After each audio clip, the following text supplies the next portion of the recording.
Egunon eta ongi etorri jardunaldiotara.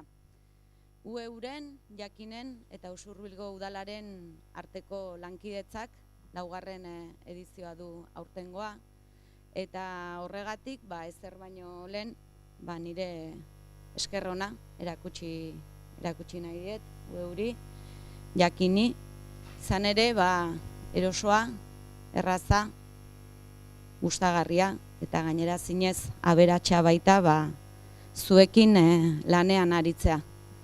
Ohorea da guretzat halako bidaide bikainekin, egitasmo partekatu honekin bat egitea, eta gainera gutxienik beste 4 urtez jarraitzea.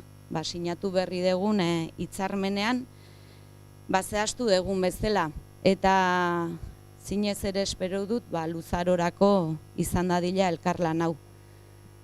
Zakite aurkezpen askori behar duten, baina hala egitea dagokit, alboan ditudan maikideak aurkeztea tokatzen zait.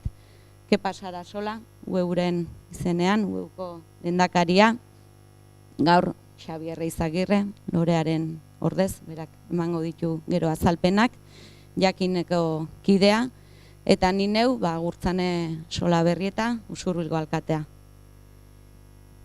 Lehen esan dudan bezala, sinatu berri dugun hitzarmen horretan, zehazten da zer eginkizun eta zer ardura duen erakunde bakoitzak jardunaldi hauen barruan, eta guri Usurbili gunea eskaintzea dagokigu, baina guneaz ari garenean ez gera soilikari areto batetaz, aurkoa bezalako ikasgela batetaz, herriaz ari gea, guri herria eskaintzea dagokigu, eta gure herria eskaintzen dugu hausnarrerako, ezagutzarako, jakinminarako, zer esanik ez pentsamendu askerako, eta garai hauetan are beharrezkoa dugun gauzak bir pentsatzeko eta gauzak bir formulatzeko. Seguru nago hitzordu honek mugarri bat edo lekutxo bat hartu duela euskal kulturaren agendan. Gu ala balitz noski pozik geundeke. Nola nahi den ere, lehen esan dudan bezala gu pozik gaude, orain arte egindako bideaz, eta begi honez hartzen zaituztegula hausnarrera eta nagusiki lagun artera etorri zareten guztiak. Oraintxe bizi dugun gaiari helduko dio aurtengo Jakin jardunaldiak, ezintzun bestela izan. Pandemiak, distopiak eta mundu berriak dio aurtengo jardunaldiaren goiburuak. COVID-19ak izua zabaldu du, eta nagusiki gerian utzi ditu gizarte honen gaitzak eta garapen ekonomiko jasanezin honen mugak eta topeak. Hitz gutxitan askotan esan izan dugu biluzik utzi duela sistema, eta gainera etorkizuna zalantzaz beteta daukagula, eta garaiotan batez ere ziurgabetasuna dela nagusi. Eta beraz, badugu zer aztertu, zer ikasi eta zer aldatu ez. Duela 2 urteko jardunaldietan utopiez jardun genuen, iruditegi berrien bila, eta aurten aldiz distopiaz jardungo dugu ez.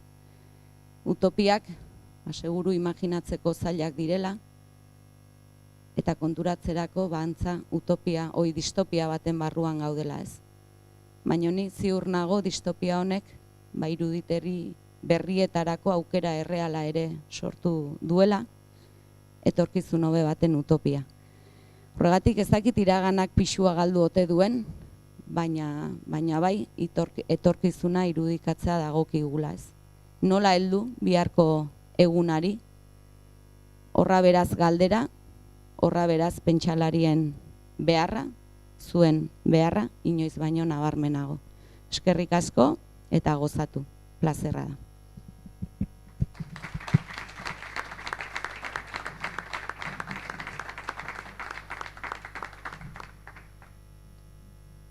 Egunon, bai? 1, 2, 3 eta 4. Hau da, 4. aldia, hau jardunaldia antolatzen dugula. Eta 4. aldira ailegatzen denean usadio bihurtzen daia. gaur egunean.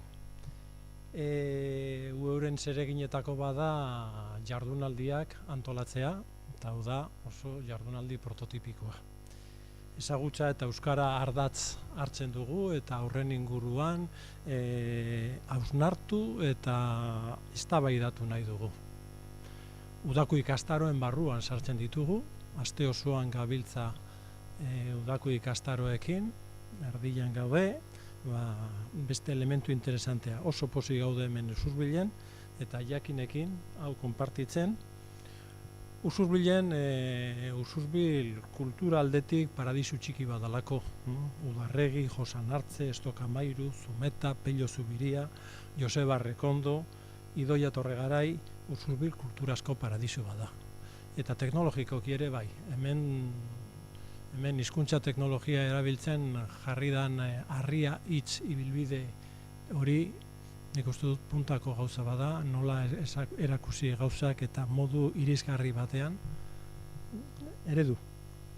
Eta noski jakin aldizkaria, jakin izan zen batuaren alde lehen apostua egin zuen lehen komunikabidea fuerte orain dela, erein egun, eta hemen dago beti hausnarketa eta eztabaidaren aintzindari moduan. Horiekin gabiltza, eta gure udako ikastaroan guk esaten dugu elkarrekin, hori da gure traola, hoixe da, hemen egiten duguna, eta oso gustora gabiltza puntu honetan.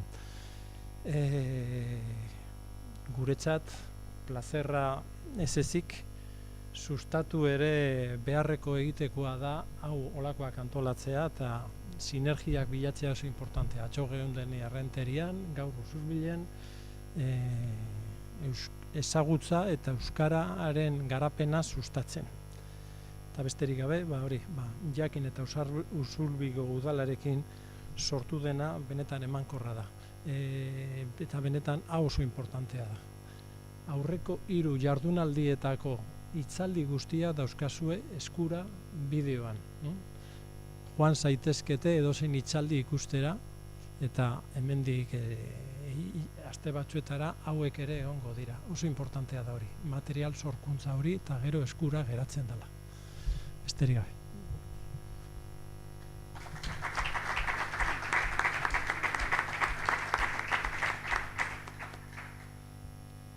Egun on denoi eta gauza bera, guretzat plazerra eta jakinentzat eta ohorea ere, laugarrenez Usurbileko udalarekin eta eurekin jardunaldi hau antolatu izana. Lore Agirrek egon behar zuen hemen, mikroaren aurrean, baina pandemiaren erdian gaude eta Tolosako azken egunetako agerraldiak zeharka, baina harrapatu du. Eta orduan albo kalte izan da eta ezin da gaur gurekin egon. Horrek erakusten du pentsatzen genuen bezala gaurko jardunaldia teorikoa bezain praktikoa ere izango dela. Agurtzanek eta Kepak esandako hitzekin lan ere erraztu didategia esan, primeran, gehiago aurreratuko dugu. Ikastaroaren motivazioari buruz, Agurtzanek oso argi planteatu du. Zein den testu ingurua, esplikazio gehiegirik eman beharrik ez dago.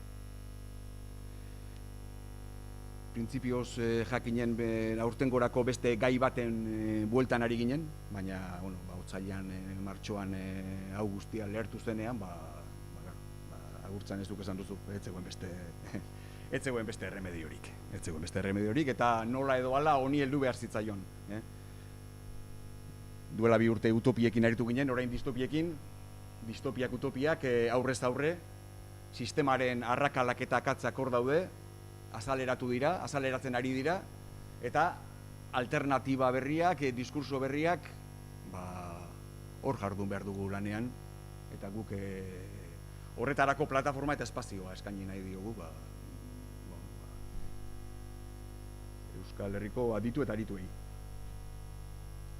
3 golpe eman ditugu jakinen, ditugu buruan pixka gai hone, pandemiaren gai honi aurre egiteko. Maiatzean aritu ginen, osatu genuen erreminta kaxa deitu geniona, hori jakineus.eus webean, sortzi bat kolaborazio, bai testu, bai bideo, gaiaren inguruan baita ere disiplina edo ikuspuntu desberdinetatik lehen hurbilketa, gogoetazko lehen hurbilketa bat egiteko, ezta? Hori gure webean hor daude, emaitza horiek, eta horrekin lotzen genuen ja, baita ere ikastaro jardunaldi hau bera, jardunaldi hau. Eta hirugarren golpea edo hirugarren hurbilketa izango da zuzen, udazkenean edo gaurko emaitzekin, gaurko hitzaldien emaitzekin osatu nahi dugun zenbaki monografikoa.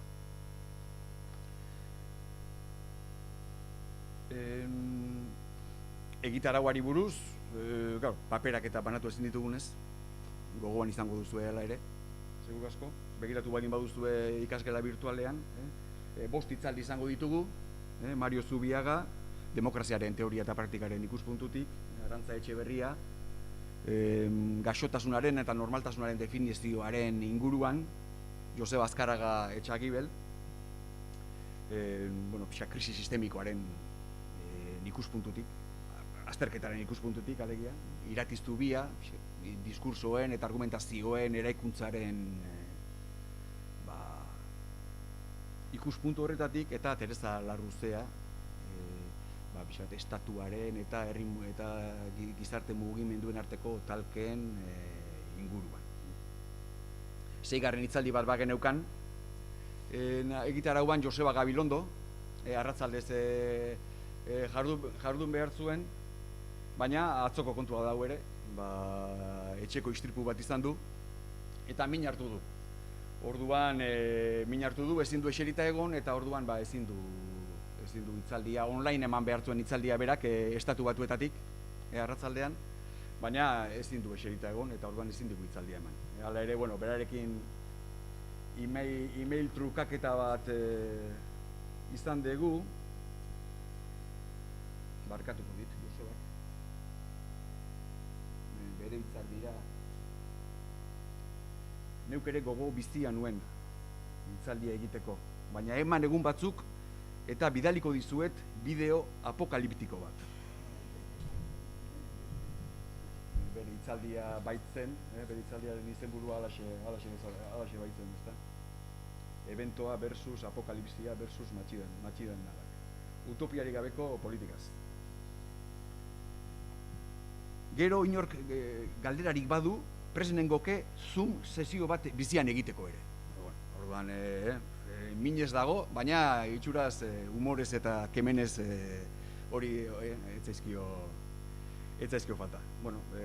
Pena da guretzat ere, Josebarekin pixkat gure asmoa bazen, ez da, ikastaroa oinak lurrak ikutu ezinik edo bukatzea denok, baina, benetan bide hori egiten digun, eta, egun batzu barru, jarraipen ematen digun.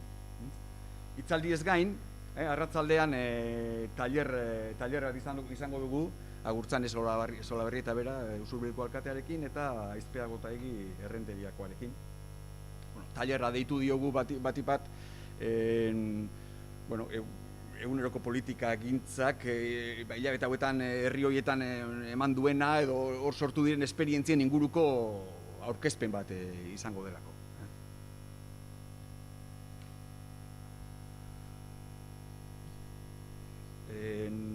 Ikastaro jardunaldi hau lehen aldiz da presentziala eta virtuala, aurrez aurre egotera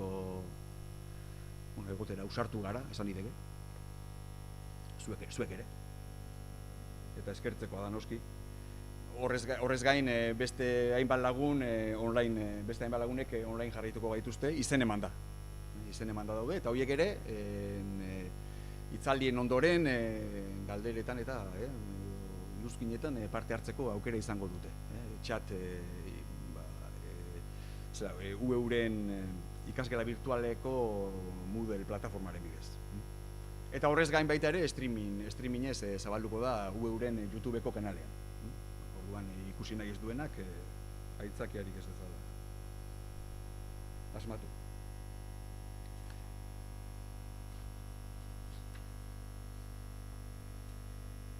denei eskerrak eman. Ona etortzera animatu zaretenei, onlineetik jarraituko gaituztuen hoi. Mila esker benetan animatu zaretelako eta bakarrik utzi ez gaituztuelako gure ahalegin honetan.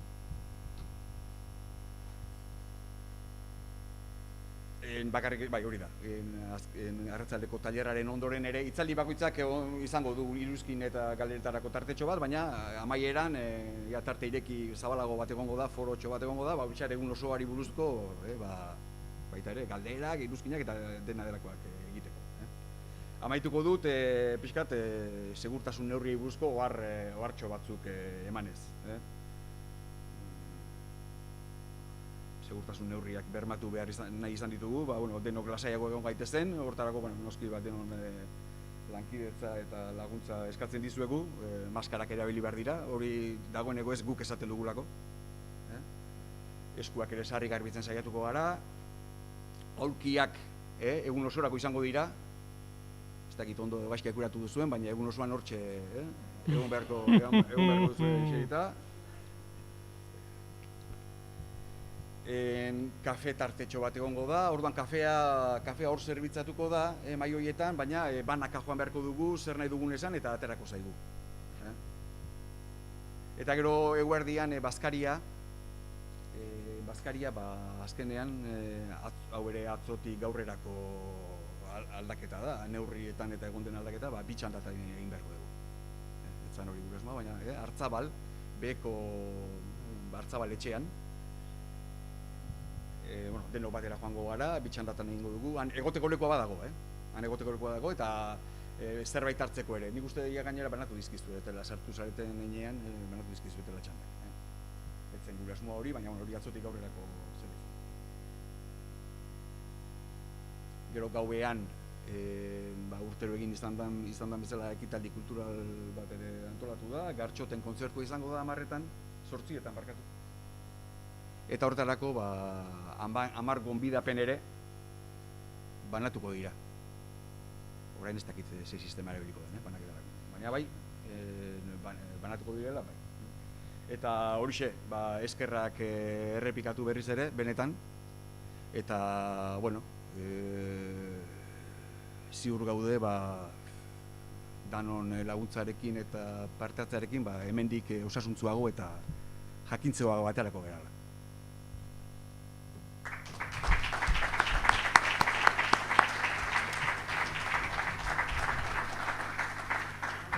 Bai, hori da.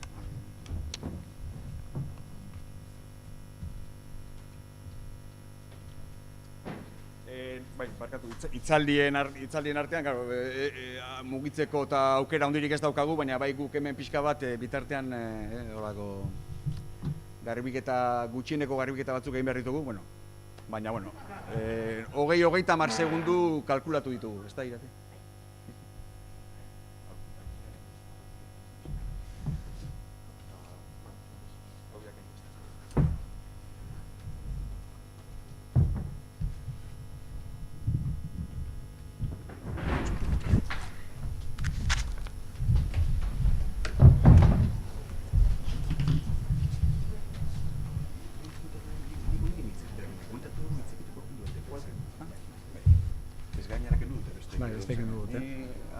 Baina, gertuago hitz egin, bai.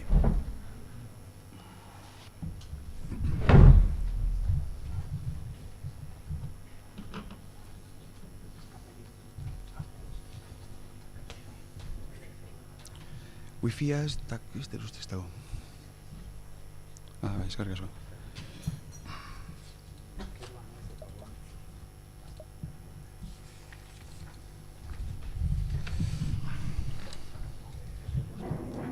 Halako jardunaldietan beti izaten da denboraren kontrolak eta beti izaten dira,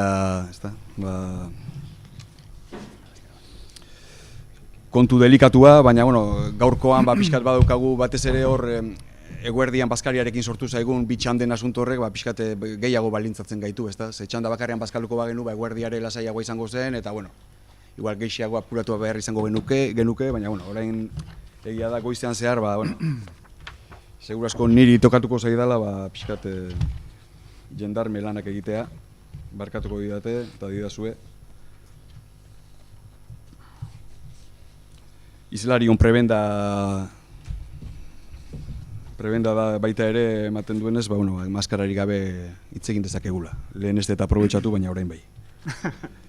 Eta, besterik gabe, Mario Zubiarekin hasiko gara. Lehen hitzaldia, Mario Zubiaga, EHUko politika eta administrazio zientzia saileko irakaslea da. Politologoa, hitz batean esateko. Erabiltzen duzu terminoa, politologo, bai. Ez dakit. Tolosarra bera, zuzenbidean lizentzia duna baita ere, eta zientzia politikoetan doktorea. Subiranotasuna Europako herrietan masterreko zuzendaritza taldekidea da. Horrez gain, EHUn baita ere parte hartuz ikerketa taldean dago, eta eman prestakuntza eta ikerketa unitateko kidea ere bada. Hainbat argitalpen ditu, eta bere ikerketa lerro nagusiak hauexek dira prozesu demokratizatzaileak, herritarren parte hartzea, gizarte mugimenduak, estatu gintza, nazio gintza, erabakitzeko eskubidea, euskal lurraldetasuna, gure esku ekimeneko kidea ere bada. Oro har, gai horiek landuko ditu gaurkoan, demokraziaren nolakotasuna, demokrazian sakondu beharra, eta pandemia garai hauetan, auzi horien inguruan, zer dagoen esateko, zer dagoen egiteko, zure da hitza, Mario. Eskerrik asko, Xabier, eskerrik asko guztioi, ongi etorriak hitzaldi salbuespenezko hitzaldi honetara. Eman izan ditut salbuespenezko hitzaldi batzuk, bizitzan zehar, baina segurunik hau izan daiteke, eta izango da, ziurrenik oraingoz, inoiz eman dudan salbuespenezko hitzaldi bizarroena, Joseba Gabilondok esango zukeen bezala, ezta? Eskertzen dizut, besteak beste, prebenda hau edo privilegia hau eukizana, zenaiko lurrinduta ikusten dugu mundua, eta betaurroko dunok maskarilakin oaitek ere pixkat ilunako ez daki, baina lurrunduagoa ikusten dugu mundua, eta orduan pixkat gardentasun hau momentu batzutan eskertzen da, ezta? Salbuespenezko hitzaldia esan dut, baina kontrara, nire tesia hain zuzen ere ez da izango salbuespenezko egoeraren deskribapena, baizik eta latinez esaten zan bezala nil novum sub sole, edo ia ezer ez dago berririk eguzkipean. Baina ia ez dago ezer berririk eguzkipean, eta ia hortan, emango dut ordu erdi luze, eta abixatzea dizut, Xabier, zimitarra hartu zazu, lehengoan loreari esan nion, eta moztu behar dan momentuan eta momentutik, nahiko nuke ere pixkat solasa ere eukitzea denon artean gai honen inguruan. Ia. Eta ia betikoa da, baina ez da betikoa erabat, edo betikotasun hortan, edo salbuespen bezala definitu daiteken egunerokotasun honetan, badaude elementu batzuk ere berriak, eta hoien inguruan pixkat arituko naiz. Betikoa esaten du, ze hor ikusten duzue Bruegel-Zaharraren margolan ezaguna, heriotzaren garaipena, eta betikoa da, 1348koa, 1918koa, 2008koa, betiko gaiak dira, eta hauxe da hemen guztiok olako bilkura bitxi honetara ekarri gaituen errudun nanometrikoa. SARS-CoV-2 deitu duten virusa. Gorriska txiki horiek dira virusak. Hori da gure laguna. Hemen ere egongo da, lasai asko, segurunik hemen ere egongo da, presente. Zuetariko baten batek izango du, edo airean egongo da, itxasoko litro batek milioika eta milioika virus ditu, gehienak ez dira kaltegarriak, eta kaltegarriak izateko gainera densidade minimo bat behar du virusak kutsagarri izateko. Hortaz, lasaia derrotatik. Hemen dago, baina hartu dezagun oraingoz lagun bezala. Eta lorearen testa ere, pentsa dezagun, ez dela positibo izango, eta negatibo emango diola loreari gaur batzu egin zioten testak. Hauxe da, esan bezala, etsai nanometriko hau, ona ekarri gaituena, eta hauxe da kapitalismo akabatzera zetorren virusa. Gero ikusiko du pixkat ze punturaino akabatzera zetorren horrek ez ote duen hain zuzen ere sendotuko, edo ze punturaino sendotuko duen hain zuzen ere kapitalismoak berez daukan logika. 18ko gripeak ez baldin zuen amaitu, ez dakit zertan, edo zergatik, plazaratu genuen, edo plazaratu zen hasieran, konfinamenduaren hasieran, benetan hemen aldaketa sistemikoa zetorrela COVID edo virus honen eskutik. Lehenengo gaika, joango naiz pixka bat, gero bilduko naiz bereziki arlo politikora, edo pixka Xaberrek aipatu duen pixkat gobernantzaren kontzeptura.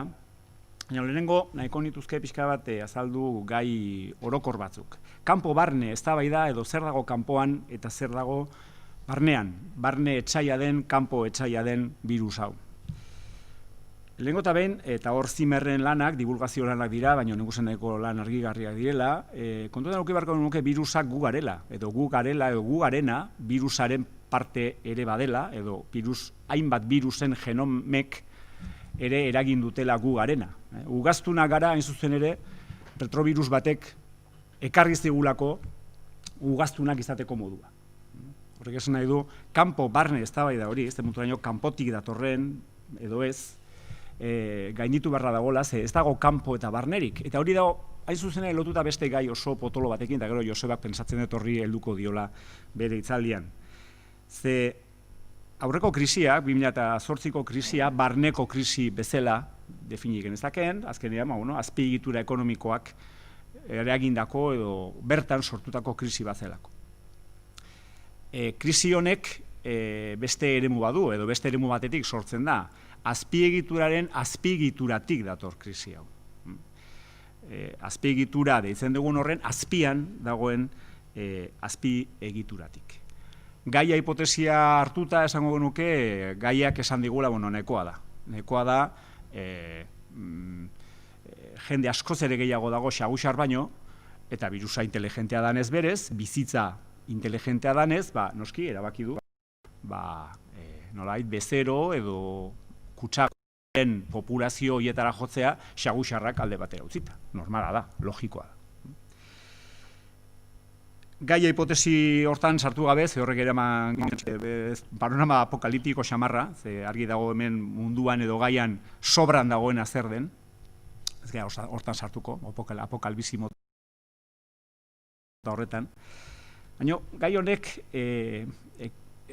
eztabaida interesgarria ekarri digu, eta hain zuzen ere da Debora Danovskik eta Eduardo Viveros de Castrok Hay un mundo por venir lanean jasotzen dutela. Konfinamenduan egon garenean, aukera izan dugu pentsatzeko mundua gu gabe eta gu mundurik gabe. Nola da edo nola iraun dezake munduak gu gabe, eta ikusi dugu nola txoriak entzuten hasi gara, edo nola hurbildu dira orkatzak eta basurdeak hirietara, nola lehen zaintzen ziren parkeetan eta belarrak nola zabaldu diren, edo hazi diren. Gu gabeko mundua hortxe dago, eta gu gabe ere existituko da eta jarraituko du. Eta gu egon geanean etxean, egon gara mundurik gabe. Gu bakarrik mundurik gabe. Mundua kendu egin digute. Gu mundurik gabe, mundua gu gabe, nik uste hori badala gai bat, virus honek ekarri diguna eta pentsatzekoa da. Krisiaren ezaugarritzea. Nola ezaugarrituko genuke krisi hau? Lehenengo gaia, ustekabea, gainditu egin gaitu. Gure osasun zerbitzua gainditu egin ditu krisi honek, gure ekonomia, gu, ustekabekoa izan delako. Izan alda. Josebak, ez dakit, bere grabatuko duen bideo horretan, edo egingo duen bideo horretan, segurunik honi helduko dio, ze oso kontzeptoren oso zalea da, eta oso ondo landu du aspalditanik, gertakizun gertaera akontezimenduarena, ezta? Ez dakizte punturaino akontezimendu hori izan den, edo aldez aurretik ja bagenekien aurriko zanik, eta ordan akonte batek izan beharko lukeen izaera berezko sorpresibo hori galdu egin den. Gainditu egin gaitu virusak, eta onartu barra daukat nire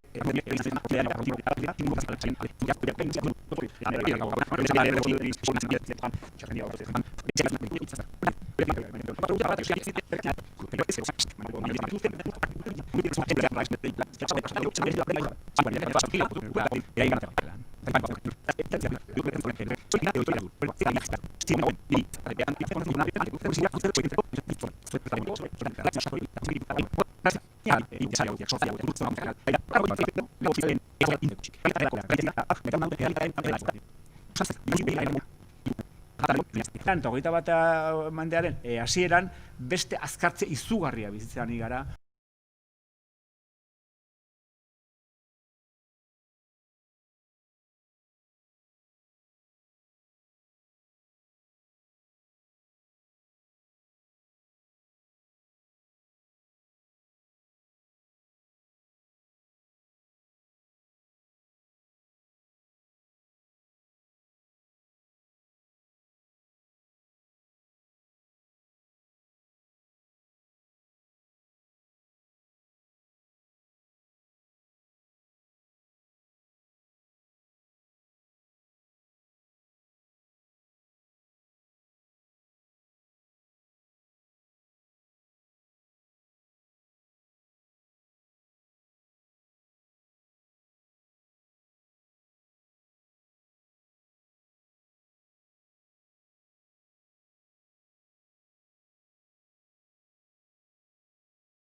modernizazioa.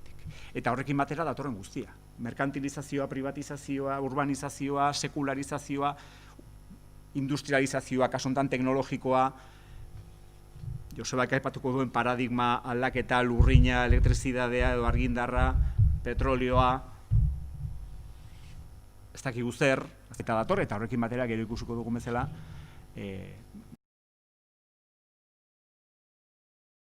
mundu maila globalean dauden eztabaida hegemonikoak, nok idatuko dituen prozesu guztiak.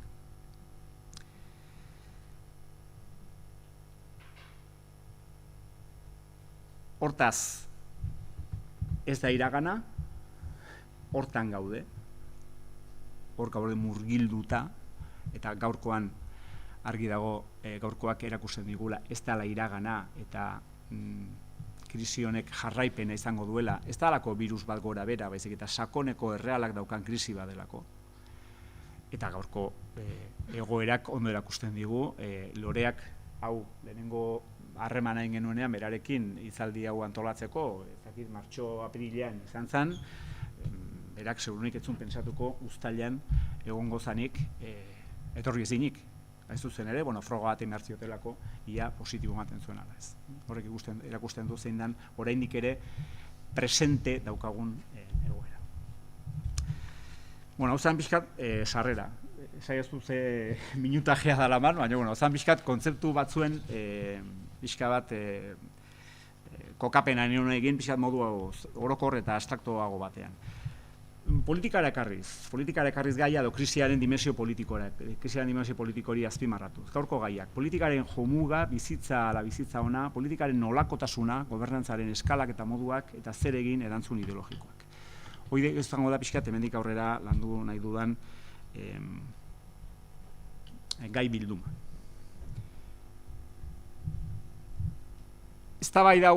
Eztabaida Michel Foucaulten lanetatik abiatuta eztabaida klasikoa. Hor ere asko idatzi da eta eztabaida interesgarriak izan dira, Foucault bera, Agamben eta Negri eta bestelako menbe nekropolitikaren kontzeptuan. Eztabaida teoriko hau azkenean berriz ere azaleratu egin da. Azaleratu edo praktikara ekarri da. Gubernamentalitate kontzeptuaren bitartez, Foucaultek esaten diguna da, momentu batetik aurrera, estatua arduratzen dela gure bizitzaz eta gure bizitza biologikoaz eta gure gorputzaz. Eta ardura hori hartzen duela eta hori nolabait ikuspegi politiko batetik kudeatu egiten duela. 8. mendetik aurrera. Gure gorputzak, gure biologia gobernatzen duela. Eta horri erantzita Agambenen homo sacer kontzeptua, esango genuke, gure bizitza zaindu, sakratu gisa, zaindu eta babestu egingo duela estatuak, eta hori dela bere lana.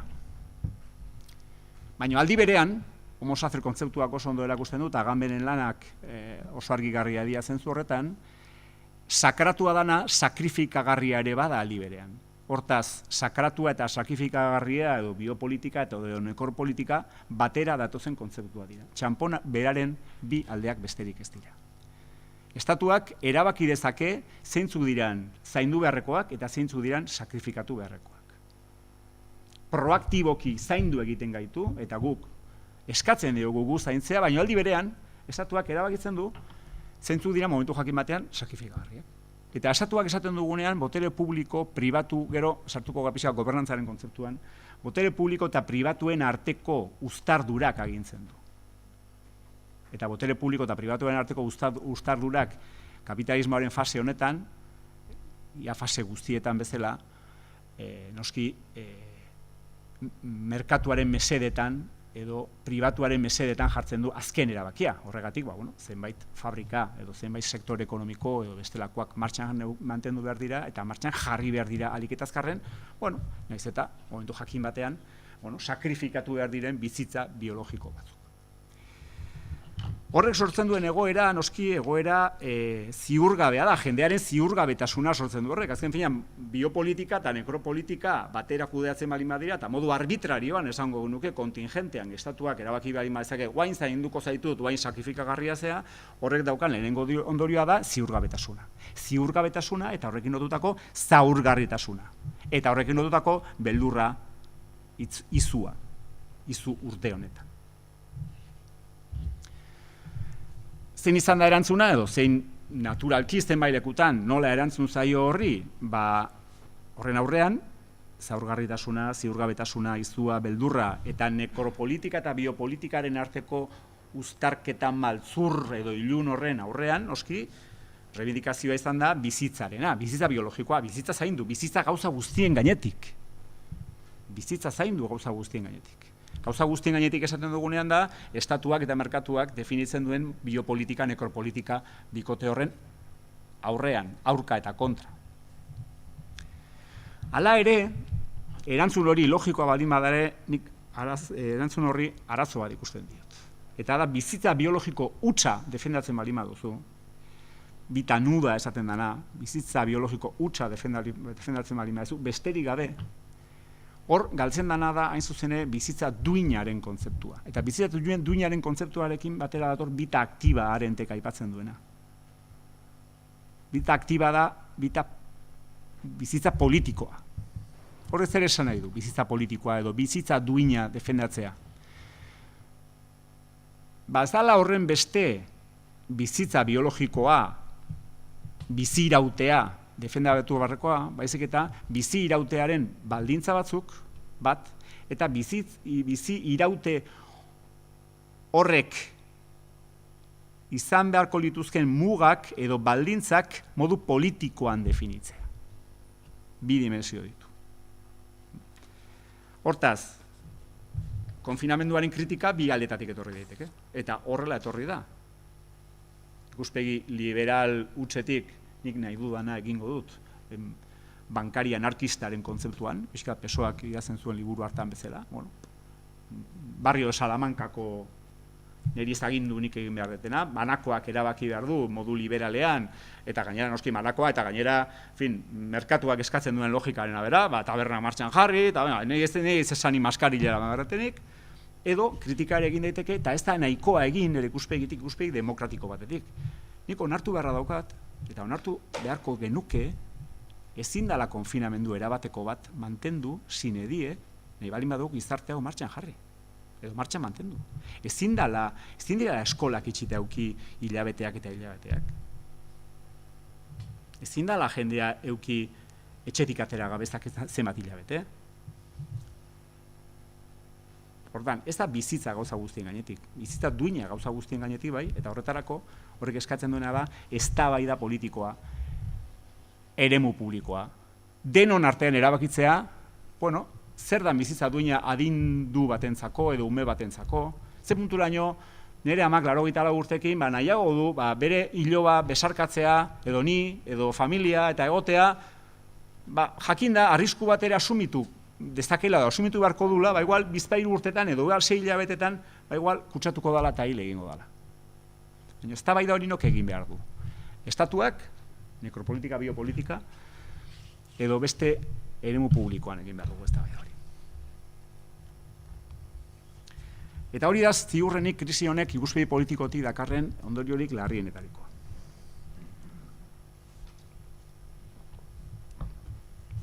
Hain zuzen ere, eremu publikoaren ukazioa, eremu publikoaren galtzea, hain zuzen ere, ondorioz, politikaren ukazioa eta politikaren erabateko galera.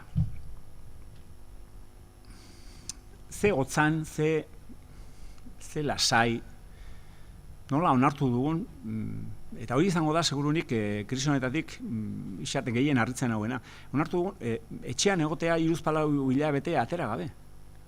Nola 6-8 hilabete, izango baligute, ez egon barko dezu etxean, atera gabe, 3-4 hilabete.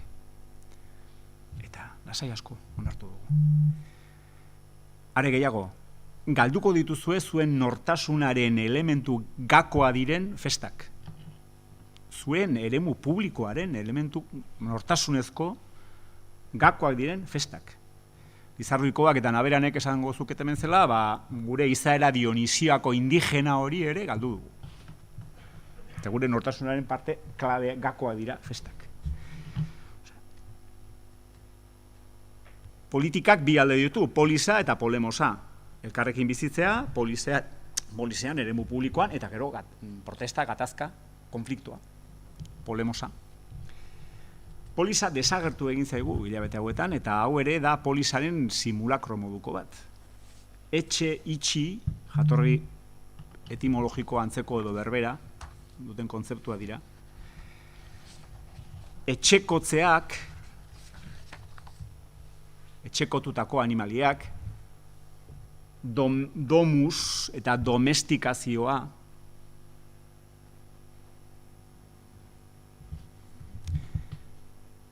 eremu publikoaren galera horren arrazoiak edo hain hotzan onartzearen arrazoiak asko dira. Hor batzuk aipatu ditut. Beldur bikoitza esango nuke birusari beldurra eta isunari beldurra. Biak izan dira argita garbi, presente egon direnak. Alde batetik zegoen, noski, kalean polizia, baina bestetik birusaren eragin ez jakina. Zegoen gainera esaterik, jakiterik, nun zegoen, nun ez, ze ondorio, larriak ziren, ez hain larriak. Erantzukizun kolektiboa, noski hori ere faktore bat izan da. Nik ez dut nahi nire burua kutsatzea, baina ez dut inor kutsatzerik nahi. Gero egon da, dimensio ja pixka freudiana sartuta, heriotz pulsioa denok daukaguna.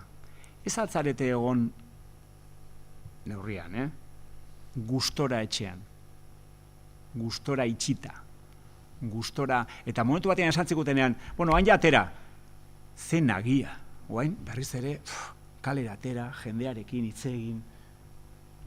Badago ere pulsio bat, askotan eramaten gaituena, bueno, kontrakziora, itxiturara, ezta? Morrontza voluntarioaren inguruan, azkeneko jakinek aipatzen du zer sarrion handiak, morrontza voluntarioa ere bada beste klasiko bat, ze punturaino obedientziarako sena dugun, neure batean, ez dakit genea, baina sena bai. Eta gero jarrera estoiko hori, ez da, estoizismoa, bueno, a ber, ez da, hilarri, alasai hartu dezagun, etxean egon gara badima, egongo gara etxean, guazen egokitzea, hau da bizitza horrelakoa da, ez dugu etengabe derrigorrez enfrentatu behar errealitatea. Eta, bigarrena polemosaren desagertzea. Norena da kalea, fraga pozik egongo zan. Norena da fraga, bueno, ezakit hemen, jende gazte asko dago, eta fraga igual ez du inok ezagutuko, baina fraga Franco ministroa zanak, eta gero Alderdi Popularren fundatzaile eta presidente, bueno, momentu jakin batean, 76. urtean esaten duen, kalea nerea da. La calle es mía, esaten zuen. La calle era suya. Argi dago, kasu honetan, kalea, baina kalea esaten dugunean zan, eroskin zinpeko guardiatik Espainiako ejertzitora, autoritate bezala definitzen dituen guztiak egon direla beraien paradisuan. Aginduak eta aginduak eta aginduak eta bronkak eta bronkak eta aginduak ematen eta botatzen. Horrek noski polemosaren elementuan badauka eragina. Polemosa politikaren beste dimensioa, bigarrena, politika, protesta, ekintza kolektiboa, mobilizazioa. Zeintzuk izan dira ere mobilizazio eremuak? Balkoian egin genduen aberri eguna eta sareak. Mobilizazioaren dimensio hori aztertzen manima dugu, daukagu mobilizazio diskursiboa, sareetan etengabeari dana, mobilizazio arautua, hauxe mobilizazio arautu bada, metro terdi, maskarillak, ikusi ditugu zenbait manifestazio, zenbait konzentrazio, denak txintxo. Eta gero, mobilizazio arautu gabea danez, arautu gabeak ez du inongo aldaketariek izan. Inongo, batzuk izan ditu, baina, bueno, arautu gabea danez, harri batzu bate barbari madia, botako ditugu, ez ditugu harriak desinfektatuko aldez aurretik, ez dauka inongo zentzurik. Baina, mobilizazioaren eta protestaren dimensio horrek ere, aldaketak izan ditu, eta ez dakigu ze aldaketa izango dituen etorkizunean. Hemen naotor nire teknofobia, teknofiliarekin, batzuk ezagutzen duzue pixkatzen dan horren inguruko jarrera. Urrezko kaiola digitala. Eremu publikoa, kaleak endu digutenez, kalearen simulakro edo mundu paraleloa, nolabait esan da, kale paraleloa sareak izan dira. Urrezko gaiola digitala aipatzen du, ze hor ambivalentea edo trivalentea esango nuke izan da sareen eragina. Disiplina, errendimendua eta harremanak. argi dago, iraultza teknologikoak behar zuen bultzada eman diola krisi honek. Zoom, Jitsi, Collaborate, Moodle, itota gaude tresneria horrekin guztiarekin. Eta telelanak, noski, produktibaren azkundea, datua merkantzia gisa, aipatzen genuen hor, Erik Saden, Mark Fisher, edo, era gutxi, Graduak Lamatia, Nura Aristimuñok ere lantzen zuen gai hau, ze punturaino, azkenean, kapitalismoaren muinean dagoen merkantzia, eta gaur egun merkantzia datua da, ugaldu egin den, eta azkenean esatezu, lehen baino gehiago funtzionatzen ari da kapitalismoa. Kapitalismoa ez da bakarrik kotxeak egitea, kapitalismoa momentu da kapitalismo kognitiboa. Eta zentzu hortan, kognizio aldetik, izugarrizko produkzioa izan dugu. Mundu paraleloa da, eta paraleloa den neurrian virtuala ere bada, neurri batean virtuala ze zentzutan, kaleak berdintzen gaituen bezala, eta eskolak, eta espazio sozial fisikoak berdintzen gaituen bezala, espazio virtualek desberdindu egiten gaitu. Lehengo klase arrakalak, zein ez zeukan lan finkoa zeineke, zeinek daukan zeineke, zeinek egin dezaken dela lana zeineke ez, emakumearen posizioa zein dan etxe barruan, etxetik kanpo, domestikatzeak zer suposatzen duen. Klase arrakala hori guztiak gero handitu egin dira edo berria sortu zaizkigu, oso bitxiak. Zeinek dauka balkoia, zeinek ez, balkoian eguzkiak jotzen duen, ez duen jotzen, zeinek dauka txakurra paseatzeko zeinek ez, umeak etxean dituenak, etxean ez dituna, bikoteakin bizi dana, bikotean bizi ez dana. Sortu zaizkigu klase arrakala berri batzuk. Baina hemen, ikuspegi teoriko batetik batez ere interesgarriena ez da horren beste, hori bada, baina ez da hori bakarrik, beste gai bate badago hor, eta da, azkenean eztabaida teoriko bat oso bitxia, oen dela 6-8 hilabete, urtebete, bi autoren artean zegoena, Byung-Chul Han eta Foucaulten artean, pixkat argitzearen ia ze gizartetan bizi ginen. Gizarte positiboan, edo gehiegizko positibotasuna daukana, edo gehiegizko negatibotasuna daukana. Hortaz, gizarte disiplinarioa, hau ezin dezu egin, Foucault, edo gizarte errendimenduaren gizartea, Fisher edo Friedrich edo Byung-Chul Hanek aipatzen dutena. Zuk egin ahal duzu, eta egin ahal duzunez egin behar duzu. Eta zuk zure burua, jopu gisa, sartu behar duzu, ahal duzun hori ahalik eta gehien esplotatzen, akitzen, ustiatzen. Yes, we can, eta orduan, ahal balin badezu, egin behar duzu, baina zure buruarengan sortzen duzun persioa. Byung-Chul Hanek esaten du, ja gizarte disiplinarioa desagertu egin dela, eta ja errendimenduaren gizartean gaudela. Autoesplotazio, tresneria hauekin guztiekin sortzen ari garen autoesplotazioan. Krisi honek ekarri duena da bien arteko kombinaziorik gaizto eta txarrena, ze biak izan ditugu batera. Gizarte disiplinarioa eta errendimenduaren gizartea.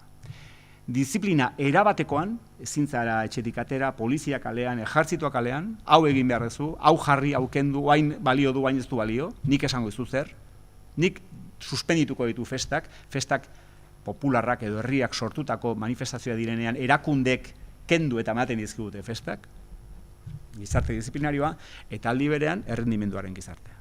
Ze errendimendua ez da eten, eta errendimendua nik egia da ezagutzen dudala batez ere gure eremua, hezkuntza eremua, eta hezkuntza eremuan gainera dagoen autoesplotazioa bikoitza da. Ez da bakarrik berez tresneria honek eta telelanak eta bestelakoak ze punturaino, askea zera edozein momentutan lan egiteko, zuk dosifikatu, ze ordutan, noiz, eta konziliazioa, noski, konziliazioa, eta egunero, eta ordu txikiak arte, eta asteburutan, eta hau da, pixkat, baina zuk erabaki noiz egin nahi duzun. Hezkuntzan gainera dauka beste plus bat, eta da, bezeroa ez dela bezero hutsa, ez dela kliente bat hor daukazuna, egingo dut kliente honek ez bezeroa dia, ezagutzen dituzun ikasleak. Eta igande batian, arratzaldeko 8:00 9:00 gradua mailerako lana asteazkenean daukanean, esaten dizuna, eske hau nola jarriko nuke, bilografia hau nola jarri beharko nuke? Nik ezin diot esan dizu, barkatu, astelehenetik aurrera. Ez, astelehenean orkestu behar gradua mailerako lana. Hortaz, oso kombinazio gaiztoa dago errendimenduaren gizartea eta gizarte disiplinarioan artean. Eta azkar amaitzen, azkeneko partea. Gobernantza zaharberria. sartuko gara pixka arlo politikoan.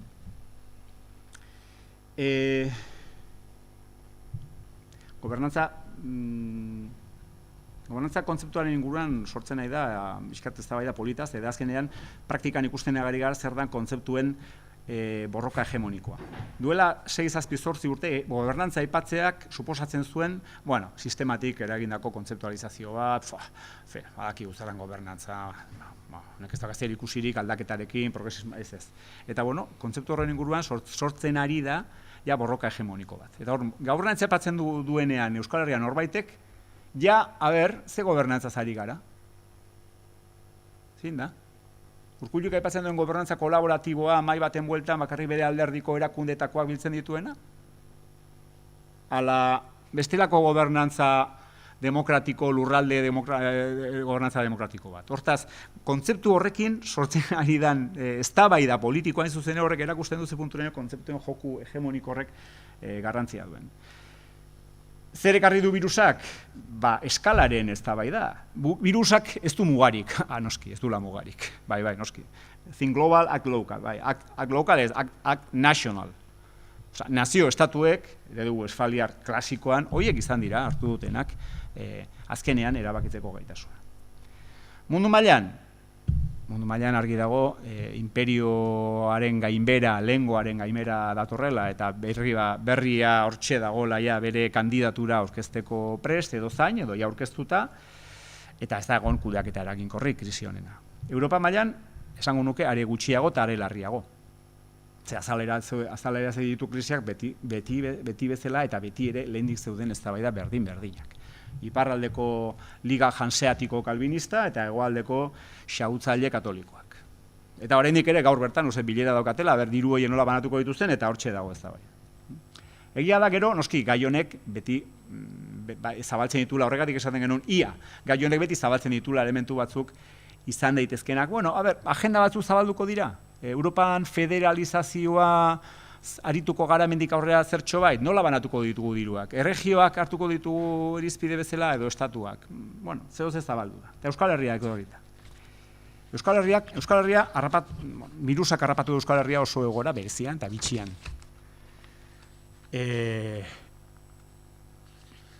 Elkargoan, lidergo ia esango nuke soberanista bat. Nafarroan, lehen ministro berria Frantziakoak esan du separatismoaren kontrako lege bat egingo duela. Argi dago, kezkatuta dagoela, separatismoaren kontrako lege bat, ez dakiz lege mota izango den, baina, esan du. Ikusi du, hasi direla pixka bat regioak asaldatzen eta beraien soberania reivindicatzen. Nafarroan aldaketa sistemiko historiko bat, oraindik ere egonkortzearren eta autonomia erkidegoan hauteskundeen zen gobernurik gabe. Zer erakutsi digu virusak ikuspegi politiko batetik autogobernuaren mugak, erregio zatikatua gara, eta hortaz zirte edo zarte egiteko posizionamendu hortan, virusak agian hori ekarriko dugu, pentsa dezagun zirte edo zarte egiteko behar hori, edo erregio zatikatuaren eta mugatuaren bidean jarraitzen dugu, pixkat egokituz dagoen egoerara, edo heltzen diogu gai honi benetan serio eta autogobernu blindatu fundamentuzko bat eskuratzen dugu epe laburrean. Gobernantza kolaboratiboaren gabeziak, lehen aipatu dut. Gobernantza kolaboratiboaren gabeziak azken finean 40 urtetan indarrean egondan gobernantza eredu baten krisia erabatekoa. Sartuta genean krisi horretan, baina virusak areagotu egin du krisi hori. Oso agerian utzi du, biluztatzailea izan da virusa. Zaldibarren ere ikusi genuen, zentzan gobernantza kolaboratibo mota baten krisia. Horregatik ez da ezer berririk gertatu, baina honek oraindik gehiago azalaratu du nolakoa izan den orain arteko gestioa 40 urte hauetan, eta oraindik ere eragile batzuk ez dutela liseritu eta irentzi etaren amaierak ze aldaketa suposatu duen herri honetan. Eta oso modu gordinean esan da, pastela banatu behar dela. Eta pastela banatzea, serio banatzea dela. Gobernantza hortan ezin direla erakunde publikoak eta lobby pribatuak beraien artean ezin dutela bakarrik kudeatu herria. Eta hori dago lotuta azkeneko gaiarekin, eta da publiko-pribatu komuna berrorekatzean. Rebendikatu dugu noski, botere publikoa, publikotasuna. Botere publikoen lana, ardura, erantzukizuna. Baina, kontutan izan gabe batzutan, botere publikoaren reivindikazioa, botere publikoa interes pribatutara begira balin badago, azkenean ez da botere publikoaren reivindikazio bat. Eta hor ja hasita zegoen bestelako dimensio bat gobernantza publiko-pribatu komunarena, batez ere herrietatik datorrena, udal mailetatik datorrena, hori txertatu behar dezula sistema politikoan. Hori ez da anekdota bat jada. Eta krisi honek erakusten du gainera, kudeaketa hori udal mailan, toki mailan asko zero beto egiten dela, ze oso ondo ezagutzen du udalak bere herria, eta badaki nola kudeatu olako egoera bat. Amaitzaldera, bai, 0 minutu. Bi irudi, azkeneko bi irudiak. Salbuespenaren kudeaketa demokratikoa. Hori, bai, esatea erresa da, baina salbuespenan kudeaketa demokratikoa ez da inoiz erresa. Eta askotan ere, gaur goizean entorren irratian entzuten Murga sailburua, eta batzutan pena eta guzti ematen dizu. Benetan, pena, baina ez bera dalako, edozein agintari politiko kolako egoera bat kudeatu behar duenean, ez jakintasunean, jakinda zenbat interes dauden kuruzatuta, honi kaso dute baino, beste honi kalte ingo diot, eta kontrol demokratikoa gaina tartean dagoela, benetan zoramena da. Erakunde publikoetako ardura honek pena ematen didate eta berdin ze alderdikoak diren, berdin zait. Ze badaki ze zaila dan, holako gai bat kudeatzea. Erromatarren garaian gainera hori oso ondo bazekiten nola kudeatu behar ziren olako gaiak. Salbuespen egoeran, diktadura bat ezartzen zen, senatuak bere eztabaida antzu xamarrak uzten zituen, deliberazioak eta alde batera uzten ziren, ezan agoraren gaia, miliziaren garaia zen, eta orduan diktator bati uzten zitzaion errepublikako botere guztia. Eta gero noski, Erroman, azkenekoak enduta, azkenekoak iazun itzuli, botere hori, gero boterea itzultzen zen senatura. Gurean, tamalez, ez dago jada diktadura komisariorik. Esango genuke diktadura soberanoa dugula Carl Smithen kategorietan. Diktadura soberanoaren egoeran gaude, eta ez da bakarrik aipatu behar estatu mailan deep state edo estatu sakona aipatzen dugunean esaten ari garen hori. Hor, azpian, ze punturaino, egoera bakoitzera egokitzen den zuzenbidezko estatua, horrek erakusten du diktadura soberano batean bizi garela. Zuzenbidezko estatua eta legea ari da egokitzen etengabe jerarkia normatibo guztia pikutara botata, momentuan konpondu behar den egoerara. Eta hori diktadura soberano bada. Momentu, azken astean, hauteskunde batzorde zentrala apurtu egin du sistema juridiko guztia hauteskundei dagokienean. Lege organiko aldatu gabe, kontrol jurisdikzionali gabe, Junta Elektoral Zentralak erabaki du nola bozkatu behar da, zein bozkatu dezakeen, ze baldintzetan. Junta Elektoral Zentrala, edo hauteskunde batzorde zentrala, ez da organo jurisdikzional bat. Epaia daude, noski, hauzete goreneko epaia daude, baina gero daude oso fidagarriak ez diren zientzia politikako katedраdunak. Eta ezagutzen du pixka panorama. Eta horiek lege organikoa jerarkia normatibo guztia pikutera botata, erabaki dute, zein dan demokrazia baten gailurrean dagoen fenomeno baten kudeaketa. Hori diktadura soberano bada. Larrialdietan zailtasuna daude eredu Habermasiar ideal horri bide emateko. Mai inguruaren eredua zaila da kudeatzea krisi egoera batean. Krisian momentuko kudeaketan zaila da. Jakinda, mai inguru hori modu batea edo estera gondala, ze batzuk biltzu dira mai inguru horretan batzuekin erabakiak hartzeko. Ez ditugu ezagutzen, baina honek badakita ziur nago, Jaurlaritzak zenbait erabaki hartu dituenean, mai inguru hortan bildu dituela erakunde publikoak eta alderdiak ez diren eragile batzuk. Eta horiek ez dira gardenak izan bilera horiek. Gero izan dugu beste, eta hori da, mai inguru oligarkikoa.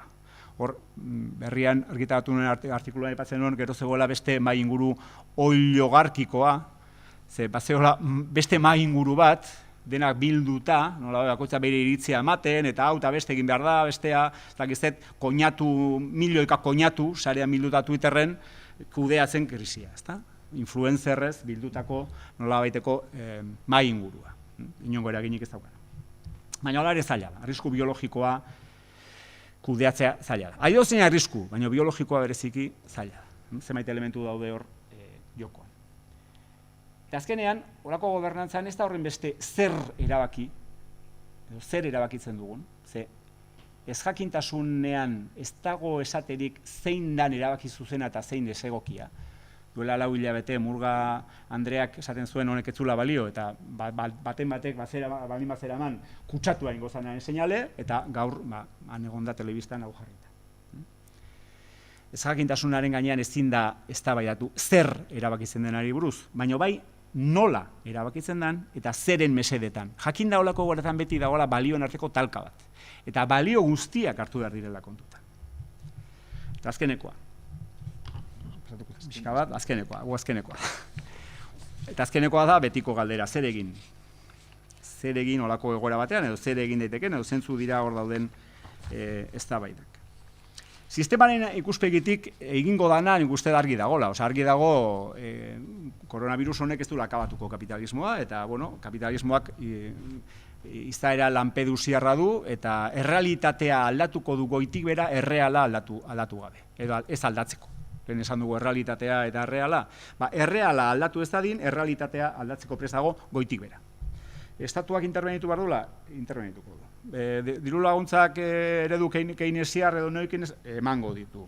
Nazionalizatu behar dela zehoze, nazionalizatuko du. Baina logika azpikoa ez du aldatuko. Horrek esan edu, modernizazioaren uin horretan oraindik ere gaudela. Eta eztabaida globalak, eta Txina, eta besteak, hori ez da, hori badoa. Horren aurrean zeintzu dira somatu daitezkeen erantzunak. Simon Krisilik eskema bat planteatzen du pixkat egoera zibilizazionala hau krisi aurretiko lanak dira hauek guztiak. Pixkat erantzun ideologiko horiek pixka bat azaltzeko edo horien inguruko hausnarketan laguntzeko. Berak berizten ditu 2 erantzun. Gero pixkat nik egokitu ditu beste kontzeptu batzuk. Bat, nihilismo pasiboa, nihilismo aktiboa eta baikortasun aktiboa. Nihilismo pasiboaren erantzunak 2 aldaera izango lituzke. Eremitikoa eta hedonista. Ikusten bari badugu pixkat zentzu diren, batez ere nihilismo pasibo eta aktibo erantzunak dira 14. mendean, 15. mendean, 16. mendean, izurrite, beltz eta gorri eta guztiak egon direnetan, gure zibilizazioak, gizateriak oroar hartu dituen erantzun berdinak. Berdin. Nihilismo pasiboan hartu daiteke erantzun eremitikoa edo iesaldi eremitikoa. Eremitak ziren, herrietatik, zibilizaziotik ies egiten zutenak, eta urrutiko baselizetan banaka beraie bakarrik biltzen ziren personak. Ez dakit Buñuelen pelikula hori goratzen dezuen, Simeón del Desierto, Simeón el Estilita, benetako personaje bat izan zen, zutabe baten gainean pasatu zituen 40 urte, zutabean jarrieta. Nork bere burua zaindu, autolaguntza, austeridade banakoa, eta 14. mendean olako asko egon ziren, eta esango nuke gainera, eremitismoaren arrazoietariko bat, hain zuzen ere izan zala, hori, pixkat izurriteetatik, eta batez ere herrietan zeon salubridadea ikusita, handik ies egitearen. Bigarren erantzuna, hedonista. Hedonista, carpe diem, zeinik ziurtatuko ditenen, bihar bizirik egongo naizena. Argi dago, disfrutatzea, eta disfrutatzea taldean, noski, hori ez da banaka egiten. Hori taldean egiten da, eta, ezagutu dugu, konfinamendua utzi genunenetik, gaur arte gutxienik, izan dugun carpe diem fasea. Argi dago. Erantzun, nihilismo aktiboa. Hor dago beste eztabaida bat, ez daukat demorarik hemen lantzeko, baina aukera izango dugu horrerantzean, edo beste testun batean edo. Roberto Espositok desberdintzen duen immunitatea eta komunitatea kontzeptuak. Nik uste oso kontzeptu interesgarria diala horako egoera hau definitzeko. Nihilismo aktiboa izango litzateke Joseba Gabilondok aipatzen duen irteera apokaliptikoa. Eta izango litzateke pentsatzea zerotik hasteko modua badugula zerora iristeko. Eta zeroa esaten dudanean da zerotik hasi berriz ere berreraiki mundua, berreraiki, baina berreraiki beste zero, beste itxitura batera iristeko, beste egoera utopiko perfektora iristeko, bere baitan distopia bat, segurunik, gordetzen duen utopia bat. Nihilismo aktibo horrek, bizio apokaliptiko hortan, gizartearen kontzeptualizazio immunitarioa du. Eta berdin zait hor, itxitura hori den, itxitura religiosoa, itxitura nazionala, askotan komunitarismoa edo komunitatea esaten dutenean batzuk edo esaten dugunean, batzutan honekin berdintzen da. Komunitate itxiaren etorkizunean dagoena, edo iraganetik datorrena, edo azken finean sakrifizio bat eskatzen duena. Sakrifikatzea persona, talde, indistinto, homogeneo baten mesedetan. Bai ikuspegi ezkerretik, eskuinetik, klase ikuspegitik, nazio ikuspegitik.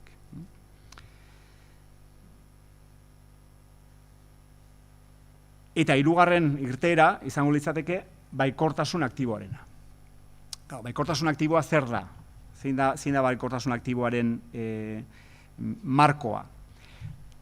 Baikortasun aktiboa da, lehen aipatu duan Hannah Arendten eta traolaren elkarrekin, esan duzu, elkarrekin ekinaren traola laburbiltzen den baikortasun aktiboa. Azken finean da, ilustrazioaren amets edo amets gaizto bilakatu daiteke, baina amets ere baden, edo utopia horren jarraipen moduko bat, komunitatea beste modu batean ulertuta. Eta ez komunitatea nihilismo aktiboak ulertzen duen moduan, itxitura utopiko distopiko bezala, baizik eta artekotasunean eta tartekotasunean osatzen den komunitatea. Espositok esaten dugu komunitatea, hain zuzen ere, sortzen dela artekotasunean, eta artekotasun horrek suposatzen du tarteak daudela, ez garela gauza bera, baina desberdinak garen arteko artekotasunak sortu dezakela komunitatearen kontzeptu hori. Nik uste Euskal Herrian bereziki hildo honetatik, hildo filosofiko honetatik badaukagula aukera garapen oso sendoa egiteko. Eta lehen aipatzen nuen praktikan publiko-pribatu komunaren arteko gobernantza ereduak, zenbait herrietan garatzen ari direnak, nik uste horren adibide argiena dira. Zaintza tartekatua hortan ere nolabait laburbiltzen dena. Azken finean, aldagai kontraesakor guzti hauen artean nolabait gauzatu daiteke edo gauzatuko da krisi honen ostekoa. Eta amaitzeko, azkeneko jakin ale potolo hori jaso nuen joan den astean, eta Azormendinen hitzak hartuta esango nuke gure mitoetan, ez dakit auzolanean, edo ez, hor badago eztabaida ere auzolanaren mitoaren inguruan, oinarrituako utopia apal bat, eta distopiaren mamua bere baitan ezkutatzen ez duen utopia apal eta txiki bat, nola baita esan da. Jakin da, beti itsasargiak izango direla utopiak, eta lotzen da pixkat iazko utopiaren kontzeptualizazioarekin. Itsasargiak direla, eta itsasargietara ezin zarela gehiegi hurbildu.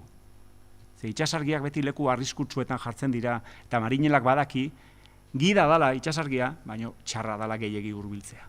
Ze itsasargiak beti haitzetan eta arroketan jartzen dira, eta horiek dira leku arriskutsuenak.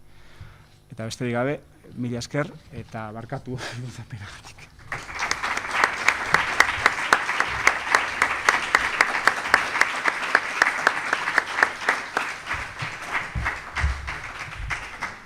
Mila esker zuri, Mario. Kafearen tarte sakratua sakrifikatzen ari gara. Baina lare tartetxo bat, norbaitek zerbait esan edo galetu nahiko balu, bai hemen, bai online jarraitzen ari zaretenok.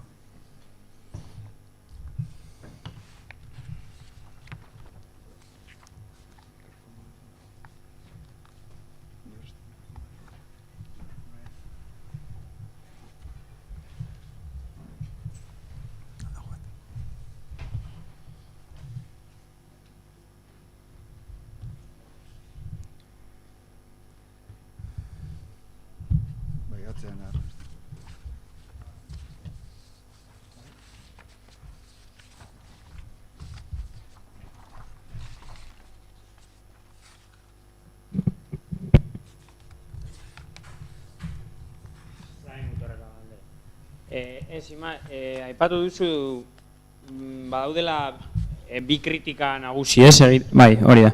Bi kritika nagusi daudela, egon direla, garai arraro honetan, bata zen jarrera bat ultraliberala edo, norbanakoarena, eta nik egiten dut da duana, inork ez dituzeraten. Eta gero zegoen beste posizio autoritarioagoa, esaten duzena, erabili dutena, akitu zen kasa, zaude disiplina apurtzen, eta bar. Karo, nik hau izan dut kriston dilema honekin. Osa, ni konfinamenduan posizionatzen nintzen gehiago, igual, joera autoritario horretara, batez ere interpretatzen duenlako, zela komunitatean bizi nahi badugu, gure askatasunaren parte bat bai ukatu behar dugula, nolabait bien komunerako. Baina egia da, hor dagoela tendentzia hori, gero erabilera. Orduan, bai, bi kritika egin daitezke, baina galdera zen bintzat, bakite imposible dela, baina zein da nolabait jokabide egokiena, edo ez dakite pizka koherenteagoa izango dena nahi dugun gizarte horrekin, ezken nik benetan dauka kriston dilema horrekin, ordan.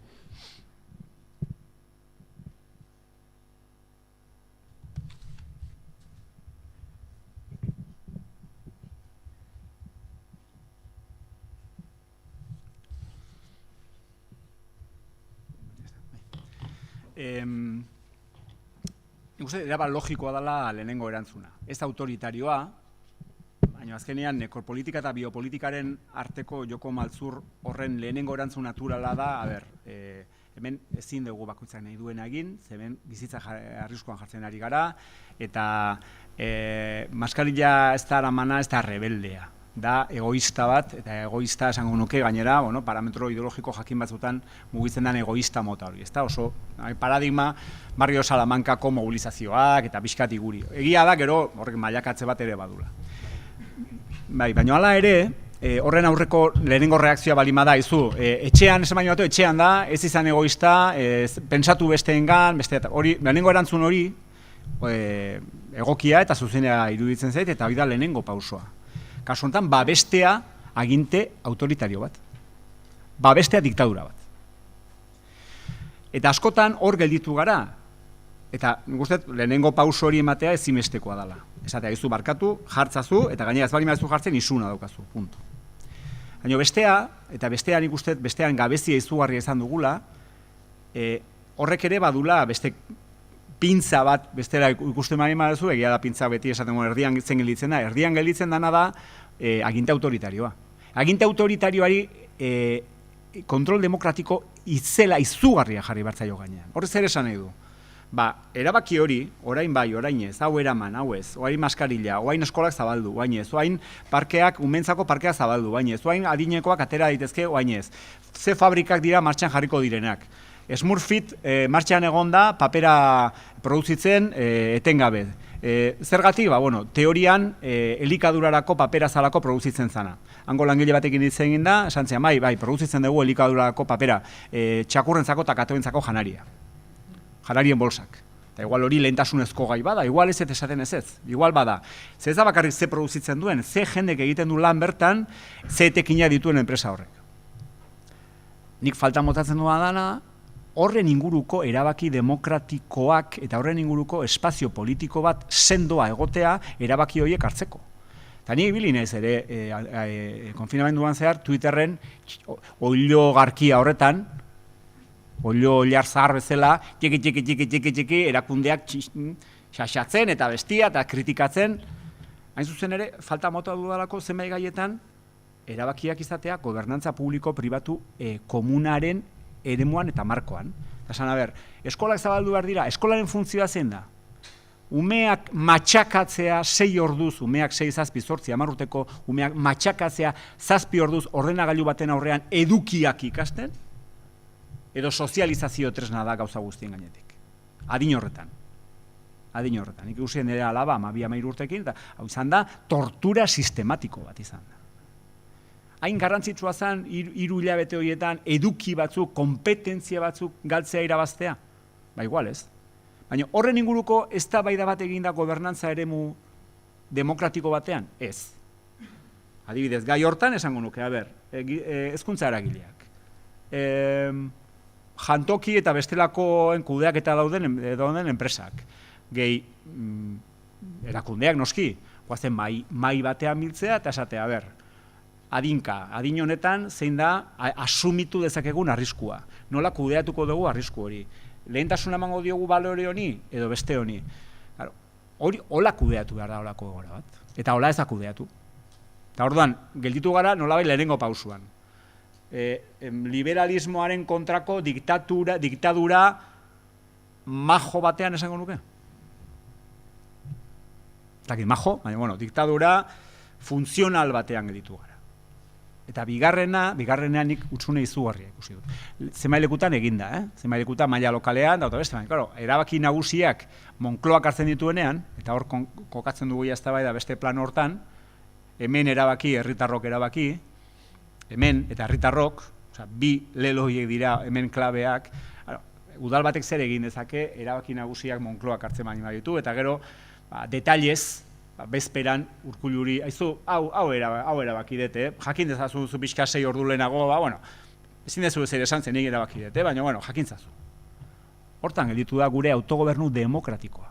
Osa, utsunea bereziki hor egon da. Eta horrek eramaten gaitu eztabaida oso potolo eta zail batera, eta da, ez dago bizitza gauza guztien gainetik. Ez. Bizitza biologikoa, bizi irautea, ez dago gauza guztien gainetik. Gauza guztien gainetik dago bizitza duina. Eta duintasun horren definizioa komunitateak egin behar du. Denon artean, partekatuta, erabaki behar dugu zer den bizitza duina. Eta gelditu gara askotan lehenengoan. Bizitza gauza guztien gainetik, pixkat autodefensa, bezala, baina libera hauen hora doaz. Bakoitza berak nahi, batzuk egon dira presionatzen gizarte zibiletik Trumpen eredura, eramateko egoera. Ikusi dugu esatu batuetan zein dan panorama. Boris Johnson hortara hasi izan, eta gero atzera egin zuen. Horregatik, hor, bigarren jauzi hori. Hori da pixkandik falta mota duana, eta ia ikasten dugun hurrengorako ez dagoenerako. Barkateko didazu ez, hitza eskatuta badago jendea, online ere bai, denbora joaten ari zaigu. Kafearen orduan sartu gara, lehen aipatu dizuet, denbora kudeatzeko arazo dauzkagula, badakit lagunak ez ditu dala egingo. Egunaren amaieran, eztabaida foro bat izango dugu, hor Josebaren itzaldian ez dago, tartea zabalago izango da, hor berrartu ditzakegu akaso, orain egin genituenak, barkatu. Bueno, hori, mila esker Mario hori berriro.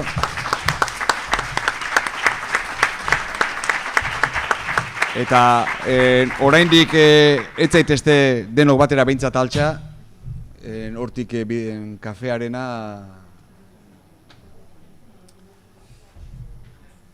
Zer ingo, zer hiru lerro edo? Zenbat lerro ingo ditugu? Hortikan lerro bat. Bueno, hori. Orduan, lerroa osatuz joan zaitezte.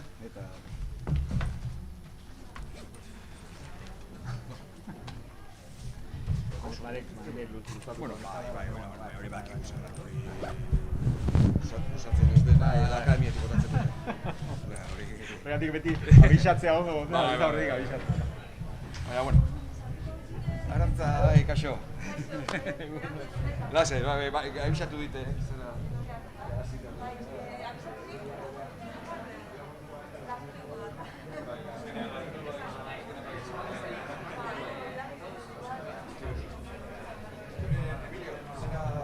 Arantza etxeberria da, gero hitz egingo du. Bueno, gero orain, gero ez oraintxe, ez da jendea. Hori da bai, horrengo da.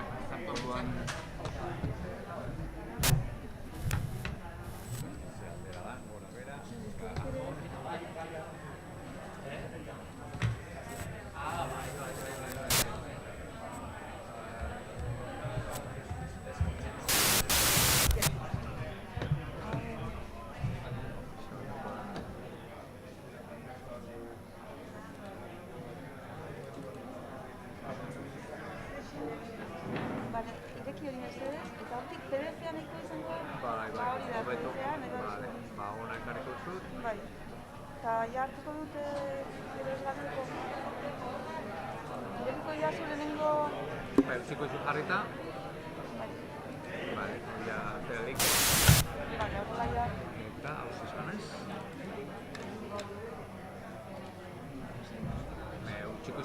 eta Bai, bai, zer edo...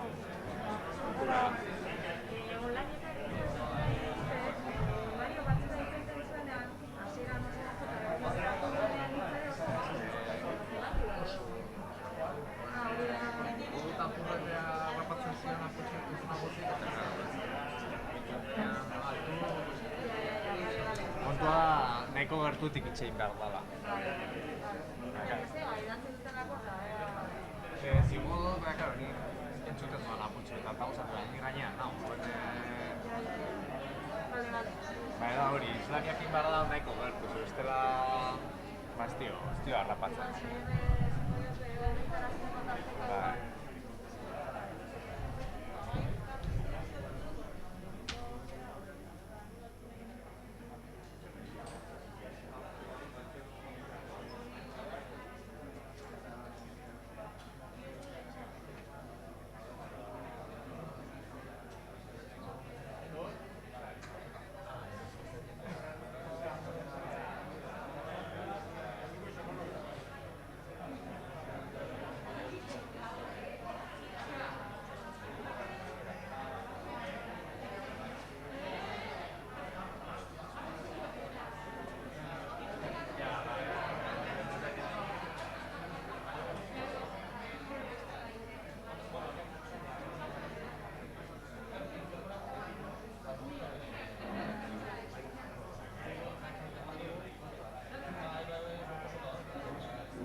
Bai, hori, zuretzako hori Marioren da.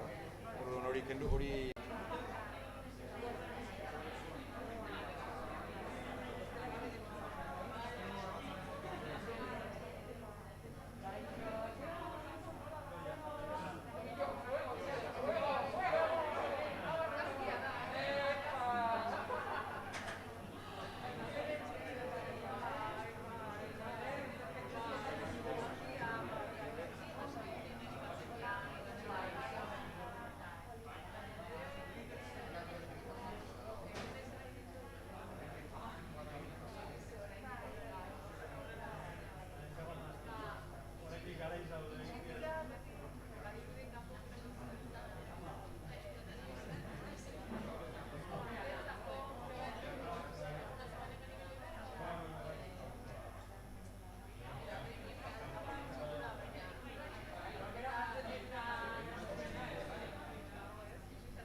Bueno, esertzen hasiko gera.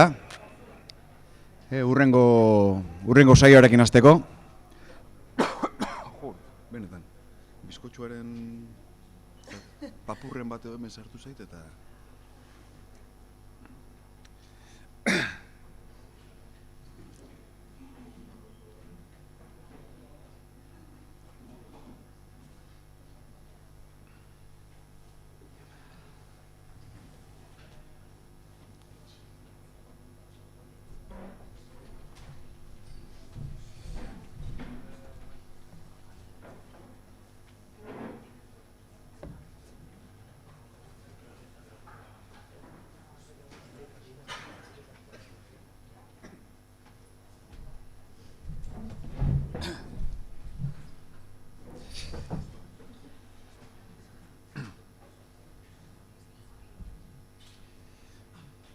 Beno, bigarren hitzaldiari ekingo diogu. Mikrobioa, gaitza, normaltasuna eta naturaren natura. Arantza Etxeberria daukagu gurekin. Ez zuretzako da, bai, hori zuretzako da.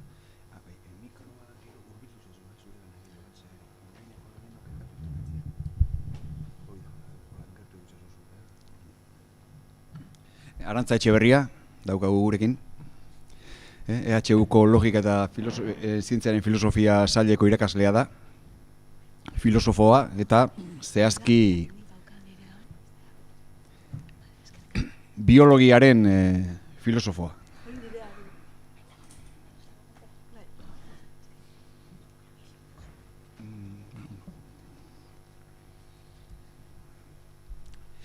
IAS Research Group on Life, Mind and Society, taldeko ikertzailea ere bada. Eta, bueno, besteak beste, bueno, hainbat argitalpen ditu, eta besteak beste berak gai hauen lantzen ditu. Autonomia eta individualtasuna, biologian eta medikuntzan, garapenaren biologia evolutiboa, heriotzaren ikuspegi biologikoa eta zientziaren filosofian zehazki sailkapenak bai zientzian eta gizartean. Fokua generoan eta arrazan jarrita. Gaurkoan gogoeta filosofiko batekin datorkigu, patologiaren gainean eta normaltasunaren gainean. Patologia eta normaltasuna zer diren, nola ulertzen ditugun eta nork ebazten duen, erabakitzen duen zer den bat eta zer den bestea.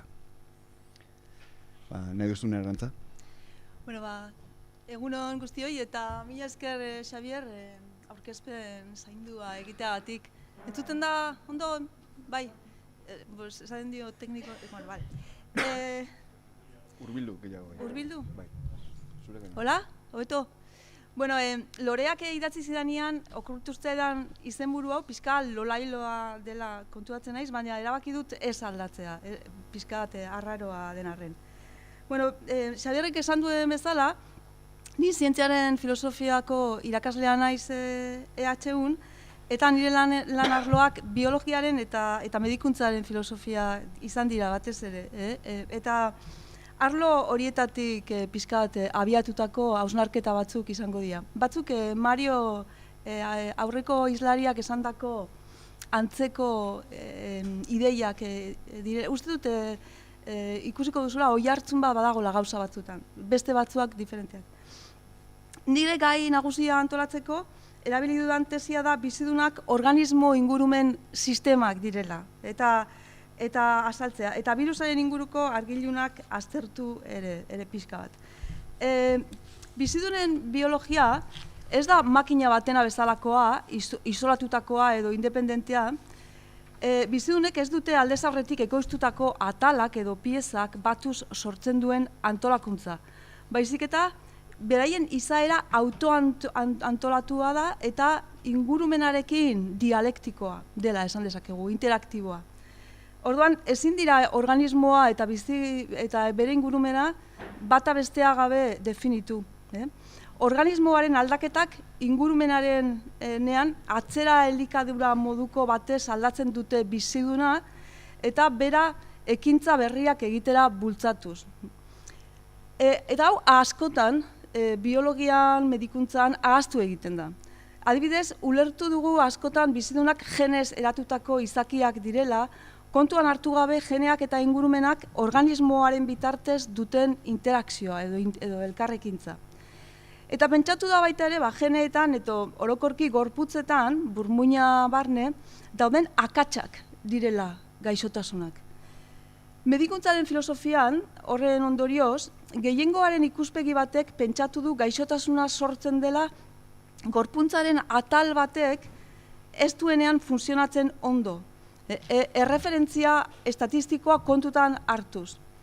Eta eztabaida asko egon dira horren inguruan. Eta pentsatu da baita ere geneak edo gorputzak aldatzen ikasiz gero, izaki ileskorrak egiteko gai izango garela. Hori izan baita, adibidez, transhumanismoak pandemia hau etorri arte behintzat aldarrikatu duena. Gizakiaren izaera mugatua gainditu egin daitekeela evoluzioa horretara bideratuz. Harari eta hainbatek eztabaidatzeko moduko kontua dela pentsatu izan dute orain arte. Baina pandemia honek nabarmen ekartzen du mahaigainera ingurumenarekin ere oroitu behar dugula. Modu askotan gainera. Egingo dana da birusarekin edo mikrobioarekin berarekin hasi, eta horien inguruko ikuspegia zeharu aldatu baita azkeneko hamarkadetan, zientzian eta filosofian. Eta horiekin batera biziari, evoluzioari eta bizidunei ditugun aurreritzi asko kolokan jarri dira. Medikuntzaren ikuspegia bera eta helburuak ere nolabait aldatuz. Hau izango da pixka bat nire gainetik begiratuko ditudan gaiak, baina batzuk denbora ondo kudeatzeko edo saiatzeko kudeatzen, batzuk ez ditut detaile guztiarekin kontatuko. Mikrobioak edo virusak zer diren kontutan hartzeko, pentsatu behar dugu edo kontutan hartu behar dugu mikrobioen gaia omnipresentea egin dela zientzian eta filosofian azkenengo behintzat 4 hamarkadetan. 1980ko hamarkadetik aurrera mikrobioen mundua berraurkitu egin dela esan daiteke eta euren rola evoluzioan eta biziaren antolakuntza orokorrean nabarmendu da, behin eta berriro. Garrantzi handiko ondorioak ekarri ditu euren azterketak. Adibidez, Margulis bezalako biologoen lanaren harira, sinbiosiaren eragina evoluzioan azpimarratzen da. Eta nola individuo biologiko berriak mutazioz baino aurreko formen arteko elkarte hibrido, sinbiotiko edo kolaboratzaileak egiteko duten joeran bilatu behar dela. Carl Weiss bezalako biologoek biziaren zuhaitza genealogikoa zalantzan jarri dute. Eta transmisio horizontalaren eragina aintzat hartuz, gero, evoluzioaren patroiak zuhaitz itxura baino, zuhaizka enredatu moduan agertzen dira. Adibidez, hor dago, ez Carl Weissek baizik eta Ford Doolittleek, baina baita ere transmisio horizontalaren biologo teoriko batek egindako biziaren zuhaitz berria, non ikusten duzuen bezala, trabez dauden transmisio horizontalak. Biziaren irudi orokorra aldatu da funtsean eta 3 zelula mota daudela esatean, bakterioak, arkeak eta eukariotak, eta hori izan zen batez ere Carl Weissen ekarpena. Gilbert Garapenaren biologo bezalakoek berri izan dute bizian individuo zatiezin homogeneoak baino holobionteak daudela. Eta horiek nabarmendu behar direla, eta beraietan, holobionteetan, mikrobioek makrobioen beharrezko atalak osatzen dutela euren arteko integrazioa eratuz. Eta beste 3 filosofo hauek, Maureen O'Malley, John Dupré, Thomas Prade, modu batean edo bestean egin dute lan, azpimarratuz, ohiko bizidunak, normalean bizidun hitza entzuten dugunean pentsatzen ditugunak, hau da, animaliak, landareak, ontxoak, horiek, beraiek deitzen diete makrobioak, mikrobioekin osaturik egotearen ondorio filosofikoak zientziaren metafisika eta praktika zientifikoak ulertzeko beharrezkoa dela. Orduan, 19. mendean, Pasterrek eta Koch bezalakoek mundu mikrobianoaren existentzia, bakteria, kontxoak eta protozoak, nabarmendu zuten, eta hauen eragina gaixotasunak sortzean. Hala ere, Pasterrek ezin izan zuen oraindik birusa aurkitu, amorruaren kontrako txertoa garatu bazuen ere.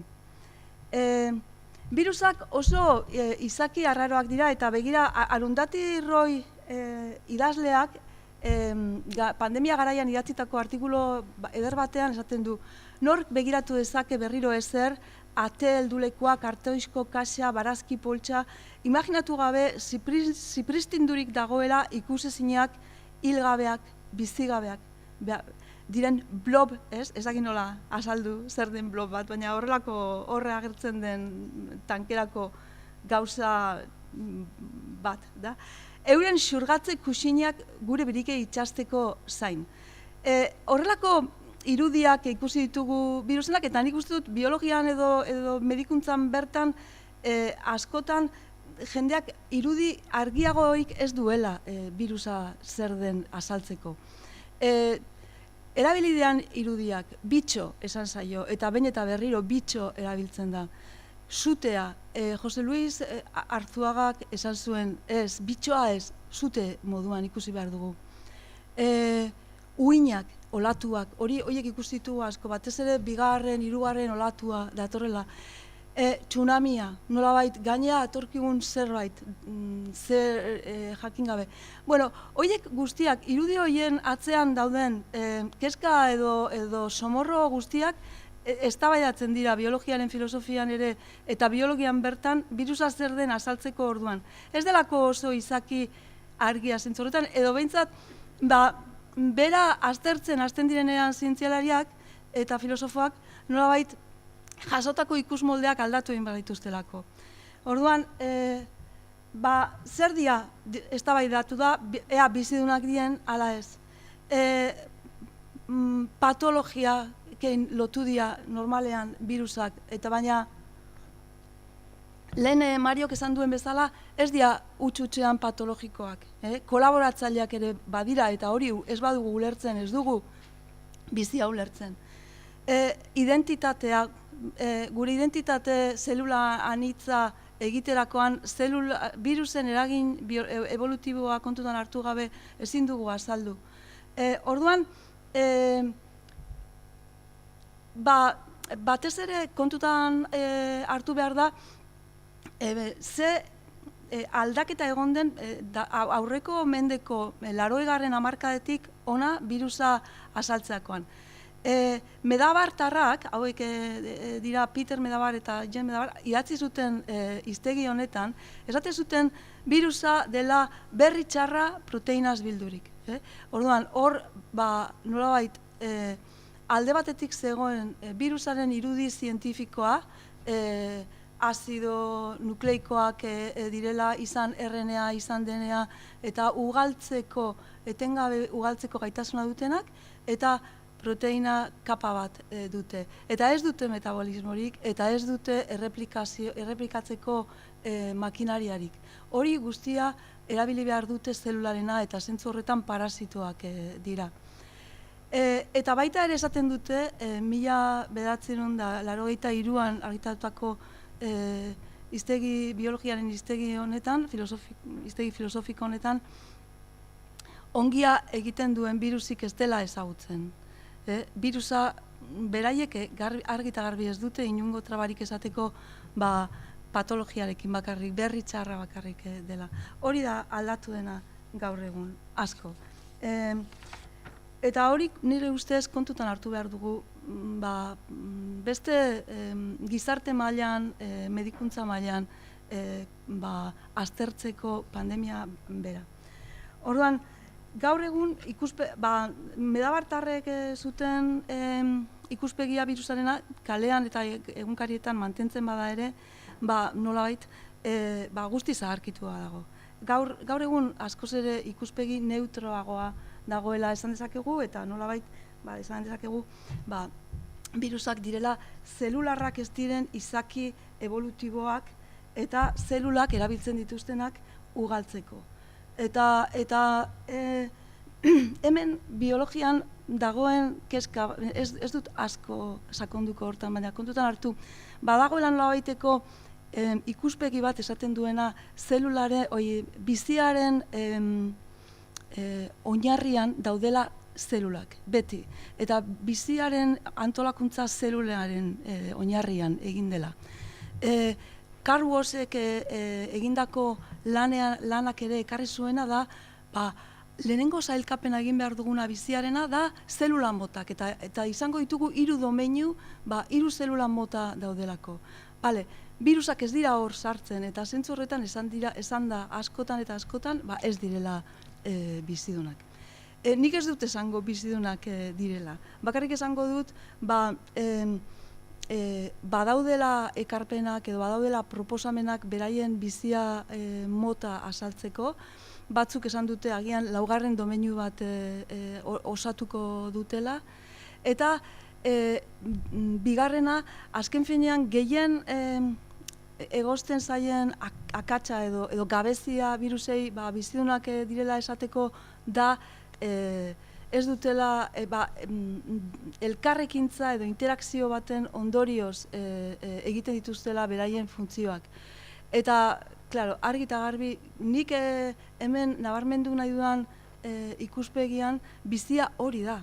Bizia da elkarrekin gauzak egitea. Orduan, hori dela eta nolabait zelula gabe ezin duenari egin bere funtzioa esaten badu diogu burujabea ez delako, ez dela biziduna, nolabait badago biziarekin lotu nahi dudan ezaugarri oso garrantzitsu bat galdu egingo genukela. Bueno, hori biologian askoz ere gehiago azaldu da. Bakarrik esan,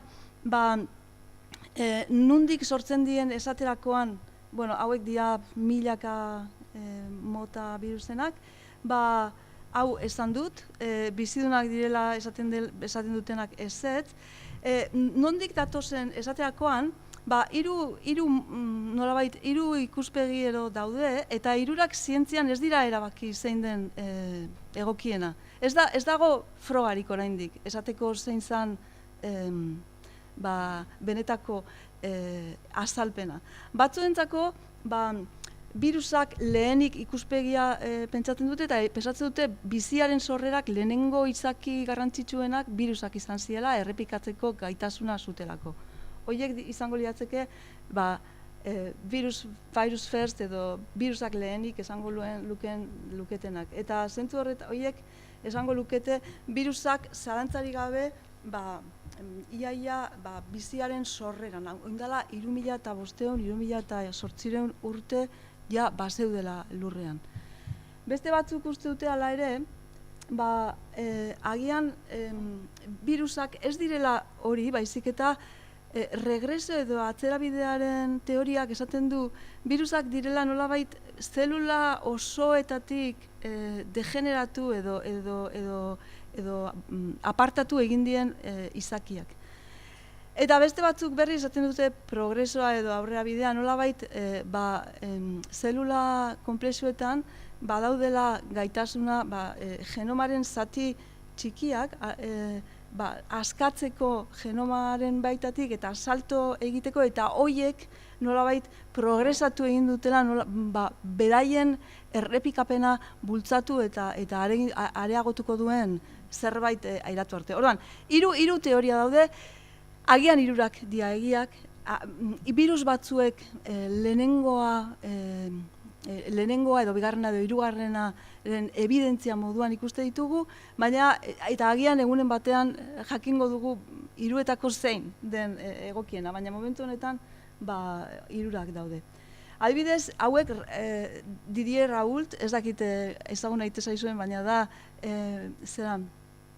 Marseillako mediku biologoa oso famatua egin dena hidroklorokinaren medikamentua bultzatu zulako, goratzen zarete, eta Trumpek eta esan zuten hori zala benetan erantzuna. Honek hauek idatzi zuten ja, oindala 10 bat urte, birusaren izaera bizidunaren alde. Bueno, argi eta garbi, birusak gaixotasunarekin lotzea normala da. Azken finean guk gure ikuspegi antropozentrikotik begiratuta ezagutu ditugu birusak, hainbat eta hainbat gaixotasun sortzen dituztelako, baina, bueno, esaten dut, eta uste dut, ez dela egokia bakarrik horrekin lotzea edo elkartzea. Eta zentzu horretan batzuk esan dute Pasteurren osteko garai bat edo aro batean sartu garela. Mikrobioak hobeto ezagutzeko garaian bizi garen honetan, Pasteurren osteko garaia zer den agian komeni da komentatzea. Kontzeptu hau antropologian sortu zen, eta proposatzen du, gerraren planteamendu hori gainditu egin behar dela, birusen aurkako planteamendua, edo mikrobioen aurkako gerraren kontrako planteamendua, eta nolabait ikusi behar dela beraien ikuspegi positiboa edo kolaboratzailea. Adibidez, mikrobioen izaera modu positiboan begiratzen bada, orduan ez dira huts-hutsean etsai edo patologia sortzaile. Praktika eta logika higienistak, esaten dute askok, horren tartean Bordeleko Unibertsitateko Charlotte Brief, antropologo bat ibili da asko idazten, norbaitek interesa baldin badauka agian irakurtzeko, esaten du Charlotte Brief honek, higienismoa, antibiotikoen asmakuntza eta erabilera masiboa, zenbait mikrobio errotik kentzea, zaintza eremuen aseptiko egitea, elikagaien ekoizpen eta hazkuntza, eta orain arte beste hainbat praktika gidatu duen nekazal, elikagai eta osasun politikak, gaur egun berrikusiak dira, eurek sortutako gizaki eta mikrobioen arteko erlazioen degradazioarekin batera.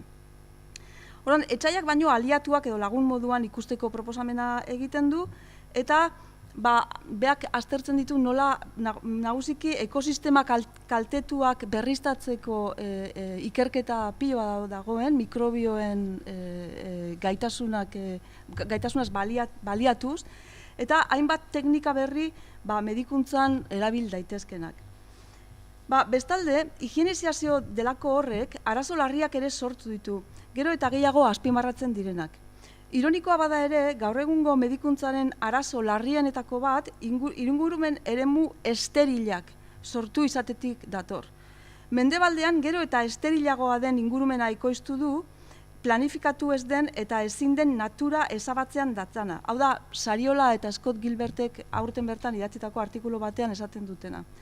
Medikuek, erizainek, dentiste, petrikiluek, hainbatek testu ingurune ezberdinetan erabili dituzte antibiotikoak eta erabilera hori gomendatu egin dute, baina erabilera horren ondorio latzak ikusten dira gaur egun. Jakina, txertoak eta beste sendagai batzuen lorpena espero dela gaur egun, batez ere gauden egoeran. Gaixo dagoen jende asko dago eta epidemia bat dago eta beldurra dago, baina horrekin batera ere medikuntzak bizi duen arazo bat da antibiotikoei erresistentzia itzela.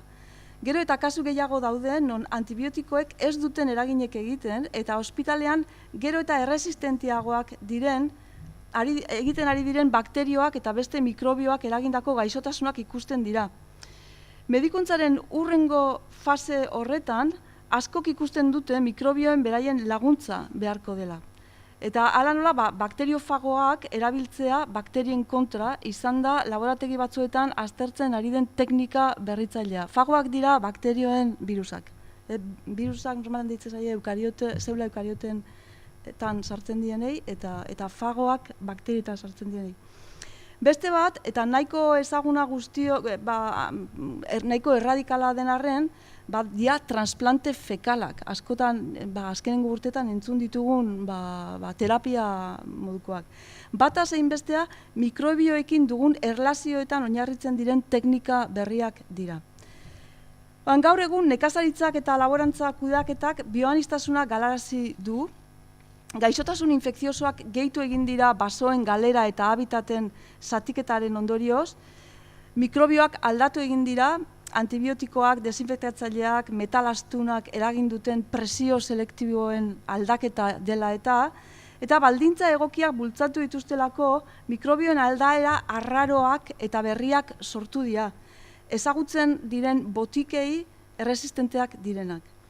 Bueno, gainera, erresistentzia hau espero zena baino askoz azkarrago zabaldu da eta beharrezkoa da medikuntzak eta osasun publikoak mentalitate aldaketa bat lortzea, bultzatzea, nolabait mikrobioekin dugun harremana aldatuz joateko, nolabait ikusteko ze baliabide edo zer egon daiteken. Bueno, ahaztu egin zait hau pasatzea, uste dut ez dudala ezer galdu. Gutxi, sentitzen dut, hau zen Sariola eta Gilbertek esandakoa, ingurumen esterilarena, eta holobiontea, horrela idazten da, espezie ezberdineko zelula osatutako izakia. Hau da batez ere, mikrobioen biologiak bultzatutako ontologia aldaketa ikaragarri bat, holobiontearen proposamena. Hau etorri zen esanez, bizidunak ez garela individuoak, bizigarenak aparte, baizik eta guztiz dependenteak garela eta gazu askotan ia ekosistema modukoak direla. Orduan, holobionte hitzak nolabait jasotzen duen ideia da animaliak adibidez, edo landareak, baina animaliak, zelula anitzeko bizidunak, ez garela guztiz homogeneoak eta ez garela guztiz homogeneoak, baizik eta oso heterogeneoak, eta gainera ez garela espezie batekoak bakarrik, baizik eta espezie anitzekoak, multispecies esaten dute askok. Orduan, horiek kontutan hartu behar da, interesatzen zaiguna orduan da, erlazio sinbiotikoa horiek ezagutzea, eta batez ere ezagutzea zeintzuk izango dian mutualistak edo onak izango dianak edo kalterik egingo ez digutenak, edo behintzat komensalak, hau da, horiek dira Mariok esate zuen bezala hemen egon daitezken birusak, baina ez ditugunak nabaritu ere egiten, eta zeintzuk diren parasito kaltegarriak, nolabait horien ezagutza areagotzeko edo ulertzeko. Orduan, holobiontearen proposamenak aldarrikatzen duena da hori, zelula anitzeko izakiak edo sistema garela, organismo ingurumen sistemak. Beste ekarpen bat bide honetan da Nietzsche eraikuntzaren teoria, 5 minutu seguro? Bueno, lagun bagutxeago. utziko dut, eta Nietzsche eraikuntzaren teoria, eta hemen hau evoluzioaren teorian garatutako teoria bada, eta esaten duena da nolabait organismoaren eta ingurumenaren arteko erlazioa dela dialektikoa, eta organismoa ezin dugula esan hautespen naturalak hautatutako zeo zer dela, organismoak berak aldatzen duenean ingurumena nolabait bera hautatuko duen hautespen presioa aldatu egiten dulako. Orduan hori batez ere esaten du. Eta horren ikuspegi horretatik pentsatzen badugu zer den bizia, dena aldatzen da, ezin dugu adibidez pentsatu organismo bat zer den bere ingurumena zein den kontutan hartu gabe. Eta ezin dugu osasuna edo gaixotasuna zer diren pentsatu ingurumenarekin kontuan egon gabe. Orduan, hau esan dut, azkar, 10 minutu entzaltu behar diazue. Azkar esango dut, interesgarria egin zaidala komentatzea nola gaixotasunen historia bat ere egin daitekela, eta historia hori oso interesgarria da soziala delako, derrigorrez, ezin delako utxutxean biologikoa izan. Gaixotasunen historia egiten duten medikuntza soziala lantzen duten adituak eta antropologia medikoa egiten dutenak, esaten dute ehiztari biltzaileen artean ez zeudela gaixotasun infekziosorik. beraien bizitza latza izango zen, zauriak egongo zian, eta gozea, klima arazoak, harrapariak, batzuetan infektatuko zitzaien zauriren bat, batzuetan jango zuten infektatuta zegoen zerbait, baina ez zegoen infekzioa transmititzen duen transmisio gaixotasun moduan, gaur egun ezagutzen dugun moduan. Ez zuten katarrorik, esaten dute, eta hortarako ostalari anitzak behar direlako. Orduan, guk gaur egun ezagutzen ditugun gaixotasun infekziosoak sortu zian oindala 12.000 bat urte. Eta sortu zian gizakia ehiztari biltzaile izatetik bizitza sedentarioa egiten hasi zenean. Hau da, pilaketa nagusitu zenean, animaliekin batera bizitzen hasi zenean, elikagai askoz ere eskasagoak, nutriente askoz ere gutxiagorekin jaten hasi zenean, behintzat hori izaten dute aditu medikuek, ehiztari biltzaileen elikadura agian gozea pasako zutela, baina jate zutenean, hobeto jate zutela besteak baino, eta kontutan hartu, hau askotan eta askotan kontatu digute hemen progreso bat zegoela, ez, azkenean gizakiak ibili beharrean janariaren bila lortu zuen bere janaria eta ekoizteko eta gordetzeko baliabideak. Segurazko pauso hori etzan izan progresoa, baizik eta beharrezkoa, imposiblea zelako ezinezkoa aurrera egitea lehengo egoeran, baina bere ondorioa izan zen hori, gaixotasun infekziosoak. Eta ezagutzen ditugun gaixotasun infekzioso gehienak zoonosiak sortutakoak dira, oindala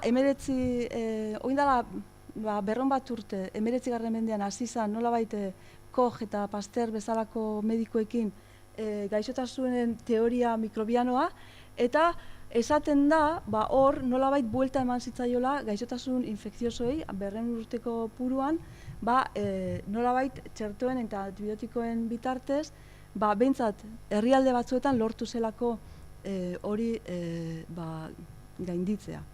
Baina kontutan hartu, beste medikuntza soziala egiten duen beste aditu batek, Thomas McEwan, esaten du, hau oso gutxi gora bera egindako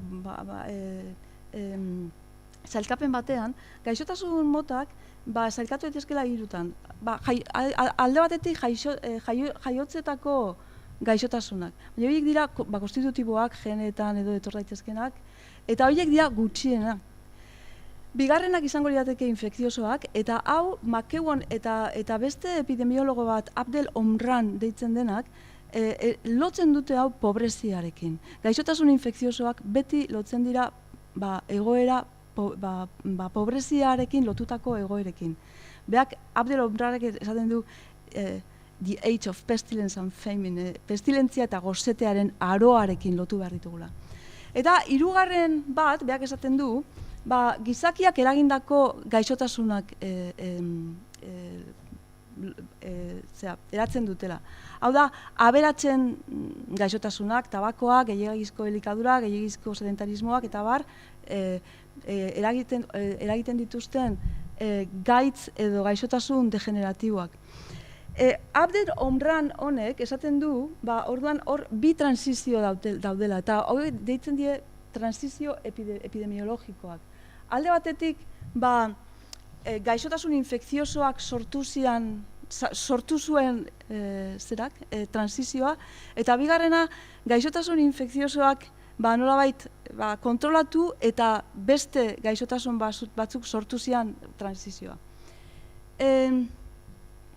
Hau da Abdel Omran, eta gauza bat esan nahi nuen, hemen daukatena. Ez dituzten ja, boitzen. Zeratzera egiten? Ez, geratu egin da. Bai.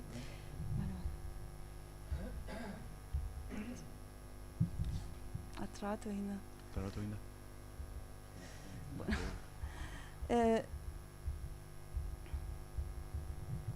Bukatuko dut ez dakit nola egin. Lewontin eta Levinsek, bi biologo evolutibo oso famatuk, transizio epidemiologikoari buruz esaten dute artikulu txiki batean, 20. mendeko erdialdean, nolabait segurako euforia egon zala medikuntza eskoletan, pentsatu, hauek dira, pentsatu zutelako gaixotasun infekziosoak betirako bukatuta zeudela, eta beste gaixotasun batzuetara dedikatu behar zirela medikuak edo ikasleak. Izan minbizia, bihotzeko gaixotasunak eta bar. Bueno, hauek oso artikulo gordina eta ironikoa eta egiten dute horren kontra. Ja,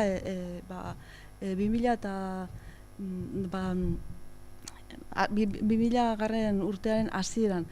Bueno, inundik inora ez dela eman transizio epidemiologiko hori mundu osoan. Transizio epidemiologiko hori bakarrik gertatu delako mundu aberatzean, eta orain gainera ikusten dugu hemen bertan ere ez dela gertatu transizio epidemiologiko hori. Zeren eta gero eta gehiago globalizazioa dela, klima aldaketa dela, ikusten dugu berriz ere itzuli egin direla. Hori komentatu nahi nuen. Hauek dira Harper eta Armelagoz egindako tabla bat, gaixotasunena, interesgarria da, eta ikusten dituzue 3 transizioak. 3. beraiek postulatzen dute edo planteatzen dute gaixotasun infekziosoak itzuli egingo dira, batez ere IESa kontutan hartuta imposiblea zan esatea gaixotasun infekziosoak desagertu egin direla munduan. Eta ez dakitzen bat 2 minutu. Falta zidan. Bueno, bukatzen. Eta, bale. Bakarrik esan, adibidez, Fernando Valladares bezalako adituak, ibili diela, CSIC-eko biologoa da, ibili diela esaten behin eta berriro pandemia garaian irakurri bere gauzak eta begiratu bere bideoak, oso interesgarriak dira. Batzuk ahalegin egin dugu, esaten du, ohartarazteko habitaten suntziketa eta bioanistasunaren galera daudela zoonosiaren agerpenaren erroan. Eta horien aurka balioko duen txertoa nahi badugu, egin behar duguna dela anistasun biologikoaren kolapsoa lehengoratu. Hau da, berriz ere kontutan itzuli nolabait oreka ekologiko batera. Honekin, usten didan gehiago egiten, antzeko ideiak esan dute Bruno Latour eta Donna Haraway, baita ere pandemia garaian hauek kongresu ikaragarri bat egin zuten dena online Zoom bitartez, Alemaniatik, eta holako hitzak hartu nizkien hitz egiten zuten bitartean. Lurreko kideak gara, terrestrian, esaten du Bruno Latourrek, eta lurrean lur hartu beharra dugu. Eta Donna Harawayk esaten zuen helburua dela bizi eta hil lurrean bizi izan diren guztiekin. Eta hilkorrak garela gogoratu. Hori adibidez esaten du baita ere, eta ja honekin bukatzen dut benetan. Olga Tokarczuk, ez dakit nolazten den, literaturako Nobel saridunak de New Yorken argitaratu zuen artikulu oso eder batean.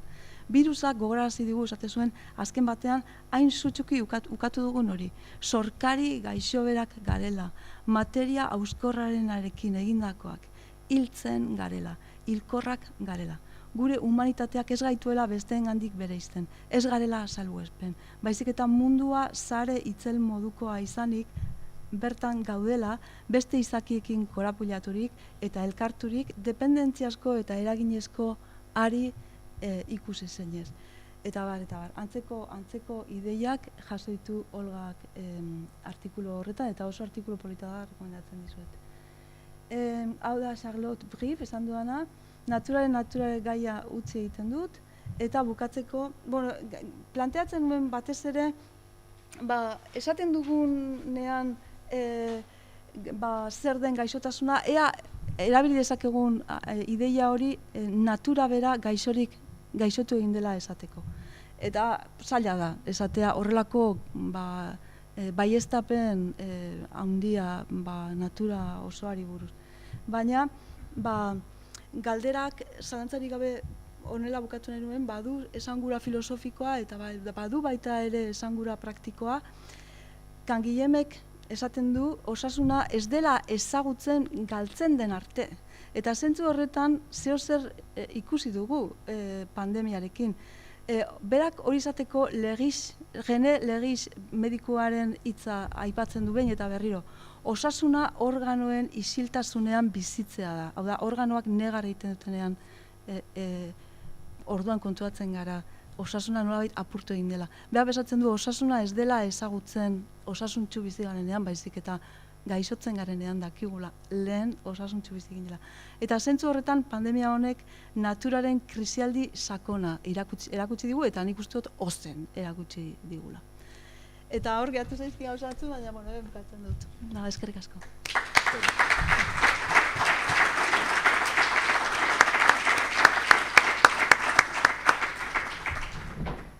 Eskerrik asko, Arantza. Ahaleginarengatik baita ere, denboraren kontra. Tarte txiki bat, iruzkinik edo galderari balego.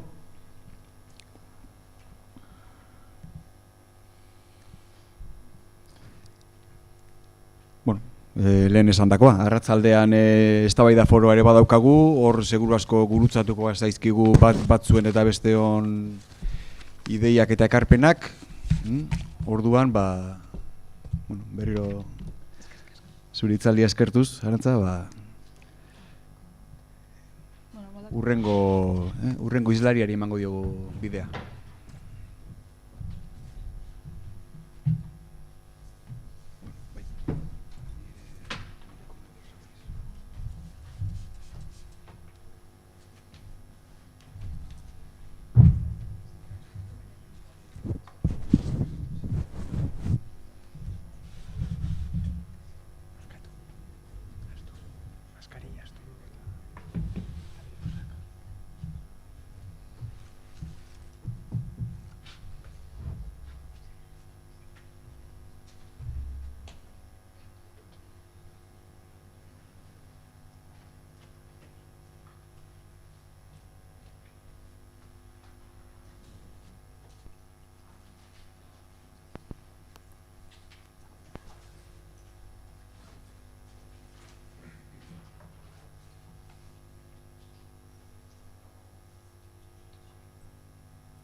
Bueno, igual hasi egingo naiz, edo... Entzuten da, ezta? Ondo entzuten da? Bueno, azteko eskerrik asko, gonbidapenagatik. Bueno. Ezagutzen, gehienok ezagutuko duzue, baina, hala ere, hitz pare bat esango ditut, zuri buruz. Joseba Azkarraga, Etxagibel, bere hitzaldia, ekodistopia prospektiban, EH-kotopia perspektiban. EH-ko soziologia eta gizarte langintza saileko irakaslea da, soziologoa. Urte askotan Mondragon Unibertsitatean aritu ondoren, EH-un dago.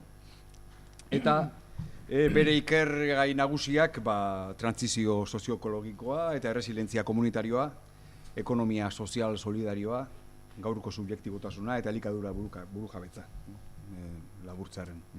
Hainbat argitalpen ditu baita ere, baina, pixkat gaurko gairakin lotuta eta pixkat euskarazko saiakerak direlako, aipatu berandu baino lehen, eta Euskal Herriak bi liburuak, biak Albert Danian argitaratutakoak.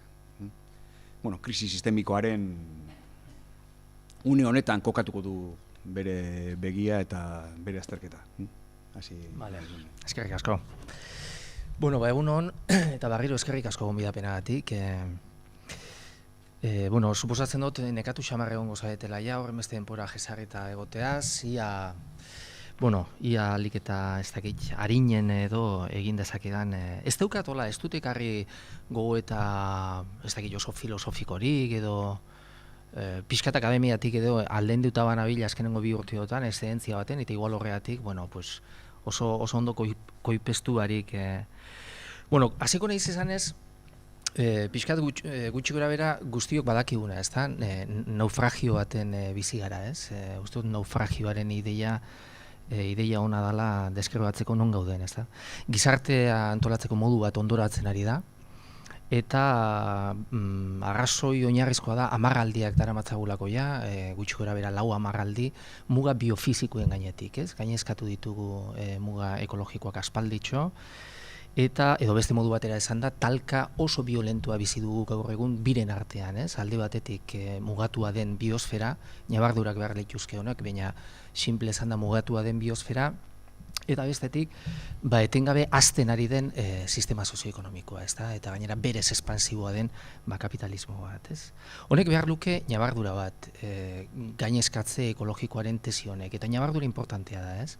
Gainezkatze ekologikoan gaude munduko populazioaren 25% gutxi gora bera. Gainontzeko 75%aren kontsumo itxurak unibertsalizatuz gero elegoke arazorik, ez? Aurkikuntza pertsonal bat egin nuen nik duela ja urtetxo batzuk, ez? Da, pixkat ekarriko dut relatua personalagora nahi baduzu, ez da? Beti bilin izan naiz garapen ereduaren auziaren atzetik, nolabait usnaka, ez da? Eta beti posizio jakin batetik, ez? Nolabait kritikaren territorio horretan, edo impugnazioaren territorio kritiko horretan, garapen ereduaren gaineko neure irakurketetan, ez da? Baina, duela ja urte batzuk, Arrasateko kooperatibetan nenbilela, kooperatibekin eta kooperatibentzat ikertzen, suertatu zitzaidan olako bidaia moduko bat egitea, ezta? Eta bidaia hori bukatu nuen 2005ean, ez? Pasatu nintzen ikuspegi kritiko eraikitzaile batetik, garapen ereduari daukionez, ikuspegi tragiko eta eraikitzaile izan nahi lukeen ikuspegi batera, ezta? Batek esango luke apokaliptikora. Bueno, ez dakit, behar bada, ezta? Esan bezala, bidaia hori bukatu nuen 2005ean, 2008ean pixkat inpresio horiek idatzen dituen, eta Xabierrek aipatu duen liburuan argitaratu ziren 2011an, pixkat berandu Euskal Herriak izenburuarekin, ez da. Basikamente, gertatu zitzaidan jabetu nintzela, beste askori bezala, jabetu nintzela kolapsoa, ulertuta gizartearen konplexutasun galera azeleratu zamar bezala, kolapsoa dagoeneko etzela arrisku bat, dagoen askoz gutxiago probabilitate urrutiko bat, baizik eta gertakari segurua zela, ezta? Hortaz jabetzen nintzen, are gehiago, kolapsatzen ari ginela, bazeukan bigarren partea baita ere. 2005ean nik amaitu dituen irakurtaldi sorta haundi zamar bat, txostengintza zientifiko asko irentsi nuen, tartean 2005ekoa da bioaniztasunaren gaineko 1000 urteko ebaluazioa, ez dakizuetako batek ezauten duen, oso txosten importantea izan zen, klimari buruzko irakurketak, energiari buruzko irakurketak eta bartabar, ez? Da, irakurketa guztioik eraman dintuten pixkat posizio horretara, ez da? Beraz, kolapsoragoaz eta are gehiago kolapsatzen ari gara, ez da? Eta kolapso horren lehen estadio historikoak uste dut bizi digula, ez da? Informazio zientifikorik onenak diozku zuzengoa zela, askoz energia eta material gutxiago etorkizunera, klimaren aldatze ondagarrira eta baliabideen kontrolagatik gatazkalatzetara ikusi behar geopolitikaren plaka tektonikoak nola posizionatzen diren, ezta. Guzti honen atzealdean uste dut daudela bereziki 4 koloso, ezta. Kolosoak dira alde batetik ekonomia finantzak binomioa, Bigarrena beste binomio bat, energia, baina gainontzeko baliabide batzuk baita ere gure prozesu produktiboetan oso funtsezkoak direnak, kobrea dela edo fosforoa dena, ezta? Eta euren agortze progresibo hori. Hirugarrena klima, ez da jerarkizazio bat, deskriptiboa da enumerazio hau, ez? Eta laugarrena bioaniztasunaren galera masiboa, ez da? Euretako bakotxak, euretako bakar bat hartuko bagenu, berdin zait energiarena, berdin zait bioaniztasunarena edo zer esanik ez klimarena, euretako bakotxak dauka bere kabuz bizi dugun mundu hau sartatzeko, lehertzeko, estandarazteko egundoko almena, ez da? Baina kontua ez da bakarrik hori, kontua da laurak datozkigula operatzera aldi berean, ez da? Eta kontua ez da bakarrik laurak elkarrekin datozela, baizik eta laurak datozela elkar eraginez eta elkar elikatuz. Iruditzen zait, ideia hau oso importantea dela, ez? Orduan, aurkikuntza bera ez da hain, ez du halako meritorik. Azkundaren mugak idatzi zenean, 1972an, dagoeneko Erromako kluberako egindako txosten famatu eta artxi ezagun horrek esaten zuen, ezta? Norabidez aldatu ezik, 21. mendean puntun baten hor hau hasiko da kolapsatzen, ezta? Niri suertatu zitzaidan 2005 hortan ja jabetzea, bueno, ya está. Hasi da, honek ez dauka bueltarik, ez dago ja trantsizio ekosozial guztiz ordenatu baterako aukera historikorik, besterik da esatea ordenatuago ala desordenatuagoa izan daitekela, baina guztiz ordenatu baterako aukera historikorik dagoeneko ez daukagun, eta beraz gertakari segurua da, eta de hecho kolapsatzen ari gara, ezta. Badinot eta badakart neurri handi baten aitortza personala hau, edo aurkikuntza personal honen aitortza baita ere, ni harrezkero gatibu ere sentitzen naizelako. Hau da, marko interpretatibo hau, software interpretatibo hau nahi baduzu instalatu zitzaidan, eta nahita ere ezingo nuke gainetik kendu, ezta? Adierazi nahi dut honekin baita ere, bueno, pues neure mugak ere hortxe daudela, non gauden eta norutzkoa zen irakurtzeko zeregin honetan, ez? Marko interpretatibo honetatik pandemia dagoeneko arantzak aurreratu duena, ez da? Pandemia zer da, nola irakur daiteke, bueno, zuzen lotuta egongo litzake koloso hietako batekin, ez? Bioaniztasunaren galera masiboa, ez da? Ondatze ekologikoarekin edo habitat naturalak hain masiboki suntsitzearekin, ez? Gauza jakina da, animalien gandik gertuegi jartzen ari garela, gutxienez azkenengo 2000 urtetatik ona, eta, bueno, zentzu hortan, zoonosi bidez, edo, bueno, jauzi horiek errezagoak egin dira, giza organismoetara animali basatien gandik, eta gainera horri gaineratzen baldin badiogu populazio dentsitate ikeragarria daukagula, megaurbeak, eta gainera mugikortasun horizontal masibo bat globalizazioarekin, une oro zeruan 11.000 hegazkin, bueno, epidemia izan zitekeena pandemia bihurtzen oso erraza da, ez da. Orduan, beti egon dira, Mario Gozondo esan duen moduan, bueno, beti, gutxienez azkenengo 12.000 urteotan egon dira pandemiak, orduan, berritasuna zein da. Uste dut, izatekotan, berritasuna dela zerbait inauguratu baldin badu, badela hori, ez? Hondamendi ekologikoa haragitu egin zaigu, ezta? Edo behintzat, lehen ere bai, baina orain badakigu ez dela, ez dakit, kastigo jainkotiar bat, zigor jainkotiar bat dela, ez?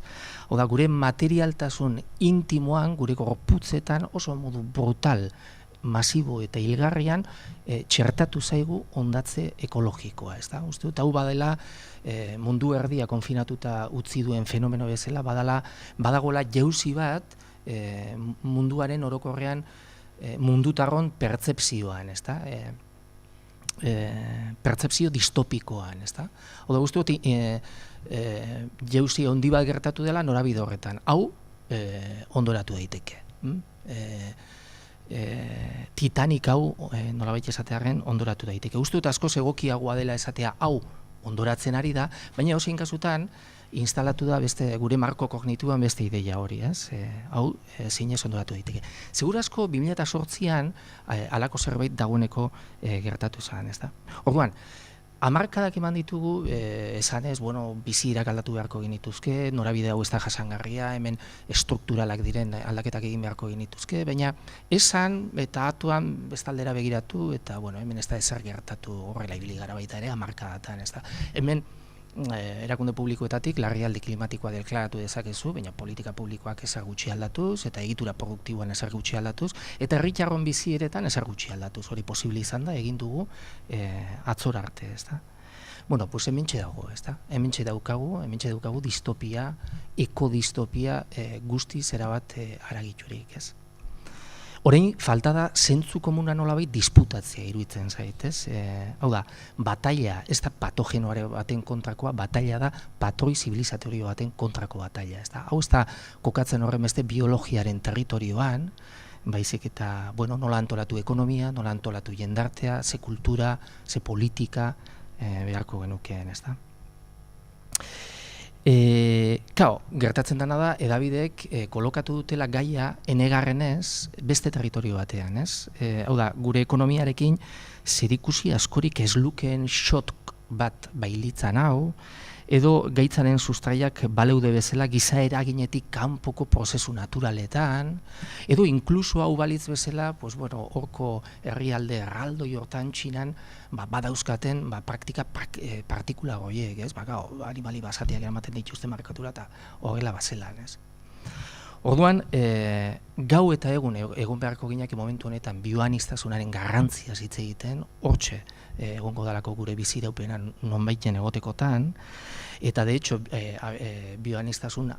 bioaniztasunaren aberastasuna hain zuzen ere izango dalako guretzako daukagun txertorik onena, baina errealitatea da suntsipena azeleratu egin dela. Apirilean bertan, mundu erdi konfinatuta zegoen hartan, Amazonasen deforestazio tasa esate baterako 63an hasi zen iazko apirilarekin alderatuta, ez da? Honek ematen digu neurria, benetan on gauden, ez? Bale, prospektiba, ez? Uste dut importantea dela baita ere, hau guztiu pentsatzea, ohitura askorik ez daukagulako, herri honetan gutxiago izango nuke gainera, gauzak pentsatzeko 10, 15, 20 urtera, ez? Hiru ikuspegi manejatu daitezke, ez? Batek esan dezake eta esaten dute batzuk, hau oso larria da.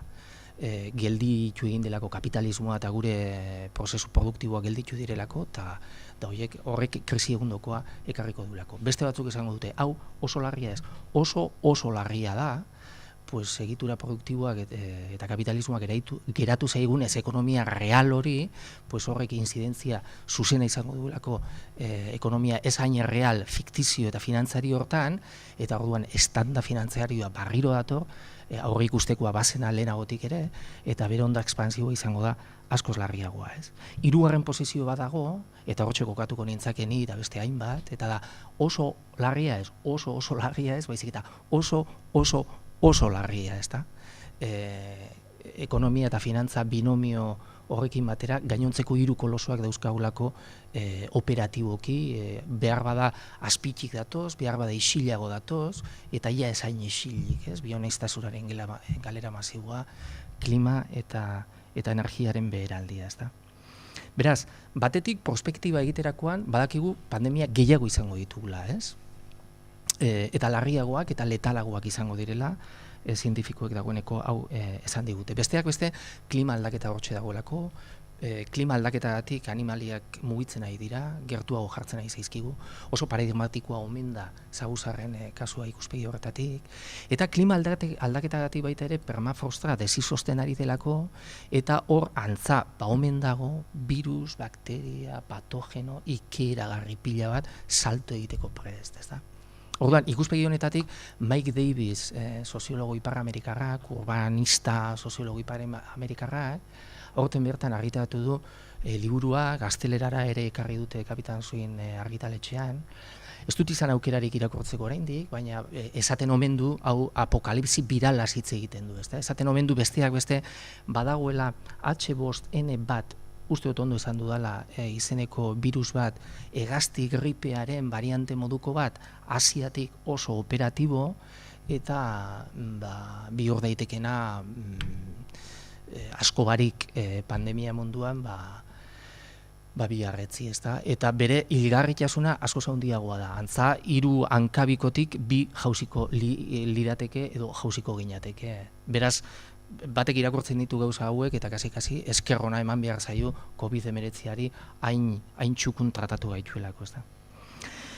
Prospektiban, edozein kasutan, daukagun hildorik kezkagarriena ustut energiatik datorrela, ustut debate energetikoa sozializatu dela nahikotxo azkenengo urteotan, nuke gehiegi luzatu nahi hortan, ez? Kate globalak eten baldin badira temporalki koronavirusagatik, bueno, krisi energetikoak daukana ahalmena, mugikortasun, horizontal, masibo hori, globalizazioaren oinarrian dagoen hori, bai merkantzia eta bai pertsonena hori hortan eten bat sortzeko asko handiagoa da, ezta? Eta gaina, bada aspektua jokatzen duguna uste dena, baino horizonte temporal edo denpora epe laburragoan, ezta? Estimazio batzuk esaten dutena da 2025erako izango dugula erregai fosilei dagokionez 34% gutxiago. Ia, 2005ean 2008ko krisia esplikatzeko krisi energetikoari aipamen bat egin behar zaio. Uste dut badakigula hau, ezta? Nahiko ezarrita dago. 2008an estanda finantzieroa gertatu zenean, arazoa altzan izan erregai fosilen eskazia, baizik eta bere hazkunde motela, bai? Oso kontzeptu ezberdina dena, ezta? Orain hitz egiten ari gara, 2025erako, hau da, hemendik 5 urte barru, nazioarteko energiaren agentziaren estimazio batzuen arabera, izan dezakegula 34% gutxiago, ez dakit hartzen dio zuen neurria kontuari. Ja ez gutxi hasiko direla petrolioaren likido guztiak, baizik eta jaitsiko direla 34%. Zifra brutaloa da, ezta? Baina inkluso estimazio hori gehiegizkoa izan eta ekarriko bagenu bakarrik erdira 10%ra jarritzen du brutala izaten, ez? Orduan, esan nahi dut honekin, nahiko berehala dator, askoz gertakari disruptiboagoa izango dena gure ekonomiarentzat eta gure munduarentzat, ezta? Desde luego hamarkada honetan, eta inkluso ez hamarkada honen bigarren zatian baizik eta izan leike lehenengo zati hortan, ezta? Orduan, berehala dator, berehala termino historikotan dator, historian bizi izan dugun jaitsira energetikorik handiena, ezta?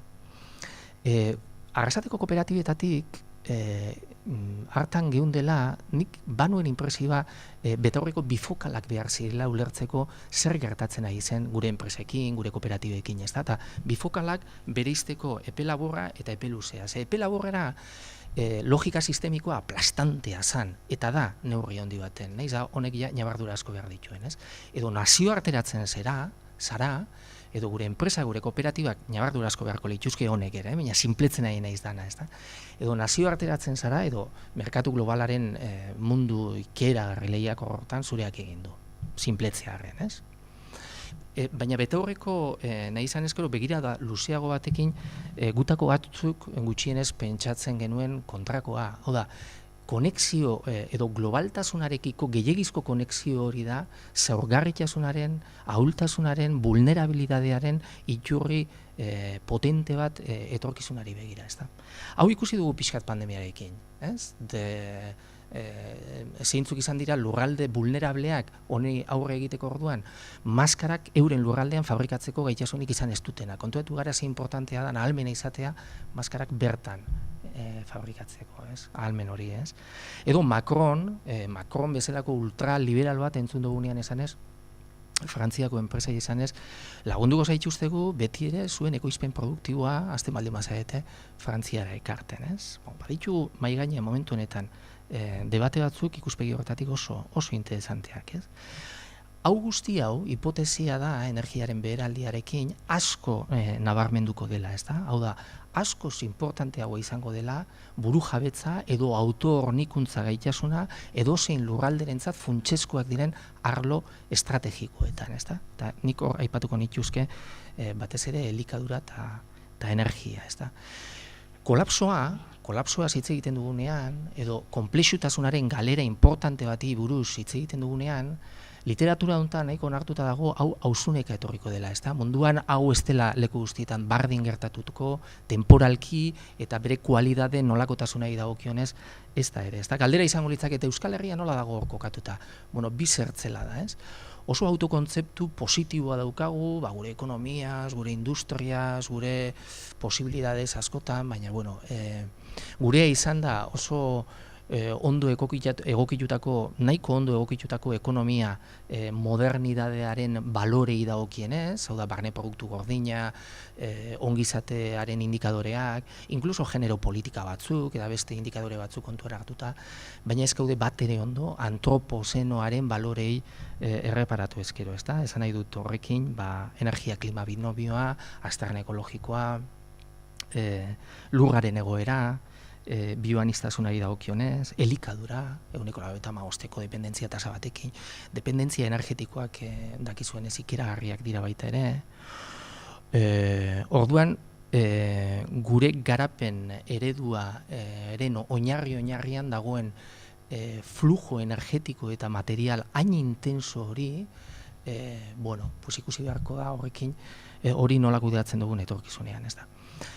Pronostikoak zeintzuk izan daitezkeen edo prospektiba baloratzerakoan, uste dut zerra hortzaren irudia baliagarria izan daitekela, ez? Hau da, kolpe eta evento disruptibo gehiago datoz, izan ekonomia finantzak, izan energia baliabideak, izan klima, izan bioaniztasuna, evento disruptibo gogorragoak datoz, letalagoak datoz euren ondorioetan, euretako bakotxak badirudi jendartearen atal funtzio importante bat igatzeko ahalmenarekin etorriko dela, espero dezagun ez desegiteko ahalmenarekin, bai? Horren ostean gerta daiteke olako susperraldi txiki bat, baina ez lehengo mailara heltzeko eta kolpe berriak, bai? Ulertzen da pixkate kolpez kolpe beherantz, susperraldi txikiekin, baina beherako orientazio orokor batekin, ez? Hau da, gutako batzuk, marko interpretatibo honetatik, nola irakurtzen ari garen etorkizuna. Zentzu hortan zer da pandemia? Pandemia izan da gogorra, baina datorrenarekin konparatuta entrenamentu bat, ez? Kasi izango nuke berotze ariketatxo bat, askoz partida luzeago eta konplejuago baten aurrean, ezta? Ausarteko nintzake izatera, inkluso oino hartxo bat ere izan daitekela, askoz testugintza luzeago eta konplejuago horretan, ez? Atera bidez, idea batzuk baita ere, kolapsoa saiestezina, konplexutasunaren galera importante bezala ulertuta beti ere. Kolapsoa saiestezina dela esatea eta are gehiago kolapsatzen ari garela esatea, ez da berez jarrera fatalista bat, bai? Are gutxiago nihilista bat. Nihilista izatekotan igual nihilista aktibo bat edo, ez dakit, oso ondo zer dan. Baina fatalista ez da, desde luego, ez? Eta esplikako noiz, ez?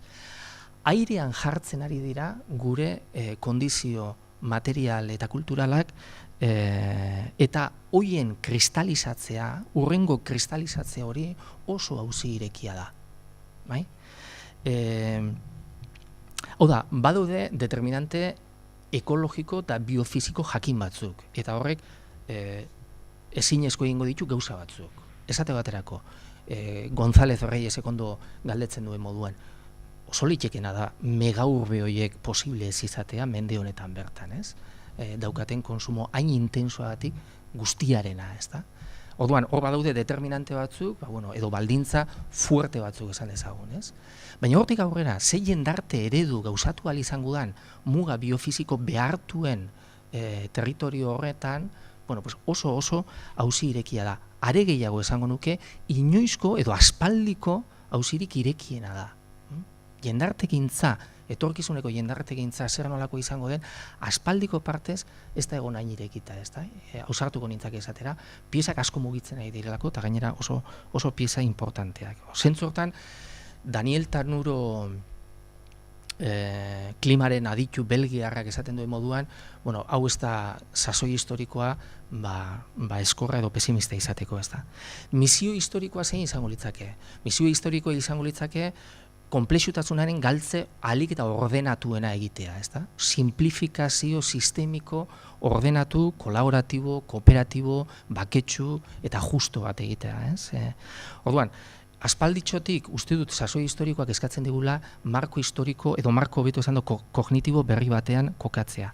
Amaitu zen hazkundearen normaltasuna, eta aro berriak zer ekarriko duen irekita dago. Ekar dezakeelako barriro dinot, are basatiagoa den kapitalismoa edo alternatiba emanzipatzailea. Hori da testu bat oraindik idatzi gabe dagoena, ezta? Baina edozein kasutan, gutako batzuk, badarmatzagu urte batzuk esanez, hemen dilema ez dela askotan planteatu den moduan Hayek edo Keynes. Dilema ez da politika neoliberalak, austerizidioa edo politika ekonomiko espansibo keynestarrak, ia bietako nork gidatuko duen hazkundea, ezta? Dilema benetakoa, segura asko izango da, posazkunde ordenatu, zenbaterainoko ordenatu eta zenbaterainoko desordenatu, ezta? Uste dut ideia hau importantea dela. Desazkundeaz askotan hitz egin izan dugulako desideratiboa dan ikuspegi batetik, ez? Desazi beharko genuke, eske bestela azelako mundia utzi behar diogun guk seme alabei, askoz importanteagoa deanean, ze seme alaba utzi behar diogun guk munduari, baina zein kasutan, desazi beharko genuke, eske oso, ez gara bat petxintxoak izaten ari, ez da?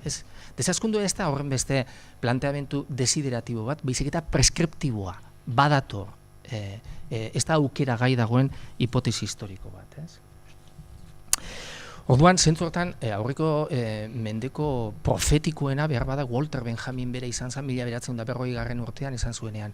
Marxismoaren baitatik, Marxi esan zionean, hilda zegoen Marxi esan zionean, haizu, hemen behar bada iraultza ez da horren beste garapenaren, modernizazioaren eta progresoaren tren hortara igotzea, baizik eta tren horren eskufrenotik tira egitea, ez da? Usteot horrekin badaukala etorkizuneko egitasmoak zerikusi zuzen, ez da.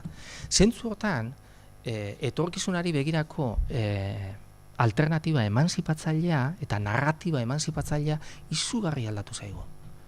Honek ez dauka parekorik historian, da, sekula ez dugu behar izan emantzipazioa planteatzerik gutxiagora joanez. Ulertzen da hau, ez da, dinot. Obera joatea beti izan da gehiagora joatea. Bueno, pues orain tokatzen da bestelako testugintza bat idaztea zela maite esatearen, ez? Emantzipazioaren kategoria zentrala dagoeneko ezin da gehiago izan, aztarna ekologikoa zeru goialdeetatik daukaguneon, Euskal Herritarrok besteak beste hainbatekin batera, eta gaina ezin ez delako posible, ezingo delako gauzagarria izan proiektu hori, ez da? Orduan, klaro, horregatik dagoeneko emantzipazioa ezin da planteatu ideal utopiko prometeiko gisa, ez da? Humila da. Alabeharrez, etorkizuneko alternatiba emantzipatzaile hori alabeharrez humila da. Richmanek esango leuke, Jorge Richmanek esango leuke, kontua datzala alik eta onduen kolapsatzean, ez? Edo kolapsoa ez bihurtzean basakeri, ez? Ematen du honek, bati etorten zaio gogora Churchillen hitz famatu haiek, ez? Britainiarrak nazien kontrako gudan, bataila bat bestearen atzetik galtzen ari zirenean, atera da Churchill eta esan die, ez daukate zer eskaintzeko, espada, nola zan, odola, malkoak eta izerdia usteot bota zituela, ez da? Bueno, kontua da, nola esaten zaio hau jenteari? Ez, atal potente bada, da niri gehien interesatzen zaidan gauzetako bat, ez da? Klaro, enpresak izten hasiko dira, biharretzi, hemen badatorrelako espiral suntsitzaile importante bat, langabezia gora joango da, prekarizazioa badirudi badatorrela, beste olatu importante bat, eta orduan, nola eraiki narratiba emanzipatzaile irabazle bat, ez bakarri narratiba bat, baizik eta praxi irabazle bat, ez? Nola sortu segurtasuna posazkunde garaian, hazkunda osteko garaia hortan. Ustut ez daukagula, hau baino galdera garrantzitsuagorik momentu honetan. Alternatiba herritar batek sortzen espaldin badu, erantzuten espadio modu positibo eta eraginkor baten honi, beste batzuk egingo dutelako, eta ikusten ari gara, fasismoaren atxori ze gertu geratzen ari den, ez? Orduan, honetarako zertzela da batzuk, enoani biztakoa da galdera hau agortzera ez da gutxiago ere, erantzuna agortzera esan nahi nuen. Baina gutxienez gauza batzuk, ez? Eta euretako bada desazkundearen idea preskriptibo hau azpimarratuko dut, ezta? Dilema barriro dinot, ez da Hayek edo Keynes, eta hau garbi transmititu beharko genukela iruditzen zait, ez? Eske begira, eske desazkundea nola kontatuko diogu guk jendarteari, bueno, jentea har dezagun heldutzat hasteko, ez? Bestela badago jarrera uste dut unamunianoa zen hori, ezta? Ez, begira, ni naiz fededuna, ni kontu detu naiz jangoikoa ez dela existitzen, baina populuari ez diogu hori esango, ez da, bestela zer, ez? Krisi existentziala ez dauka baliabiderik honi aurre egiteko. Iruditzen zait badaudela jarrera batzuk gugan aitakeriatik asko dutenak, ez da? Bueno, uste dut, ni banai zentzu hortan mezu oso zuzena artikulatzearen aldekoa, ez da? Eta dilema da, posazkunde ordenatu hori, ala desordenatua. Da, uste dut esan behar dela, bien arteko diferentzia amildegi badela. Bai? Giza sufrimentuaren ikuspegitik ikusita, ez da. Uste dut esan behar dela baita ere, relato hontan, hemen bi aukera daudela, ez da. Edo eliteak desjabetzen ditugu, ala desjabetuko gaituzte. Ez? Desjabetu ditzagun, desjabetu ez gaitzaten. Ez? Uste dut, alternatiba emanzipatzaile baten struktura narratiboan eta praxian hau izan behar dela behar bada funtsezkoa den atala, ez? Da honek baditu gutxienez bi azpi atala handi, ez? Beharko dugula birbanak eta operazio historiko bat martxan jarri, erraldoi bat jarri, baina ez da bakarrik desjabetzea, uste dut autodesjabetze mugimendu bat ere eskatzen duela kontuak, gure azterna ekologikoa edo zein herritarrena lehen esan dudan moduan, zeru goialdetatik dagoelako gaur egun, ez da. Orduan, elitei buruz, uste dut esan behar dela baita ere, eliteak, autore asko dabiltza azkenen urteotan esaten, eta uste dut ala dela, eliteak deslotzen ari zaizkigu, ez? Eliteak joan badoaz, hau da, akatsa handia izango litzake pentsatzea, eliteek ez dutela irakurketa hau egin, ez? Eliteak aspalditik dakite, hemen ez dagoela tokirik guztiok izan gaitezen burges txiki, bai? Irakurketa hori behin eginda, momentu honetan estrategia bada gutxi bera euren ondasunak eta dirutzak eta ongizatea salbu jartzearen aldeko estrategia bat, ez? Arantzak aipatu du Bruno Latour, eta autore hau iruditzen zait azkenengo urteotan ari dela oso mamitsuak diren gogoetak egiten, eta besteak beste esaten du, azkenengo liburuan esaten du, eliteak dira konturatu dira naufragioaz, naufragio egoera baten gaudela konturatu dira Titanic honek ez daukala bueltarik, hau ondoratzen ari dela, eta orduan zertan hasi dira akaparatzen, jabetzen salbamentu txalupez bat, eta bi, orkestari esan diote aizue segi jotzen, bai? Gainontzeko klaseak enteratu ez daitezen benetan gure historikoa zenbaterainoko den larria, ez da. Orduan, desmontatu beharreko operaziorik behar bada importantena iruditzen zait hauxe dela, ez da. Uste dut importantea dela baita ere, esatea, hau ez dela, ni planteatzen nahi naizena edo gu planteatzen nahi garen aspalditxotik, ez dela horren beste pobretze material bat, bai? Eta uste dut hau oso importantea dela, ez? Baizik eta bizitza duina, pixkat Marioren kontzeptu hori uste dut oso zentrala dela, ez da? Besteak beste, azkenengo ikerketek gauza bat esan digute, eta oso importantea da. Ikusi dugu azkenengo ikerketekin, gure gizartetako sektorerik prekarizatuenak ere ez direla jasangarriak euren kontsumo graduari dagokionez, edo mailari dagokionez. Bai? Hau da, 1000 eurotik beherako familiek egia esan, aztarna ekologiko txikiagoa dute, bai, baina dezima bat gutxi batzuk txikiagoa da. Uste dut dagoela momentu honetan, 2,1 planeta beharko genituzke, baldin eta euren kontsumo maila orokortuko balitz. Ulertzen da, ez da? Hau ikeragarri importantea da. Esan nahi du, pentsazitekenaren kontra, pobrezia bera estelako iraunkortasun ekologikoaren berme. Espada aldatzen, erregimen metabolikoa. Hau oso kontzeptu zentrala da, ezta? Hau da, basikamente, gure sektore prekarizatuenek ere mugikortasunaren ikuspegitik antzeko itxurak dituztelako, edo antzeko premiak, eta elikadurari dagokionez, bat ere jasangarria ez delako, eta klase segmentazio bat argia dago burgerretan, edo McDonaldsen, edo berdin zaiten, non, ez? Bale, amaitzen. Orduan, bueno, pues, emintxe dago, ez da ni izugarri interesatzen zait, ustut galdera garrantzitsuagorik ez dagoela, atzo bertan izan nuelako, sektore oso humileko emakume batekin, garbitzaile batekin izan nuelako, hain zuzen ere elkarrizketa bat, ezta? Oso paradigmatikoa bere estruktura narratibo guztian, ezta? Bukatuz, emakumea gora begiratu beharrean, behera begiratuz, ez? Kolpatuz, azpian daudenak, bere azpian daude moroak, beltzak, eta ezer egiten ez duten horiek, eta kaja publikotik txupatu besterik, ez? Literalak dira, hitzak, ez da? Orduan, persona hauei, jendarteari, orokorrean, nola artikulatu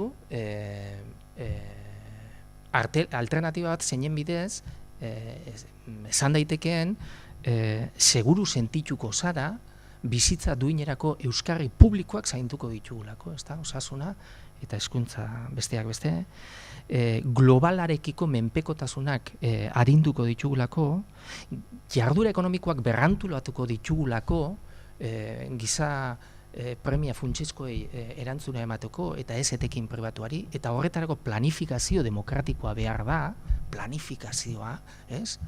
Hitz eretiko, marxista hori, ez da? Nola esan, sozializatu, nazionalizatu egin behar ditugula sektore estrategikoak gure gizartean, nola esan baita ere, lana egongo dala, kapaz izango garelako lan hori banatzeko, eta seme-alabak seguru egongo direla, klima kontrolatu dezakegulako, eta bioaniztasunaren galera masibo hau geratzeko gaitasuna izan badugulako, ez da. Uste dut, hemen badagoela ekologismo ez dakit, antagonista eta impugnatzaile bat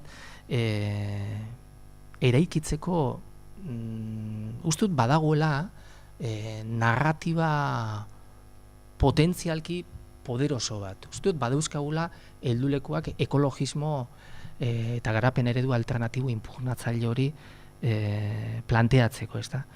Eta uste daukagula zereginik handiena badela feminismoak azkenengo urtetxotan erakutsi duen indarra eta olatu berri horren atzeko zerbaiten ez bakarrik esperoan, baizik eta aktiboki lanean jardun beharko genukela, ez da. Gainera, gogoratuz oso aspektu zentrala baita ere, eta da buru jabetza eta proiektu soberanista bat eta ekologismoaren artean dagoen harreman ezin estuago hori, ez da? Ze agenda ekologista historikoan beti egon izan dira kontzeptu horiek, deszentralizazioa, birtokiratzea, komunitate txiki autoaskiak, komunitate demokratiko txikiagoak, politikoki demokratiko txikiagoak eta auta beste, ez da?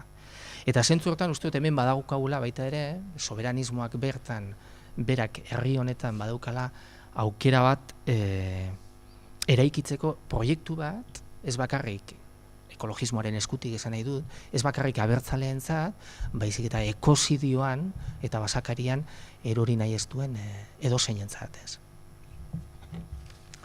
Hementxe utziko dut.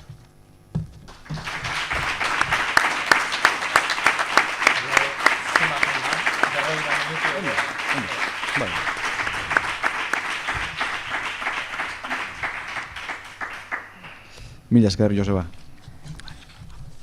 Argigarria benetan. Eta, bueno, hori, galderarik, iruzkinik, tartetxo bat daukagu. Bueno, beira, lehenik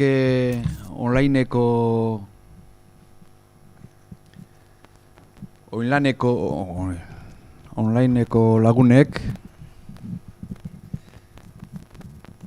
hor daudela erakutsiz, galderaren bat.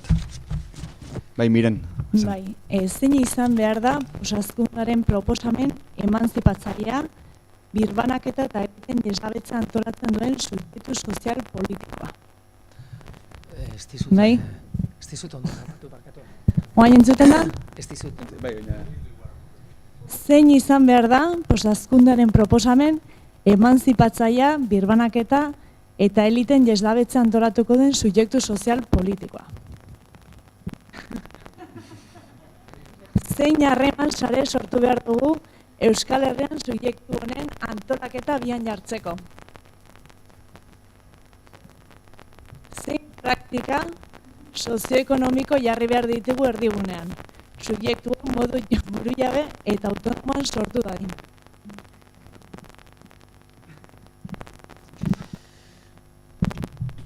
Liburu bat... Bai, hoxe nengoen pentsatzen,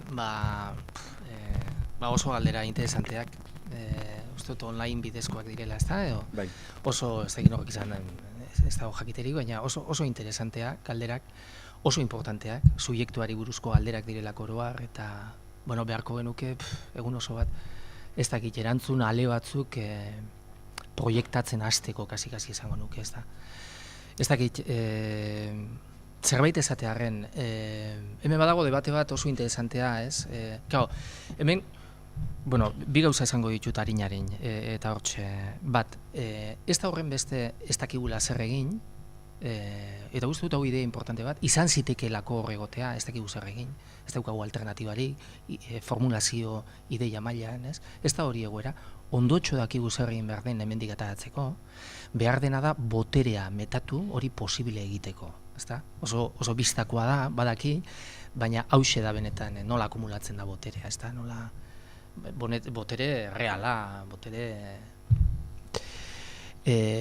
batetik hori eta bestetik hemen badago debate bat, kontu honi dagokionez, eta da, bueno, eta ni nahiko lerratuta nago horrekin, ez, hemen beharko ditugula etorkizunari begira, estrategia dualak edo deitu izan direnak, ez?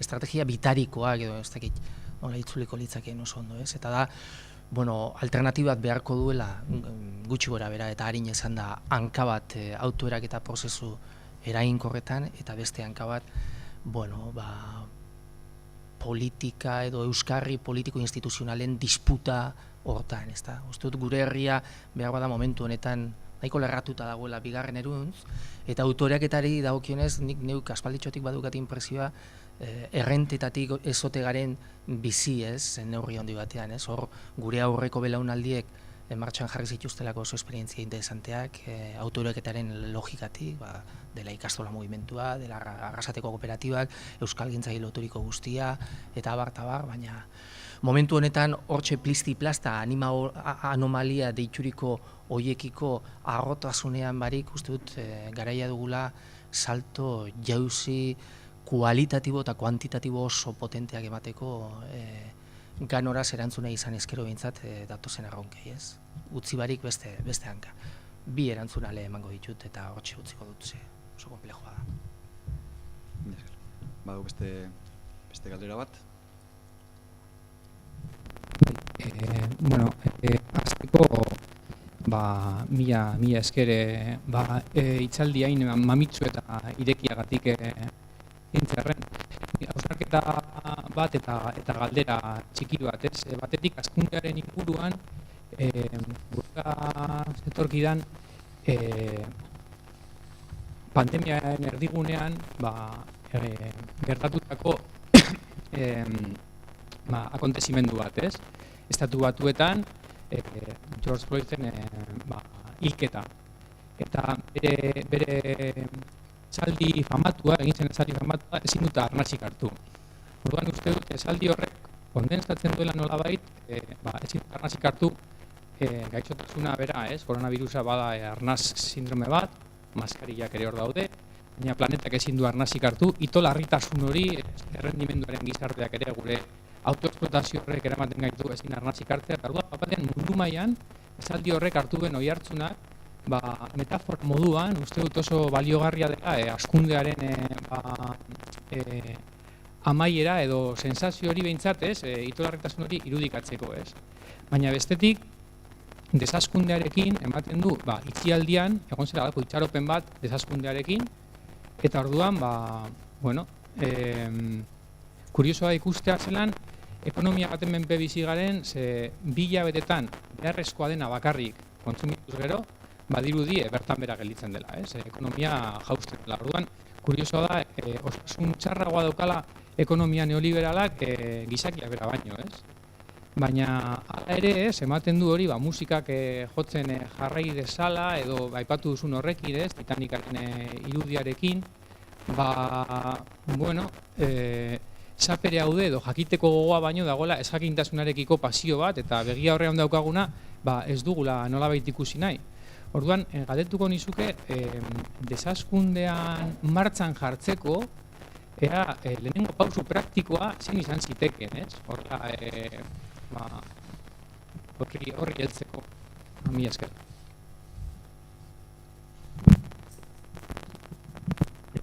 Ezagik, besterik dagoen edo... Hauxa.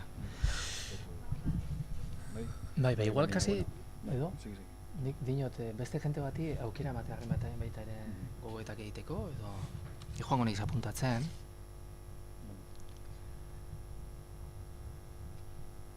Estetikusi bezori.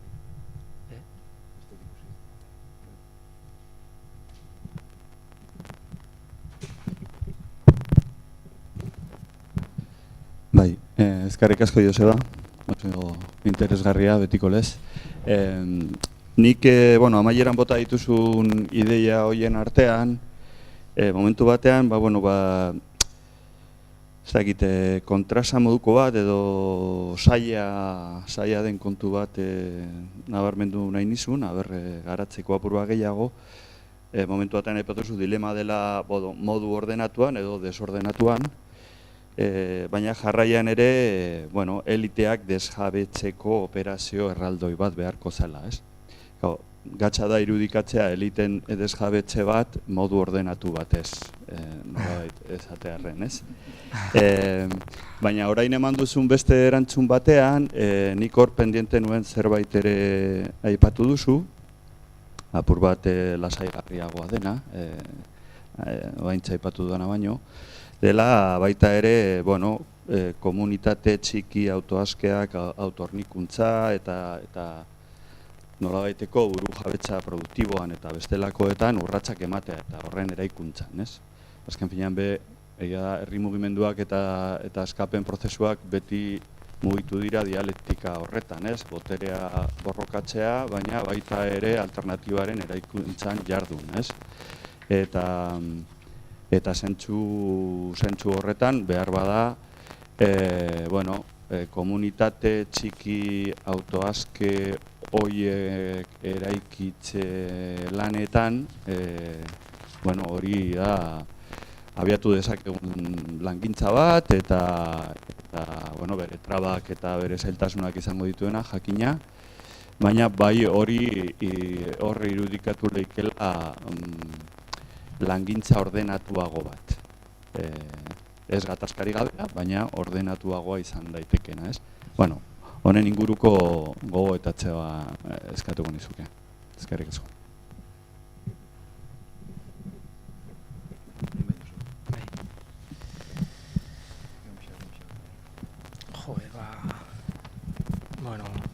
Lanak pilatzen ari zaizkigu, Bai, egia da hauxe badagoela.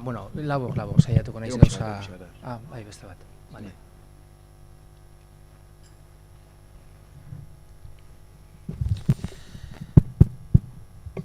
Kaixo egunon, eskerrik asko horrena.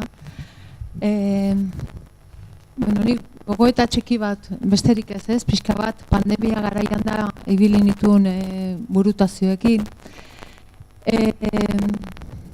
Eta zure hitzetatik ere pixka bat hori da jaso dedana, ez?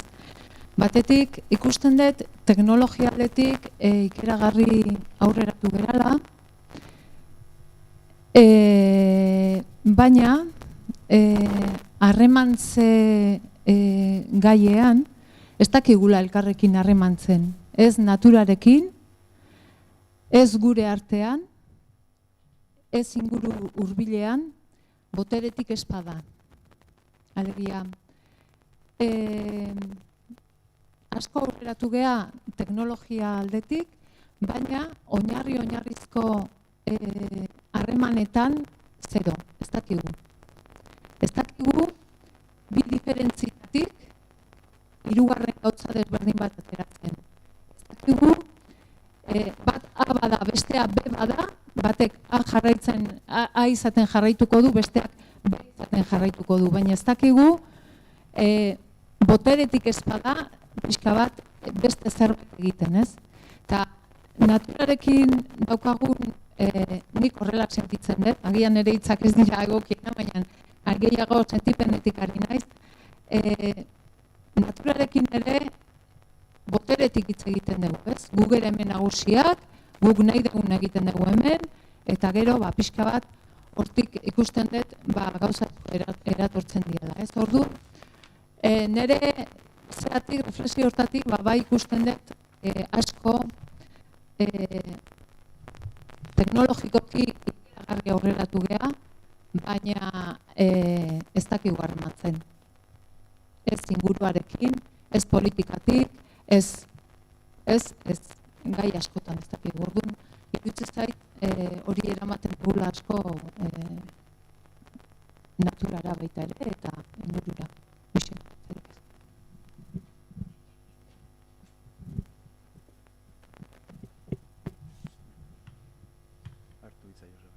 Bai. Galdera labur bat, mezu oso ezkorra edo realista eman duzu, baina mezu baikor batetik eraiki behar dugu aipatu duzu.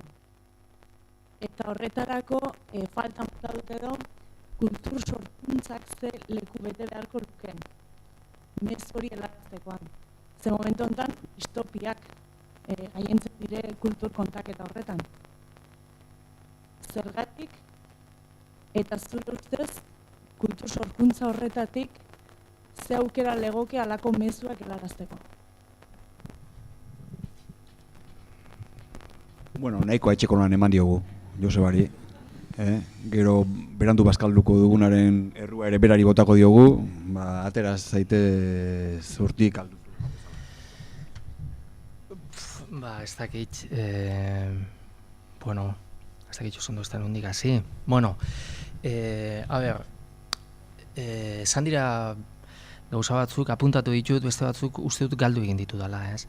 Apuntatu duzu gauza uste dut importante bat, eta da daukagun erresistentzia non gauden egoeraz jabetzeko, ez da? Egia da, organismo honek gaitasun paregabea daukala, esan dezagun, amaitu dezadan idea, gaitasun paregabea daukala ahazteko edo ezikusiarena egiteko, ez da? Pixkat etortzen zait, Lakoff hizkuntzalariak esaten zuen hori, ez da? Hau da, jenteak baldin badauka kontraesanen bat bizi baldin badu, eman zaizkion datu zientifikoak alde batetik eta bestetik bere marko kognitiboaren artean, ez egin dudarik marko kognitiboarekin geratuko dela ez estatuz eta alboratuz datu zientifikoak, ez? Horretik oso importante iruditzen zait, galdera hori baita ere, honi nola egiten zaion aurre, ez da? Inkluso psikologia evolutiboak erakutsi digu hau, hau da, organismo honi interesatzen zaion gauzarik kasi gauza bakarra da, bere geneak urrengo belaunaldian nola txertatzen dituen, ez? Gutxienez evoluzio klasikoak, teoria evolutibo klasikoak hori dino, ez da? Orduan, horretarako ilusioak eta fikzioak errentagarriak baldin badira, bueno, pues en fin, oso ongi etorriak izan dira beti, ez? Gure amak beti izan du, ilusioetatik beti bizileik, ez da? Beste modu batera esan da, eta psikologia evolutibora ere joan barik, ez? Orduan hor badago erresistentzia bat, egundoko erresistentzia bat, ez? Nik neuk personalki bizi izan dudan baita ere, ez da? Txostengintza zientifikoa oso gogorra da. Esan nahi dut, datuak eta datuen biluzia oso gogorra da. Eta datuen bilakare historikoa aztertzea, bioanistasunari dagokionez, klimari dagokionez, energiari dagokionez, aipatzen ari garen guzti honi dagokionez, mobilizatzen zaizkizulako, baita euskarri emozional soliduenak ere hankasora jarri dakizkizulako, ez da? Orduan, zentzu hortan, erresistentzia horiek nire bizilagun batek esaten zidan, ez? Ulergarriak dira, erabat. Jendeak ez du nahi notizia txarrik, ez? Eta inkluso bizilagun honek esaten zidan, eta gaina sanoa da, ez? Hobe notizia txar hoien igurtzi barik bizitzea, ez da? Bueno, ez dakit, zentzu hortan, bueno, Nik autoeraketari garrantzi handia ematen diot, usteot neure baitan honek betetzen duela leku oso importantea, igual kooperatibista familia batetik natorrelako eta norberak izan duen ibilbide biografiko propioagatik, baina hala ere beti ikusi izan ditut estrategia prefiguratibo hauek, beti bizi izan ditut arnazgune bezala, resilientziarako pixkat palanka bezala, hau da, hauek ez gaituzte kolapsotik aterako, uste dut hori biztakoa dela, baina datorrela harrapagaitzala saretuta eta harrapagaitzala ondo antolatuta, eta uste dut, estrategia hau ondo garatu ezkero, ondo materializatu ezkero, diferentziak handiak izan daitezkela, lehen esan bezala, giza sufrimentuari daukionez, baina egia da estrategia prefiguratiboek, termitaren estrategia edo politika nokturno honek, hau da, batzutan radarraren azpitik ere gauzatzen ari diren zenbait esperientzia, asko eta asko ekonomia sozial eta solidarioari oso lotuak, eta beste, ekonomia feminista, ekonomia sozial solidarioa eta ekonomia ekologikoaren bueltan ari direnak, mugatuak ere badirela, euren mugarik importantenetakoa eskala da, eta eskalabilidadearen arazoa da. Alde batetik egia da, gure bizitzako arlo, edozein arlo praktikamente gaur antolatu dezakegula edo pixkat autoeraketaren logikatik, mugikorrak, zein ez dakit banka etikoa dago, zein berdin zaitze arlo, gaur egun posibilidadeak izugarri multiplikatu dira, baina baditu bere mugak, eta eskala ikuspegitik, jauzi handiak eman beharko genituzke etorkizunean lehen esan bezala, eta igurtzi komunitarioa gainera oso nekeza dela, hau da, herri mugimenduetan eta gauzak sortzen eta eraikitzen ibilizareten guztio dakizuen nik esan barik, nekeza dela. Batzutan zuk irakurtzen dituzu municipalismo libertarioaren gaineko liburu ikeragarri politiak eta ikeragarri konbintzenteak teorian, eta gero galdetzen duzu, idazle hau sekula santan egon otezan bere atariko bilera baten, non normalean bizilagun orok ateratzen duen bere berziorik txarrena zientifikoki aztertu beharko litzakeen fenomeno bat sortuz. Orduan, zailtasunak handiak dira, mugak ere bai, eta gainera zailtasun handienetako bada oraindik ez gaudela hutsegindako estatuen aurrean.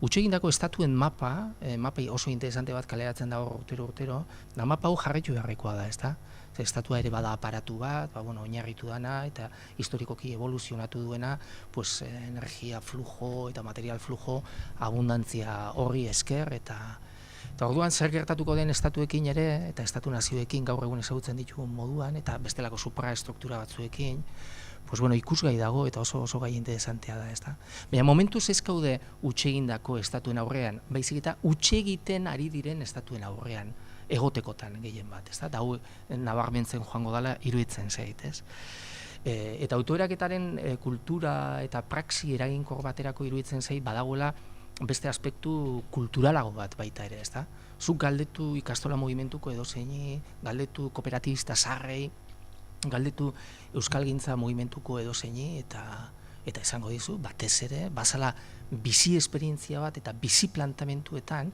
ez eskubideetan, baizik eta bete beharretan oinarritzen zana, Da oso importantea da, eta neurri handi baten galduta daukagu, Hemen badago eskubideen lenguaia bat, progresismo kultural eskartiarrak neurri handi baten ekarri duena baita ere, oso pijotuta gaude, zentzuetan utzi da zuela esaten, baina ez dakiz ze puntutan, gure historia txiki honetan, bihurtu zen askoz eskerrekoagoa eskubideen aldarrikapena, eta ez bete beharretan ainguratutako praxi eta kultura bat. Eta hau egundoko oztopo da, autoeraketa praktika eraginkor baterako, badaude gauza gehiago, baina igual hemen utziko dut. Bai, ez dizut esplikatuko kolapsoa zer den.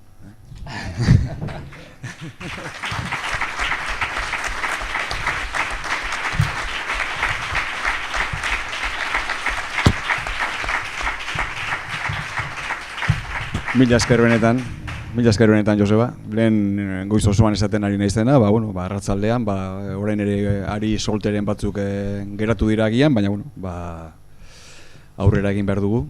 eta arratzaldean izango dugu beste tartetxo bat. Bai, orain, garbiketarako 30 segundu, zuek ez mugitu, ez du ematen, zuek iztizue ematen denborarik ezertarako.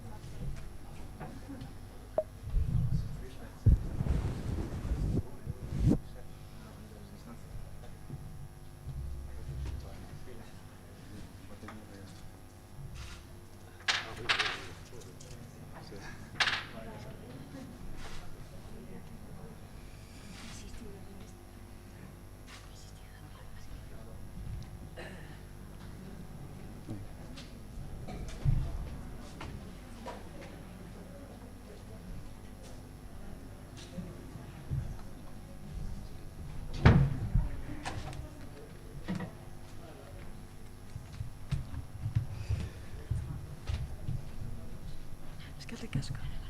Vale. Itziteko maskara kendu lasai eta mikrofonak gertu izan eta listo. Vale. Denborak eta hori printzipioz dugu erdi topo egingo dugu eta ni 25. minutuan hau da bisatuko. Vale. Beste bezala papertxoan ikutziko dizut. Vale, mila esker. Zuzure martxan.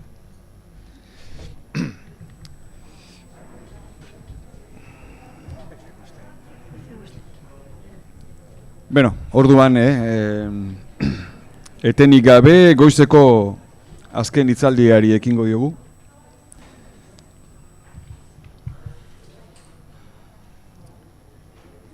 Egia ostea ziurgabetasun garaian. Irati Zubia dago gurekin, filosofian graduatua eta doktore gaia, ere bai, Euskal Herriko Unibertsitatean. Oraindik ez, bueno, berehala. Donostiarra da. Bueno, filosofia zientziak eta balioak masterra egiten ari da. Hain zuzen, Jose Azurmendi katedra sortu berriaren babesarekin. Egia ostearen inguruan ari da ikertzen. Pragmatika, hizkuntzaren filosofia, epistemologia eta gisako gaiak, auzi etiko eta politikoekin uztartuz. Injustizia epistemikoen inguruko monografiko bat ere bukatzear dauka, Unai Baion, Ekaitz Apartegi eta Agustin Arrieta lankideekin. Eta bueno, horretaz hitz egingo digu. Egia osteak pandemia garai hauetan ze dimentsio edo zein abardura hartu dituen, egia ostearenak kontzeptu berria ez izanik, baina baita ere pandemia gurutzatu zaio eta horretaz arituko zaigu. Irati nahi duzunean. Eguerdion eta eskerrik asko danoi, zuei eta sarean daudenei guentzuteko tarte hartzagatik eta zuei gonbidapenagatik. Saioaren izenburuak dioen bezala nik egia osteaz hitz egingo dut, baina saiatuko naiz fenomenoa bera ziurgabetasun garai baten testuingurarekin ezkontzen eta bide horretatik bi egoeren dinamika eta ezaugarri batzuk azaleratzen. Batez ere, jardunaldien izenburua begiratuta mundu berriak horrekin gelditu nintzen ni edo gelditu zitzaidan buruan sartuta eta konturatu nintzen mundu berriaren proiektu hori horretan balin badago zerbait azken hilabetetan entzun duguna izan dela ziurgabetasuna. Eta horri lotuta dauden beste hainbat gauza, beldurra, ezinegona eta orokorrean blokeoa. Ziurgabetasunak beti kosta jartzen digu oztoporen bat edo beste ekiteko eta tokatzen balin bazaigu mundu berri, normaltasun berri eta bizimodu berri bat eraikitza edo proiektu hortan baldin badaude, ziurgabetasun horri begirare egon beharko gara.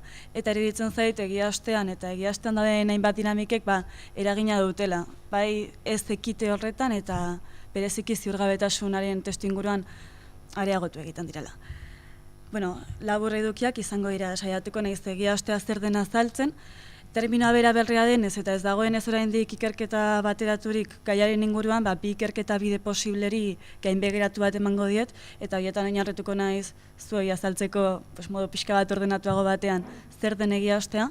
Bi horiek dira batetik egia ostearen faktore edo egia ostera heltzeko faktoreak azaltzen dituzten ikerketak, eta bestetik egia ostearen implikazio edo arriskuez diharduten lanak.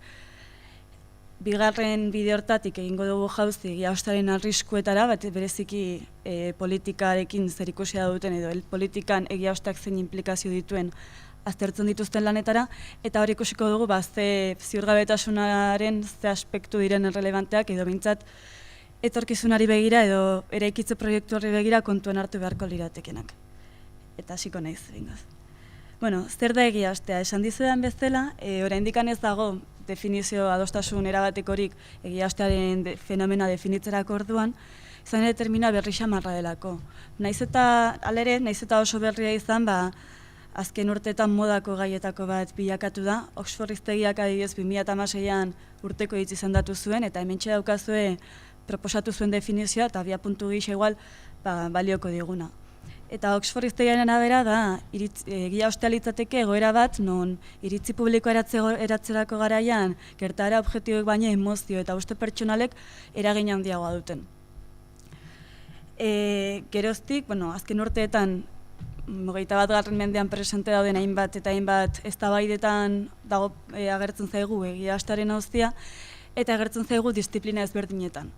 Horrexegatik da zaila, topatzea handbook bat edo liburu bat argi esaten dizuna zer den egia ostea, eta ezaugarritze, baina hala ere, ezaugarritzea erakuste aldera ni saiatu naiz bi joera edo bi bide posible bereizten. Bereizketa da instrumentala, nik ekarri dizuet gaurkoan eta erabili dezakezu edo ez nik erabiliko dut, egia ostearen nengoen esan dena, alik eta modu ordenatuenean zuei eradazteko. Baina bi bideoietan sartu baino lehen, iruditzen zaigu garrantzitsua, egia ostearen terminoa aipatu orduko sortzen diren pare bat zalantza hementxe mahai gainean uztea eta nirekin eramatea saio osoan zehar. Zeren dira zalantza batzuk aterako zaizkigun auzietan eta uste dagoeneko goizontan atera diren auzi batzuetan eragina izan dezaketenak. Izan ere, egia ostearen terminoa aipatzen denean, mesfidantza sortzen du, sarri, eta lehenengola dudak edo zalantzak sortzen dira terminoa bera aipatzen denean, bereziki terminoaren osteko hori aipatzen denean. Egia ostea zer den azaltzen denean, jartzen da beti egiarekiko interesik ez da, ardatz gisa. Ondoren, egia ostean tipikoa diren beste elementu batzuk, gezurra, desinformazioa eta abar ere agertzen dira, baina, nagusiki egia ostea deitzen zaio, eta horretan badago adostasun pixkat, egiarekiko interesik ez da nagusi den aro bati. Egiak, gure bizitzako esparru batzutan ekiteko zer egin gutxi duen aro bati. Orduan, lehenengo zalantza da, ea hori baldin bada gure aroa, ea lehenago egon ote zen beste arorik, egiaren aroa deizi ezaiokenik, edo noizbait egiak izan alduen relevantzia edo ekiteko gaitasunik gure bizitzan. Edo elementu horiek egia ostean agertzen direnak berriak diren, gezurra adibidez, zerbait berria den edo betidanik egon den elementu baten. Hori esaten du esate baterako, Bolgemanek mesfidati begiratzen diela egia osteko pentsalaria eta pauso bateratago ere ematen du. Eta esaten du, normalean egia ostea hitz egiten den dugunean, batez ere egia ostearen implikazioak aipatzen ditugunean, esaten dugu hori nolabait kaltegarria izan daitekela. Esate baterako, Oxford hiztegiaren definizio hartzen badegu, iritzi publikoa eratzerako orduan edo besterik gabe politikan egiak zer egin gutxi baldin badauka, hori arazo bat izan daiteke. Eta hemen Bolgemanek esango digu, hor aurre suposaketa bat egiten duzu eta aurrutegi joaten zarete. Ez bakarrik orain arte historian zehar ez duelako inoiz euki, ez dagoenik argi aroren batean egiak toki berezirik euki dunik politikarloan, baizik eta ez dagoelako argi ea hori eskatzea zilegi den. Badirudi egiaren eta zientziaren esate baterako eta politikaren esparrua eta balioena bereizi zirela bere garaian, mende batzuk atzera, eta orain hori exigitzea ez da omen dago oso argi, edo kontuz egin behar omen da. Horuzten de galdera eta hartuko dugu aurrerago. Bigarren zalantza nagusia da, ea egia osteak gezurraen aroa den. Izan ere, Bolgemanek ere galdetzen du, egia ostea sari zaretenez, noiz hasi zen egia ostea, edo nola bereizi ezakegu beste aroetatik. Eta hori, eskakizun hori komplikatua da, baina egia osteko metxalariak saiatzen dira. Esaten, sintoma hauek daude, egia ostean gaudela erakusten digutenak. Eta hor da, gertakari batzuk, esate baterako tipikoenak aipatzen direnak, Donald Trumpen kanpaina eta presidentzia bera, Brexita, azken urtetako negazionismo mordoak, batez ere negazionismo zientifikoa, eta gertaera horiei begira, gezurraren presentzia da oso argia. Eta horregatik askotan pentsatzen da egia osteak gezurraren arra denik. Baina, bueno, nik hemen jarri dizuet abia puntua egiarekiko interesik ez da dela. Eta iruditzen zait, eta, bueno, niri eta beste batzuei, egia ostean gezurretik aratago badauden beste matiz batzuk ere kontuan hartu behar ditugula. Bai egia ostera heldu garen faktoreak aztertzen ditugunean, eta baita honen arriskuez hitz egiten dugunean. Zeren egia osteko egiarekiko interesik ez da, ematen du ez jakintasunetik eta gezurretik aratago doazen jarrera batzuk ekarri ditzazkela. Eta azkenik, azken zalantza izaten da beti egia ostean, egia ostea baldin badago erabat non egia krisian dagon, egia aintzat hartzen ez den, eta, bueno, egiarekiko interesik ez da orokortua dagoen, ez dago garbi, edo zalantza bat sortzen da ea hori dagokion egiazko informazioari, egiazko baiespenei, edo egia berari. Adibidez, Susan Jakek egiarekiko konfiantzarik ez da lantzen duenean esaten du. Behar bada bi gauza ditugu, edo bat, edo bestea, edo biak aldi berean. Behar bada gure aroan egiarekiko interesik ez da nagusi da, egiazko informazioari kasurik egiten ez diogulako, baina beste alde batetik, beste aukera bat da, behar bada orain arte landu dugun egiaren kontzeptua modaz pasa delako, zarkituari geldatu delako, edo 21. mendeko eztabaida eta dinamiketan funtzioa galdu den kontzeptu bat delako.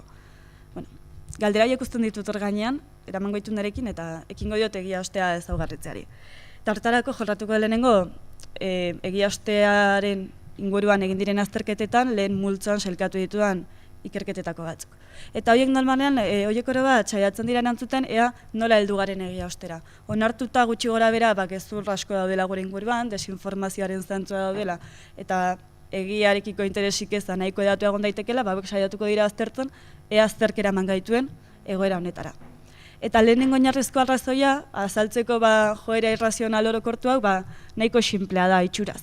Eta da, ez zaigu egia interesatzen, edo ez gara ondo konpontzen egiarekin, ez garelako abilak horretan. Finean ez garelako uste bezain arrazionalak. Hontaz basizera esaten zerbait, eta horregatik superlagur esango dut, baina, espen hau serioan hartu zutenak dira durari gabe psikologia kognitiboaren arloan dabiltzanak, eta bereziki aipagarria da Daniel Kahneman eta Trebeskiren ikerketa. Hauek 70. hamarkadan abiatu zuten ikerketa luze bat, gerora Thinking Fast and Slow obran biltzen duena Kahnemanek, eta hor 1000 gauza esaten dira, eta gerora 1000 gauza esateko aukera eman duen ikerketa izan da, baina finean ideia da gizakiok pentsatzen dugun modua ez dela oso egokia egiari kasu egiteko. Ez bakarrik egia topatzeko, baizik eta egia parez pare daukagunan ere, ez gerela oso abilak horri erreparatzen eta horri eso egiten. Eta hori zergaitik da. Hauen arabera, hauek kontatzen digute, gure prozesamendu sisteman, pentsatzen dugunean, bi sistema ditugula martxan. Lehenengo sistema eta bigarren sistema. Lehenengo sistema da azkarra, impultsiboa eta erabaki intuitiboak egiteko erabiltzen duguna, esfortzu kognitibo handirik gabeko jarduretan tipikoa.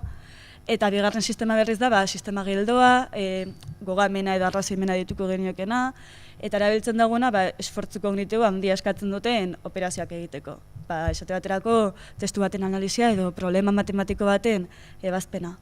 Kontua zein da, lehenengo sistema hori oso oldarkorra eta impultsioa dela, eta bigarren sistema berriz akastuna. Orduan, egiten ditugun judizioetan uste baina askoz gehiagotan dabil lehenengo sistema hori martxan. Eta aldera berean, lehenengo sistema hori akastuna da, isuri kognitibo edo sesgo kognitibo deritzen akatxez beteta dago. Eta akatxe horiek dira sistematikoak. Eta bigarren sistema alper xamarra denez, kosta egiten zaigu isuri horiek detektatzea. Pila bat daude, baina horiei lotuta iruditzen zaizkianak azalpen bat emateko relevanteanak dira hemen jartzen dizkizuedanak, eta lehenengo fenomenoa nagusia kontuan hartu behar deguna isuri kognitiboak eta lehenengo sistemaren eta bigarren sistemaren arteko interakzioa ulertzeko da disonantzia kognitiboarena. Leon Festingerren obra batean azaltzen da primeran, eta bertan esaten da gizakiok ezin egona pairatzen dugula gure usteak, jokabideak eta sentimenduak ez datozenean bat. Hori gertatu daiteke besterik gabe gure usteak ustekin aurrera jarraitzeko erresistentziaren bat topatzen dugunean. Adibidez, gure uste bat okerra dela esaten dugun norbait daukagunan eta norbait horre gainera evidentzia bat aurkezten digunean. Hor ezin egon simple esan da, ezin egon asumatzen dugu oker gaudela egon gaiteken, oker gaudelako susmoaren aurrean. Eta hori erreakzioa zein da? Festingerrek esaten digu gure autoestimua babestea. Saiatzen gara babesten, okerrez geundelako ustea. Eta horrela baretzen gara. horren aurrean, horre egoera hortan, martxan jartzen dugun mekanismoa izaten da arrazonamendu motibatua deritzona. Arrazonamendu motibatuak esan nahi du, ezin egon apairatzen dugu oker gaudelako susmopean gaudenean, eta orduan gure reakzioa da, hasierako uste hori aldatu baino, hasierako uste hori, oker egun ziteken uste hori aldatu baino, hasierako uste hori berretxiko duen informazioari eta evidentziai so egitea. Eta gainerakoari ez ikusia egitearena. Hasi zera aipatzen oso ondo nola abilageran ez ikusiarena egiten eta ez oso abilak deseroso ezkigun gauza batzuei erreparatzen. Heuristikaren asaltatuko zeren ez daukago denbora. Eta Kahnemak kontatu ondoren milaka isuri kognitiboren inguruko dinamikak, amaieran esaten dugu ea baute dagoen soluziorik hauei aurre egiteko. Eta ez omen dago soluzio argirik, isuri kognitiboak joera inkonstienteak dira, sistematikoak dira, gatz sistematikoak dira, teno ditugu, eta izatekotan bigarren sistemaren bidez konpondu baldin badaitezke ere, honentzat oso zaila da detektatzen. Baina hala ere, esaten du Kahnemak iradokitzen du liburuaren amaieran, erakunde publikoetatik eta erakunde publikoetatik nagusiki, posible dela isuri horiek areagotzeko edo baretzeko mekanismoak bultzatzen edo finen gizakiuk gaizki arrazoitzen dugunez, hobeto arrazoitzeko laguntzatxo bat ematea posible dela eta hori erakunde publikoen erantzukizuna dela dio. Ildo beretik daude Sunstein eta bar, ez delako autoreak, eta horiek ere ideia bera planteatzen dute. Ez dugunez ondo arrazoitzen, laguntzatxo bat eskaini behar diogu publikoari. Eta horretan, erabaki arkitekturaren garrantzia azpimarratzen dute. Antza, erabaki bat hartzen dugunean, erabaki hori aurkezten zaigun formatuak eragina dauka isuri batzuk areagotzen edo gutxitzen. Eta orduan abok esaten dute, guazen informazioa utxutxean edo datuak utxutxean aurkeztu beharrean, aurkeztuko ditugu formatu jakin batean, jendari erabaki honenak hartzen laguntzeko.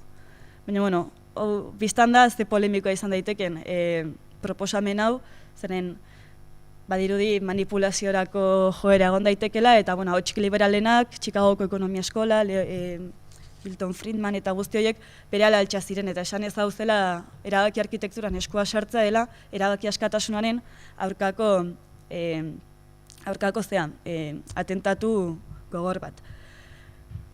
Hor, ez da bai hori interesgarria da, baina ikusi etzaldi hauetan denbora gutxi dagoela eta nien ez sartuko, baina erabaki arkitekturarena importantea da, zeren, saiatzen zeranean pentsatzen gure munduan zergaitikan egiari eta joan hainbeste kasurik egiten, ematen du isuri kognitiboen eztabaida interesgarria da badere ez digula erantzun handirik ematen, zeren batetik ez dirudi oso justua esatea egiari ez dugu kasurik egiten eta hori arriskutsua da eta arrazoia erantzuleak gu gera, akastuna garelako, egia izango da, baina igual beste zerbe gehiago ere esan daiteke, eta bestetik egia ostea 2006an bilakatu zen urteko hitz, segurenik lehenagotik zegoen joera bati egiten dira referentzia, baina gure gai prozesamendu sistemak azken hamarkadetan ezin da, ez da posible hainbeste aldaketa izatea, orduan beste arrazoi batzuk bilatu behar dira.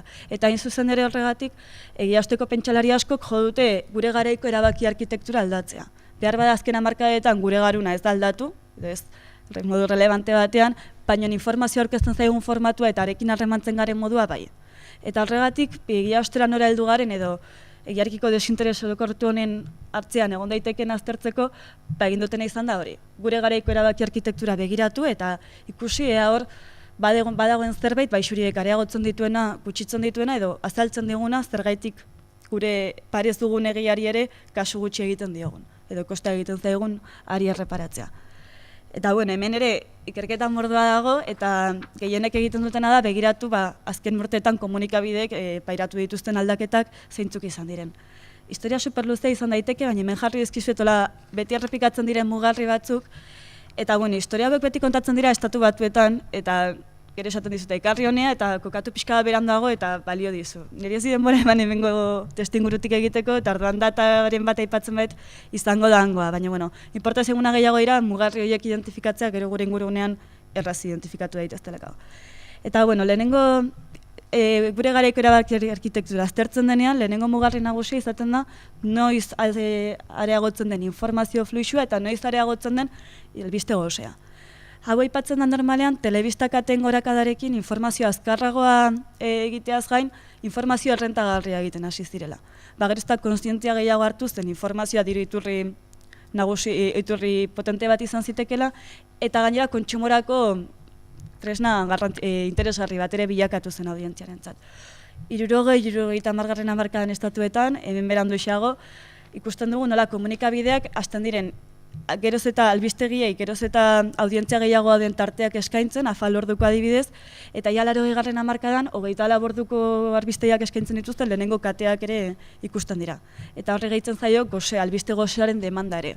Jendeak publikoak albisteak nahi ditu, informazioa nahi du, eta hartan informazioa produzitzen dugu, eta gainera hori errentagarria bilakatu daiteke.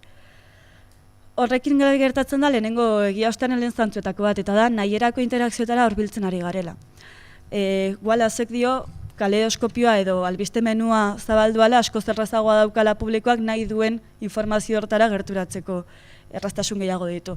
Eta hori ematen du egia ostearen lehen zantzuak edo gure usteekin bat datorren edo gustuko izango dugun informazioa kontsumitzeko joeraren lehen zantzuak ikusi daitezkela. Bigarren mugarri garrantzitsua da albistegi formatutikan tertulia formatutara eman zen saltoa. Hora aipatzen da 80. hamarkadan Limbaugh eta Rush Limbaugh Estatu Batuetan haren programa izan zela eta formatu hauen sortzaile edo sustatzailea.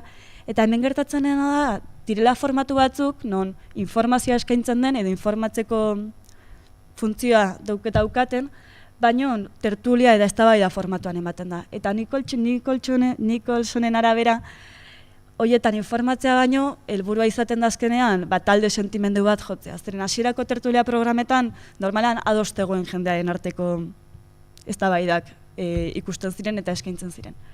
Hori ikusten dugu gainera iritzi eta informazioen arteko nasketa, eta horrela xego, 80. hamarkada eta 80. hamarkada bitartean, gehiago 80. Hor ikusten da nola tertulia formatu hauen kiko ospetxarra zabaltzen hasten den, kontrolatzen da jendea esan igual komunikabideak sesgatuak, ideologizatuak egon daitezkela, eta alternatiba proposatzen da. Baina alternatiba zeritxarrez ez da asko zobea. Izan ere, sortzen da balantza orekatuaren doktrina. Eta hau da, komunikabideetan, eztabaida dagoenean, ados dagoen jende elkartu beharrean, objetibotasunaren eta egiaren izenan askoz probetxugarriagoa edo askoz hobea dela beti ikuspuntu kontrajarriak aurkeztea. Edozein eztabaida, edozein afera dagoenean, denbora tarte berdina eskaini behar zaiola aldeko eta kontrako argudioi.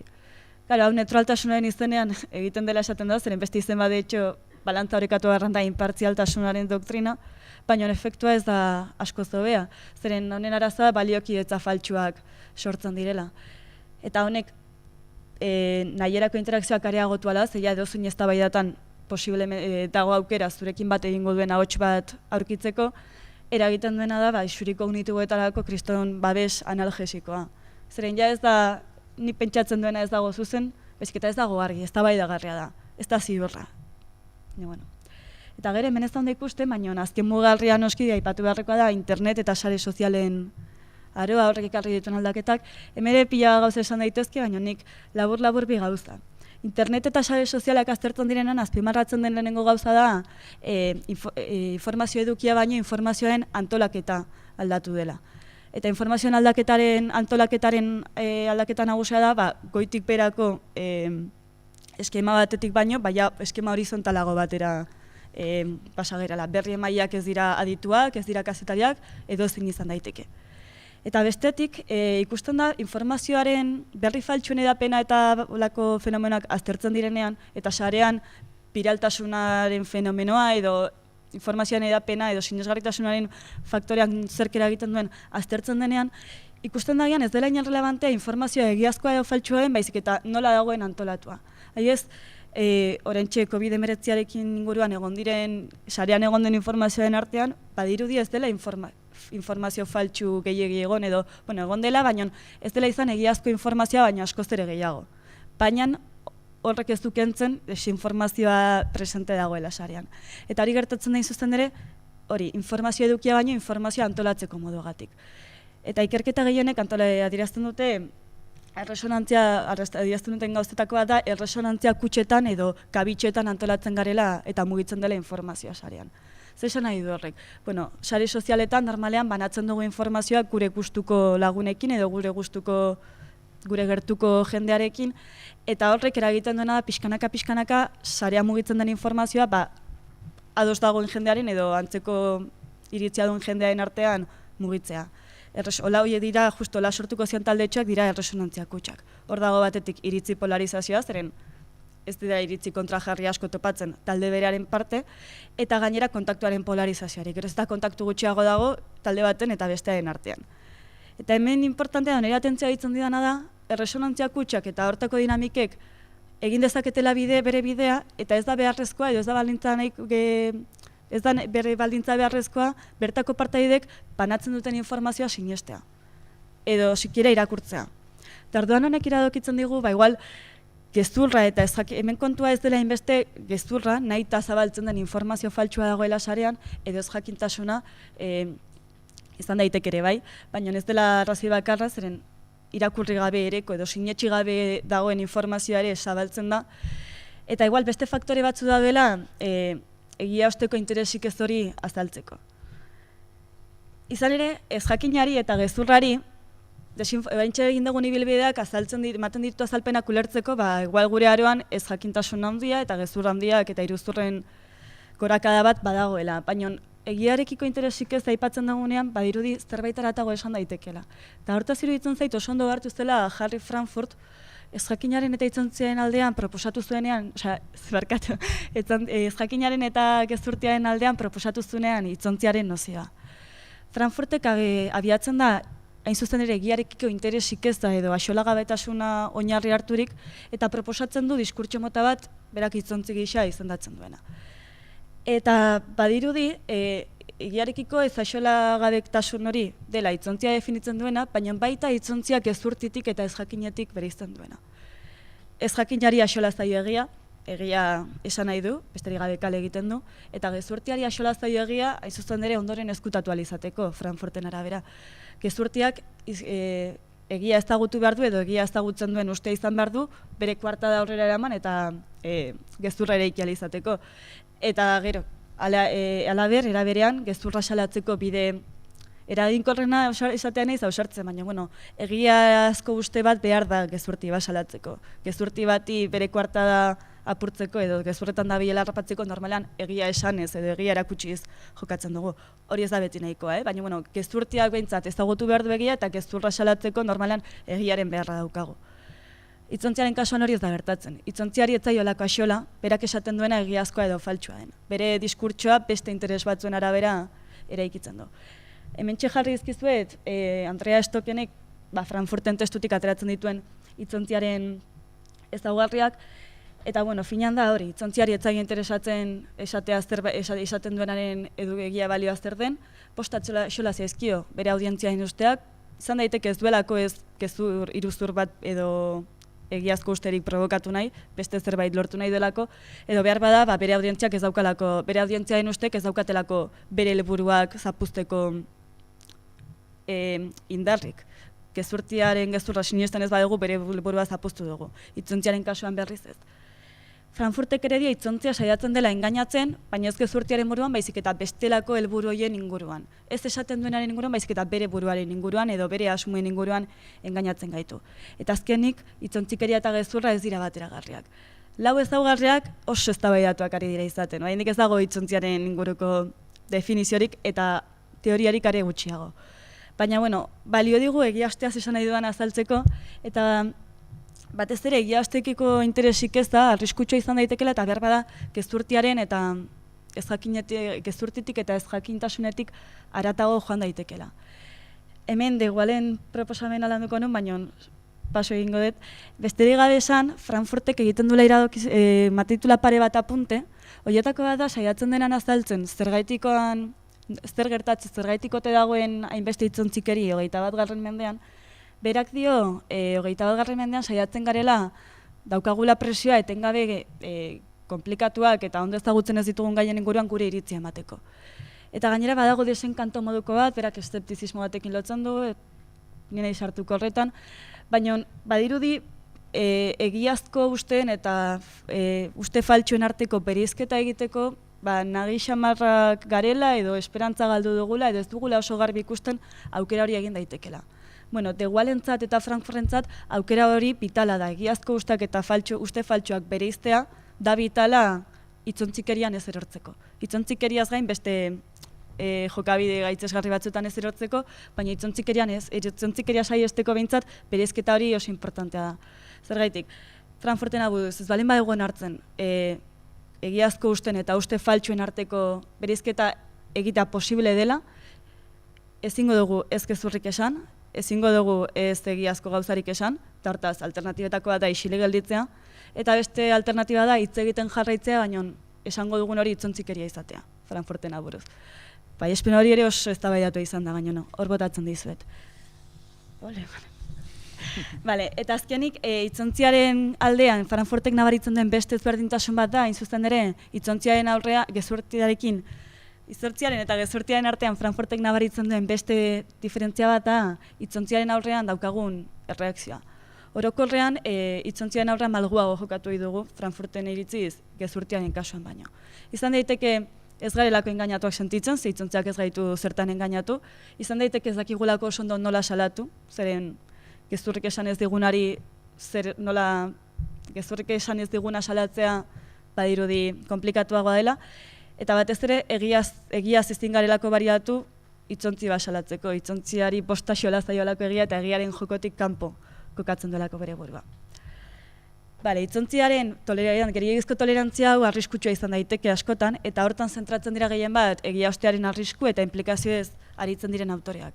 Hor daukago adibidez Hannah Arendten testu ospetsua, gezurra eta politikaz dihardunean, eta Arendtek dio besterik gabe, superlabur esango dut, baina egia eta politikaren arteko harremana beti izan badagat ere gatazkatsua, zeren boterean dagoenari batzuetan egia zeinbait egia deseroso suertadak izkioke, eta hortan oso herramienta edo estrategia erabilia izan da historian zehar gezurrarena, edo puntu ikuskera bakar bat inposatzearena, edo besterik gabe deseroso zaizkion egia horiek isiaraztearen estrategia, Arendtek nabari du beste estrategia bat ere ikusten du badatorrela. Eta estrategia horrek egia aukatzean baino, egiaren eta iritzien arteko muga lausotzean datza. Eta horrek pixkanaka diluitu egiten du egiazko usten eta uste faltsuen arteko bereizketa hori posibilitatea. Honek zesan nahi du, pixkanaka politikarien estrategia modernoa deseroso diren egia horiek isiltze baino dela egia horiei aintzakotasunik ez ematea edo ez ikusiaren egitea, da zuzen ere egia horiek politikan interesanteak ez direla esatea. Eta horrela dator, zientziaren eta politikaren arteko arrakala da, eta zientziaren politikan ekiteko eta egiaren politikan ekiteko igual gaitasunik ez da. Ez hainbeste ezkutatzen ez dutelako, baizik eta kasurik egiten ez zaielako.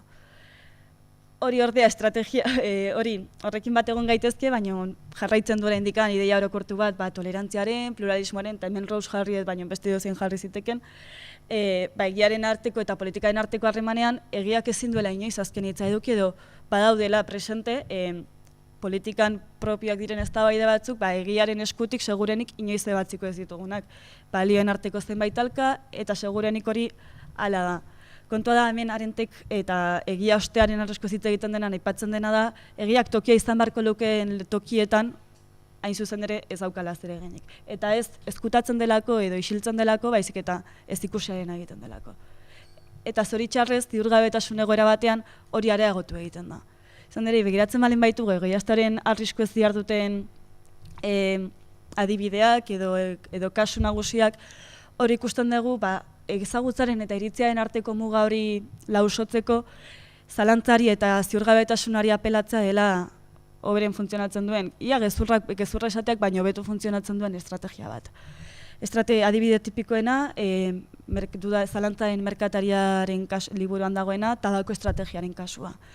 1994ean ateratzen da, dira lehen artikulu zientifikoak esanez, tabakoak eta minbiziak elkarren artean lotura dituztela, eta menderdi batez, 2004 arte, tabako industriaren estrategia, bai gezurrak esatea eta baita hori esaten duten hainbat ahots isilaraztea, hori bai da beraien estrategian parte bat, baina estrategiaren denbora eta diru gehiena inbertitzen da zalantza eta ziurgabetasun klima areagotzen. Ez da esaten tabakoaren eta minbiziaren arteko lotura faltsua dela zinez. Esaten da ez dagoela argi, ez dela ziurra. Eta ziurgabetasunari etengabe deiadar hori eginez, lortzen duten gauza garrantzitsuena eta igualetekin gehien emantziena da denbora irabaztea. Hoien aurkako neurririk ezartzea eta denbora desent irabazi zuten, mende erdi batia, eta horre dauka dakarren etekin ekonomiko guztiarekin.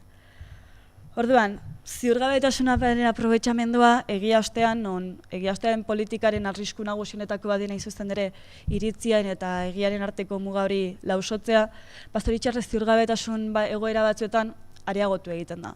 Ziurgabetasuna presenta dagoen aro batean, hortaz aprobetxatu daitekin jendea ere, agertu daitekelako. Latura aipatu dezuelen, eta iruditzen zait, laturren kezkak oso ondo, laturren kezka, 2015ko non lurrartu liburu hortan, daiti joala hortik. Laturrek zera dio, planetak hitz egin du, gure aldaketa klimatikoa badator, gogor dator, eta atzera bueltari gabe. Hor lehenengo egia deserosoa. Proiektu modernoa ere agortua dago. Orain arte, esperogen bizigaren modua eta etorkizunera proiektatzen genuen edo etorkizunerako planeatu genuen bizi modua, ez da jasangarria, ez da posible izango aurrera eramatea, eta beraz aldaketa radikal bat behar dugu. Edo gure desazkundea, edo gure bizioiturak eta antalokontzak aldatu behar ditugu ez direlako jasangarriak. Eta laturrek elite iluna deitzen dien batzuen estrategia zein da. Berai jabetzen dira, hau bi bai espenoiek egiazkoak direla. Eta batzuetan ukatzen dituzte, gezurren bitartez eta isierazten saiatzen dira. Baina estrategiaren nagusitasunen neurri handi batean estrategian dagoena da ziurtzat jo daiteken hori ziurgabetasunez bustitzea. Eta zer lortzen da horrekin, hitz egiten jarraitu eta denbora irabaztea, laturren arabera. Gainera, egiazteko politikan baldin bagaude, eta egia baldin bada gure politikan egiak zer egin gutxi daukala, eta politikaren eta zientziaren arteko arrakala da gerozta handiagoa dela, emaitza zein da, egiak politikan ez du zer egin handirik, egia ez da aintzat hartzen, egiaren inguruko desinteres nagusi bat dagoelako, emaitza desregularizazioa eta laturrek dioen kietismoa. Osa, min ematen duela ikustea, baina, ez errez egitea, izango ditzateke. Orduan, hori da, laturren kezka, egia deseroso eta arriskutsu batzuk datoz, ez gaude programatuak hoiei kasu egiteko eta hoiei atenditzeko, eta gainera, ziurgabetasunaren atmosfera batean datozenean, are zailagoa da mugitu eta zerbait egitea. Eta zoritxarrez, oraintxe bertan, pandemiarekin etorri diren bezala, eta aurrerago etorriko diren arrisku gehienetan, ziurgabetasuna eta ari lotuta agertzen diren arriskuak badute izaera berezi bat. Eta da, kasuri gehienetan, desregularizazioa izaten dela eta kietismoa izaten direla gaitza bera baino, edo gaitza areagotzen duten faktore nagusiak. Gaitza eta uholde askoz handiagoa da, lehenago neurriak hartzen ez badira, edo garaiz neurriak hartzen ez badira. Eta orduan, jamaitzeko, Firewall supermotz, arriskuaren inguruan pentsatu dute bat autoren inguruan.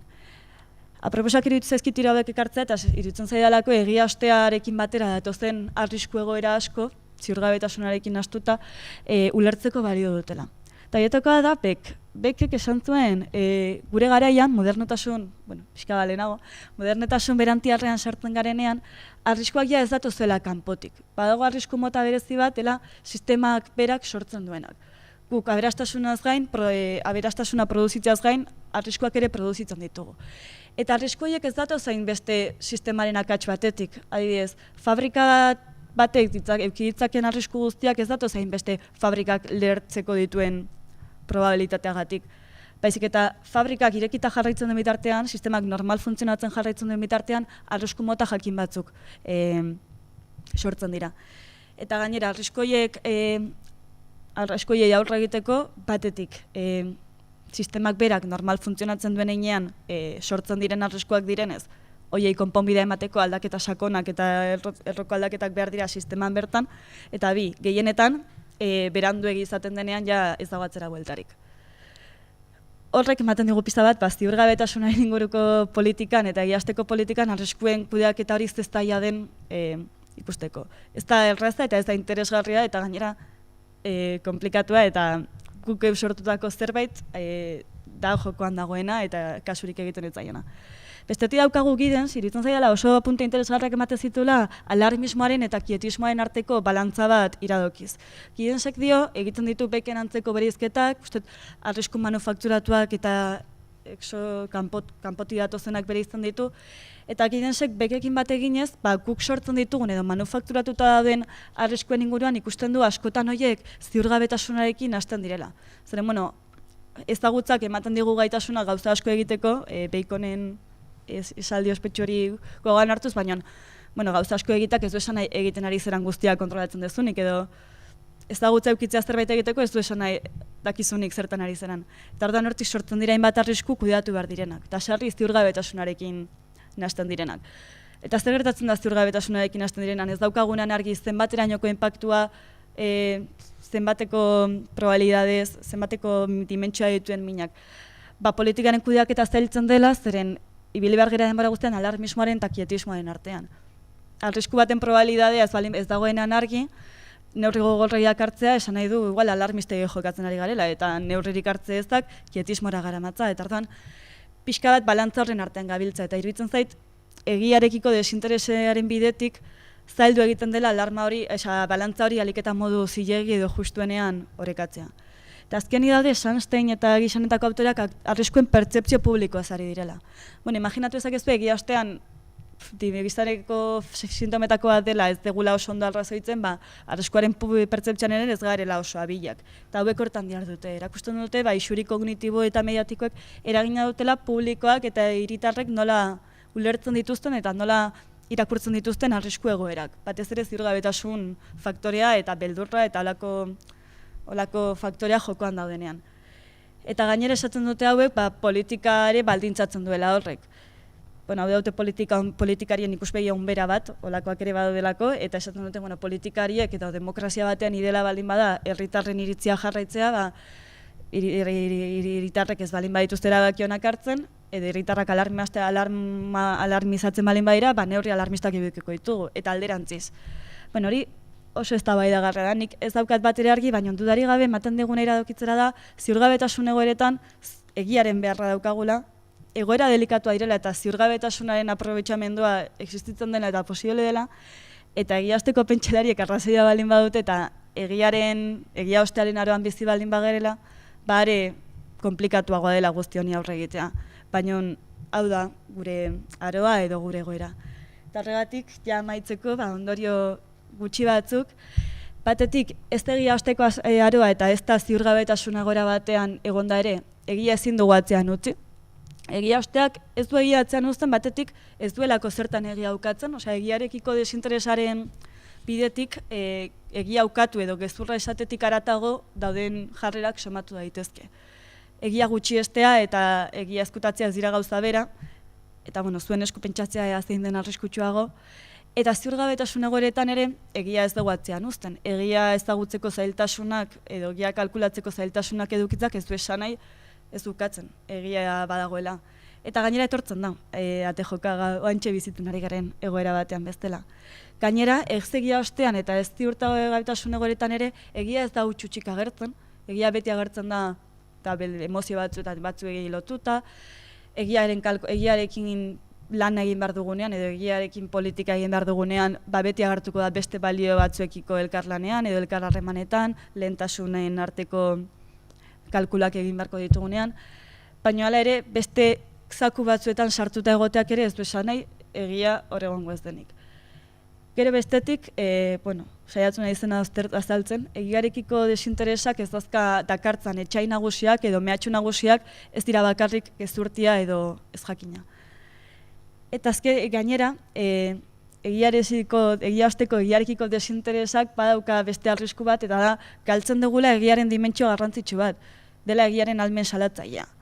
Egiak egon da eta izan gara testigu egiaren erabilera despotikoaz edo eta hori tentu zeuki behar dugun lezioa da iruditzen zait, gehiagik eretan ez erortzeko. Baina zerbaitetako balio baldin badu egiak, guk egunerokotasuna erabiltzen dugun egiak, da hain zuzen ere salaketak egiteko.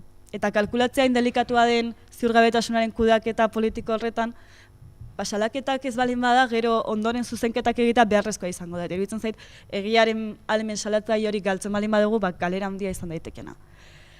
Gero beste galdera bat, ea egia ostearen arotik egiaren arora egin barko genuken jauzi, zeren beti ikusi izan da egiaren irudi despotiko bat eta autoritarismoaren arriskuak ere ekar ditzake egiari men egiteak, eta hartuan horre hori ere hausnarketa delikatu bat eta ondo eginiko bat beharko litzateke, egiaren axolagabetasunetik egiaren agintera edo egiaren izaera despotikoenera jauzi ez egiteko.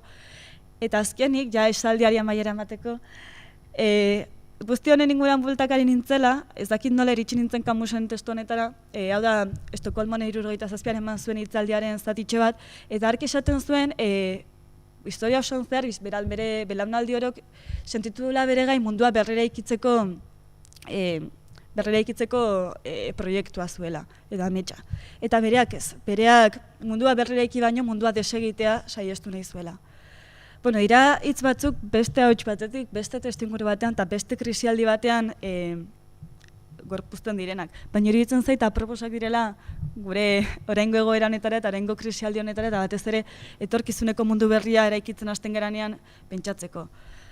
Mundua desegitea da oraintxe bertan datorrela prioritate nagusia. Ez bakarrik lehentasun nagusia, ez bakarrik COVID-ari aurre egiteko, baizik eta ondoren etorriko diren beste tsunami eta krisi batzuei aurre egiteko ere. Egia ostearen peltxerari radikalenek, eta nik radikalenek ez daude, baina gogolrenek edo egia ostearen arriskuak modurik gogolrenan azpimarratzen dituztenek, iradokitzen dutena da, galdu degula lurzoru bat edo desegin zaigula lurzoru bat. Eta lurzoru komun hori, Laturrek aipatzen zuenari referentzia eginez, eta pixka bat egiak eskaintzen digun terreno komuna. Badirudi egiak badaukala zerbait bateratzera behartzen gaituena, baina esfortzu handia eskatzen digu terrenu komun hortara jauzi egiteko, ikusi dugun ibilbide guztienetatik. Eta orduan, besterik gabe, ziurgabetasun egoeren betetako krisialdi hauen aurrean, iruditzen zait lurzoru komun hori desegiten balen bazaigu, galera handia izan daitekela, baina hori jaztuek ebaluat.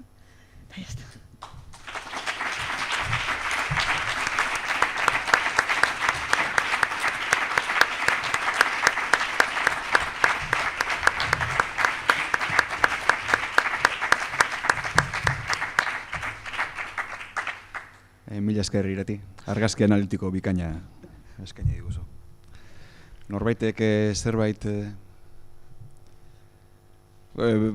barkatuko didazue, baina zera bakarra egingo dugu, Beso bat ikusi dut eta ez dut gehiago begiratuko.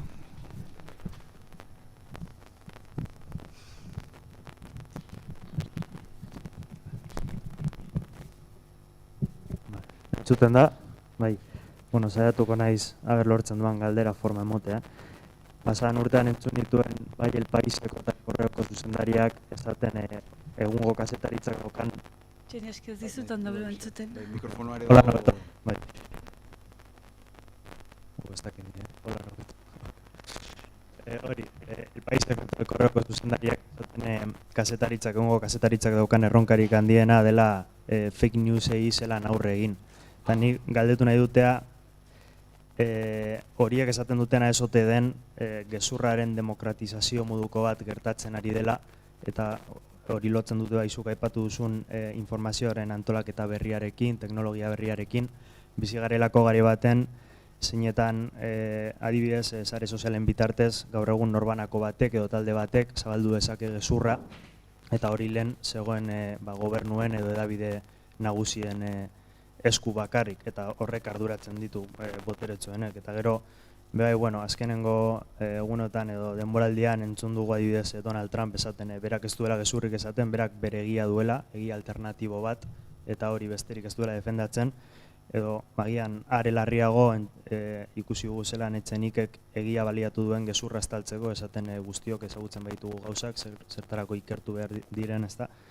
Eta galdetu nahi dutea, bizigun garai honetan, bake prozesu ostean, errelatuaren gaineko borrokan, horrelako adierazpenekin non geratzen den egia, edo posible den gizarte baten olako egi potolo baldortzea gauza baten inguruan, edo ez. Ez dakit oso hori geratu den azkenengo. Non gelditzen den egia alako klima batean, esan nahi didaz, eskizut oso dentzuten. Bai, alako klima batean eta horrelako fenomeno. Nik esango nizuke egia ez dela inoiz ezabatzen. Hemen erabili dituen autorek batetik esango lizukete. Gezurra eta gezurraen bestelako jokabidek ez dute egiaren existentzia aukatzen, batidez Frankfurten bidetik gezurra esateko eta batez ere gezurra ulertzeko egia behar degulako. Bestetik, Trumpek esaten dituenak esaten dituela ere, munduan aldaketa egia lehenago edo beranduago etortzen da. Ez bakarrikan ikusten ditugulako eta gorpuztuta sentitzen ditugulako berak ukatzen dituen egia hoien ondorioak, pandemia mundial bat adibidez, baizik eta, Trumpek esandakoak esan da ere, badaudelako egiarekiko modu osasuntsu edo modu sonago batean harremantzen diren ahotsak. Pandemia hau aurre ikusi zezaketen zientzialariak esate baterako. Eta gertatzen dena ahots horiekin ez da ukatzen direla edo isiarazten direla.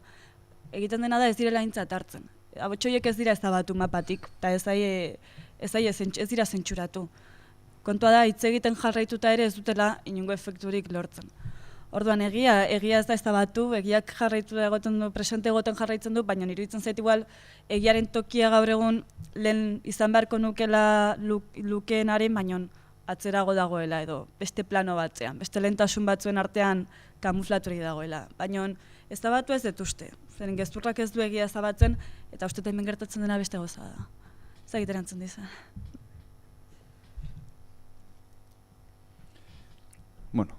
Eskerrik asko, berriro irati.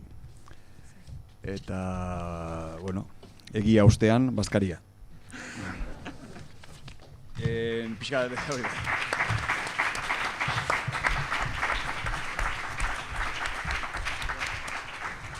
Denok daukazue ordularia, orduan badakizu zer dagoen, atzerapenak egingoaz, bi txanda egingo ditugu. Lehenengo txanda, ordu bietan nahi genuen, ordu biak eta bost, lehen bailen jetxi gaitezen. Eta bigarren txanda, hirurak bost gutxi, 10 gutxi, hortxe baita ere. Eta arratzaldeko saioa orduan, 4 hasiko gara. Hori da, errealistarena hori da. Mila esker.